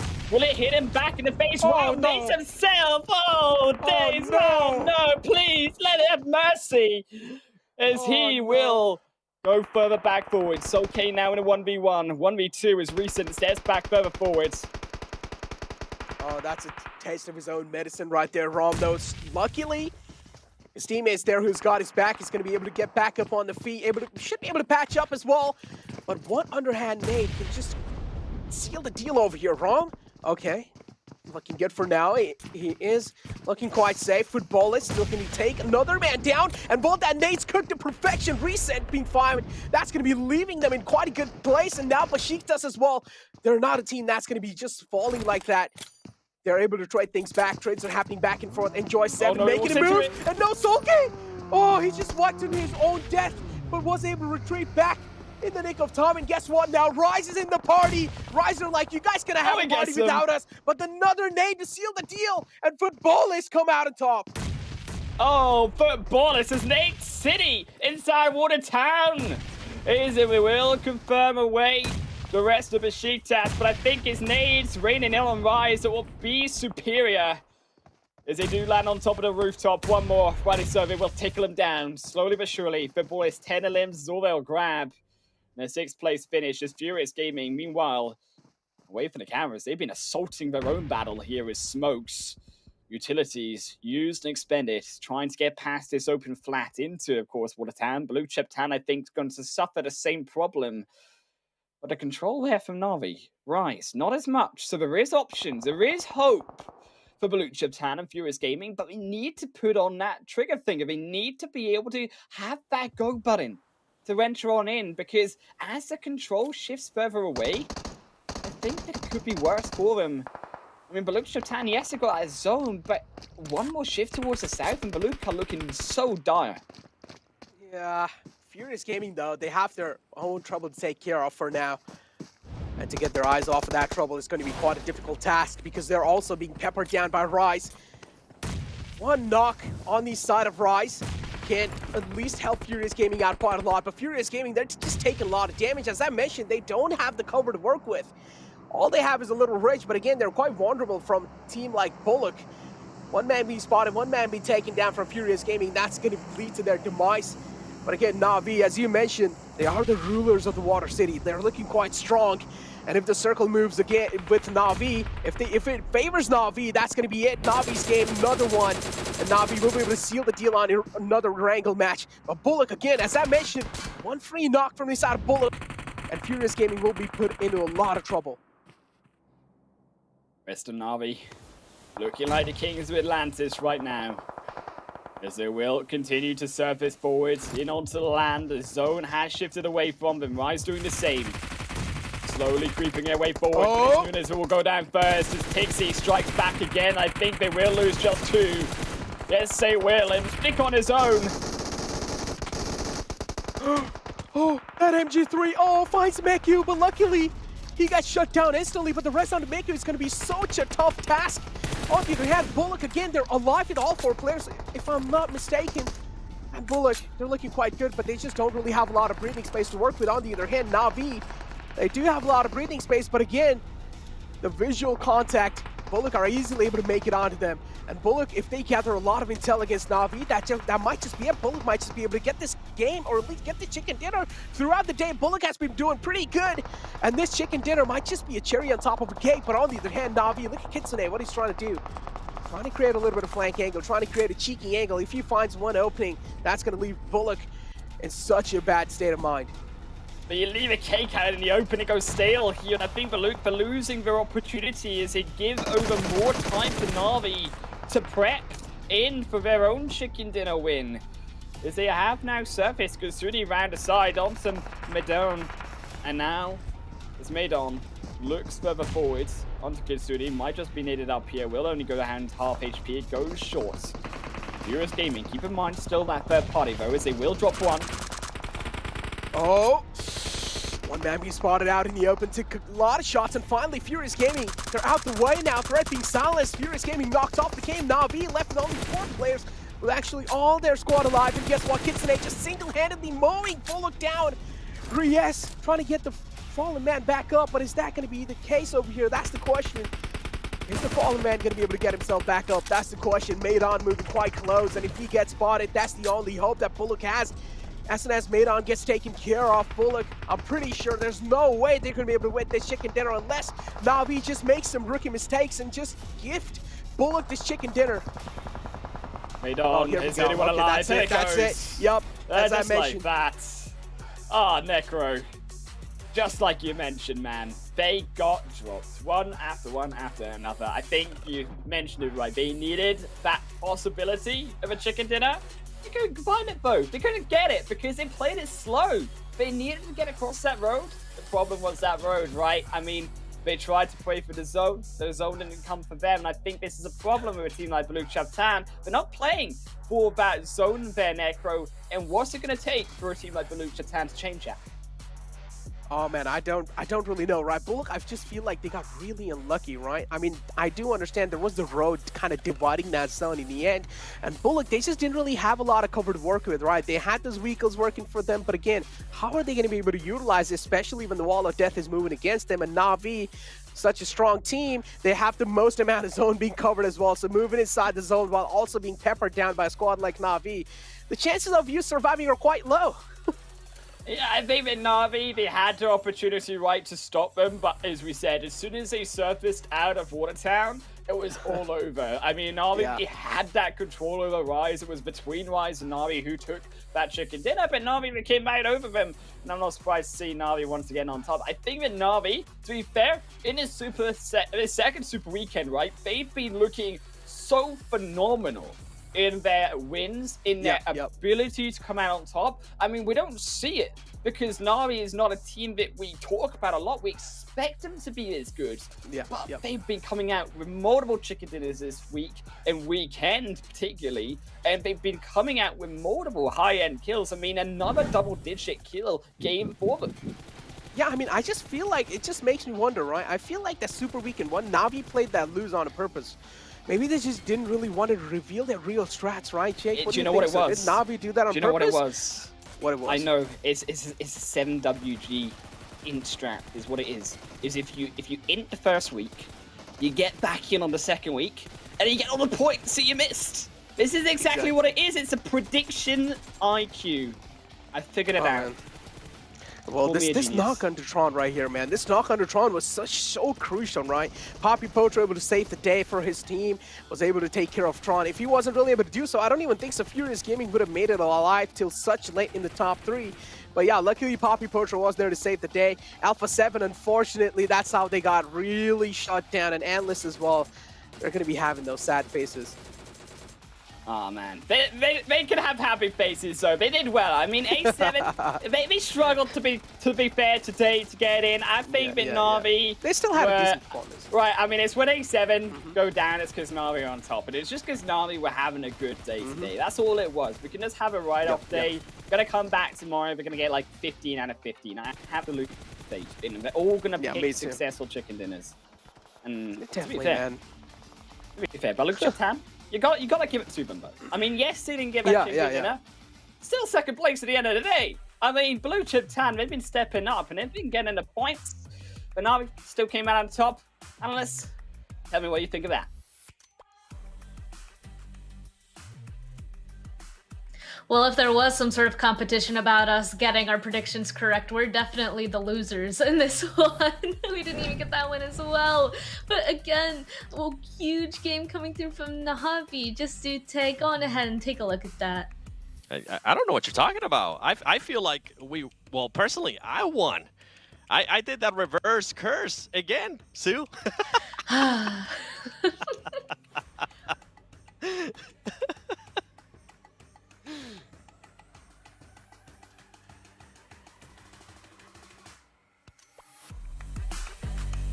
Last game for A7, or last Erangel for A7, you predicted A7. That was your prediction, but it was that reverse caster because you wanted Navi to win, and they did win. In this last game, you told me you were actually picking A7.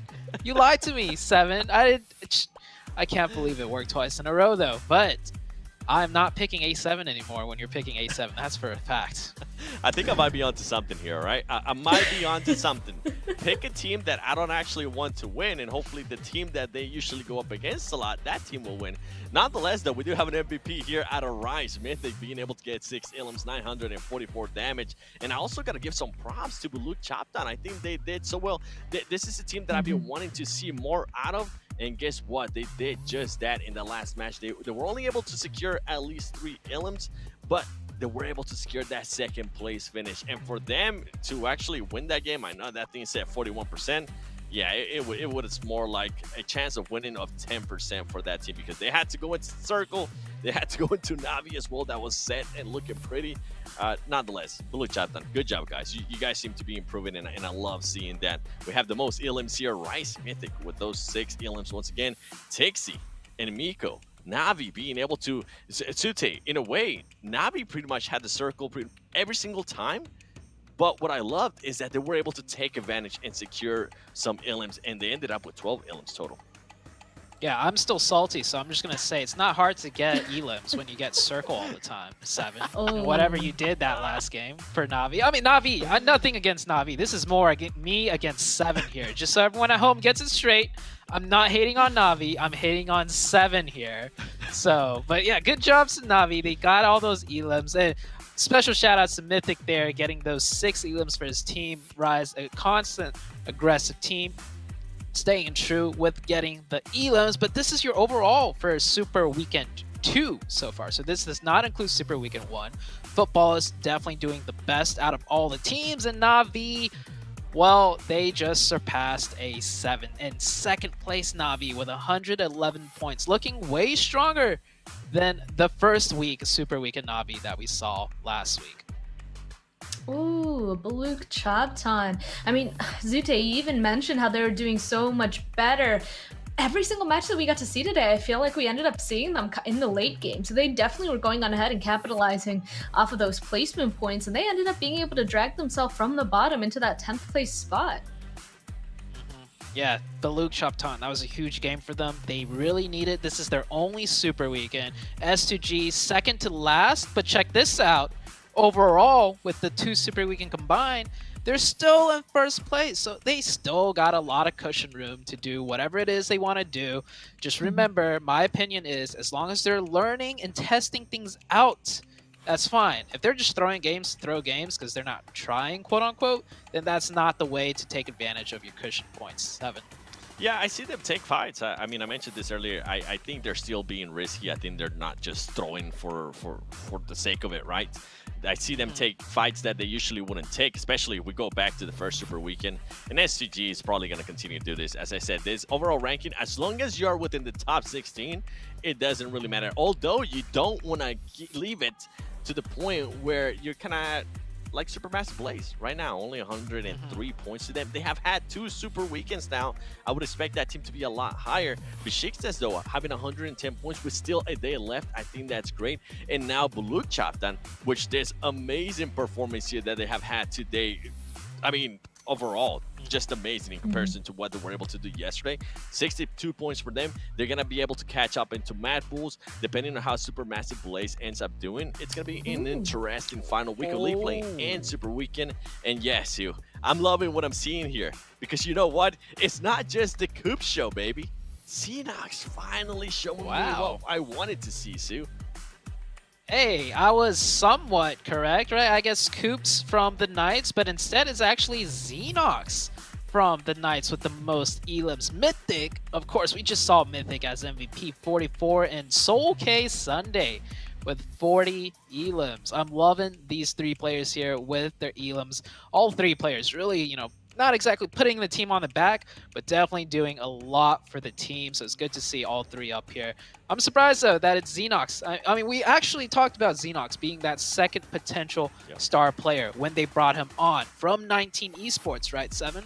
Yeah, we definitely did. I think did. Xenox, he finally started to gel, and it's finally showing through, and he's even surpassing Coops at this point. It's finally falling into place, right? We were asking for that dynamic duo for the longest time. Maybe this is the time, right? As we look at the winners of today, Football is with 2, Navi with 2, also Ghost Gaming being able to wake up and go from 16th place on the first game to first place on the second match. I mean, what a day! I'm loving the variety that we're seeing here in regards to teams being able to step up, Span. The last thing I'd like to point out, actually, is seeing Solke on that most eliminations board. I was kind of expecting him to maybe be a little bit higher, because did you take a look at their overall eliminations for today, for the Super Weekend? They have 75 eliminations. The next highest amount of eliminations is 57. So, where did those kills even come from? That's disgusting. That's a big difference. That's like almost 20. I can't really do math right now, but that's a big difference. Well, football is, they got, you brought it up earlier, Span. They have 3 chicken dinners so far for this Super Weekend, which is, and we even questioned, like, can they do what S2G did in the first week? So a lot of those elims came off the backs of those chicken dinners, but of course, football is looking extremely strong. Even when they don't get that chicken, they're racking up those elim points. They really, really are. Like, I was surprised to see that. We missed it for the first couple of times, I guess. But yeah, taking a look at that last overall, I was just like, that is a lot of kills that they were able to pick up. And that just goes on ahead and poses a couple of questions that are just going to be left open-ended. So you take 7 before you guys start jumping in here, because we're going to go ahead and try and see if they're going to be answered tomorrow. Because that's all 5 games for today. And there's still one more day of the Super Weekend tomorrow. It'll be interesting to see if, of course, Football is going to be holding on to that top spot, if they're going to be able to get up to those 5 chicken dinners and meet up with S2G, and of course, just who's going to be at the top 16 of the overall leaderboard for the Super Weekends by the end of tomorrow, because it's now officially past the halfway point. They want to go ahead and rack up those as many points as they can. But that's it for me, Span Cargo, Zute7, World Gaming, and of course, all of our casters. We will catch you guys tomorrow for the last day of the second Super Weekend.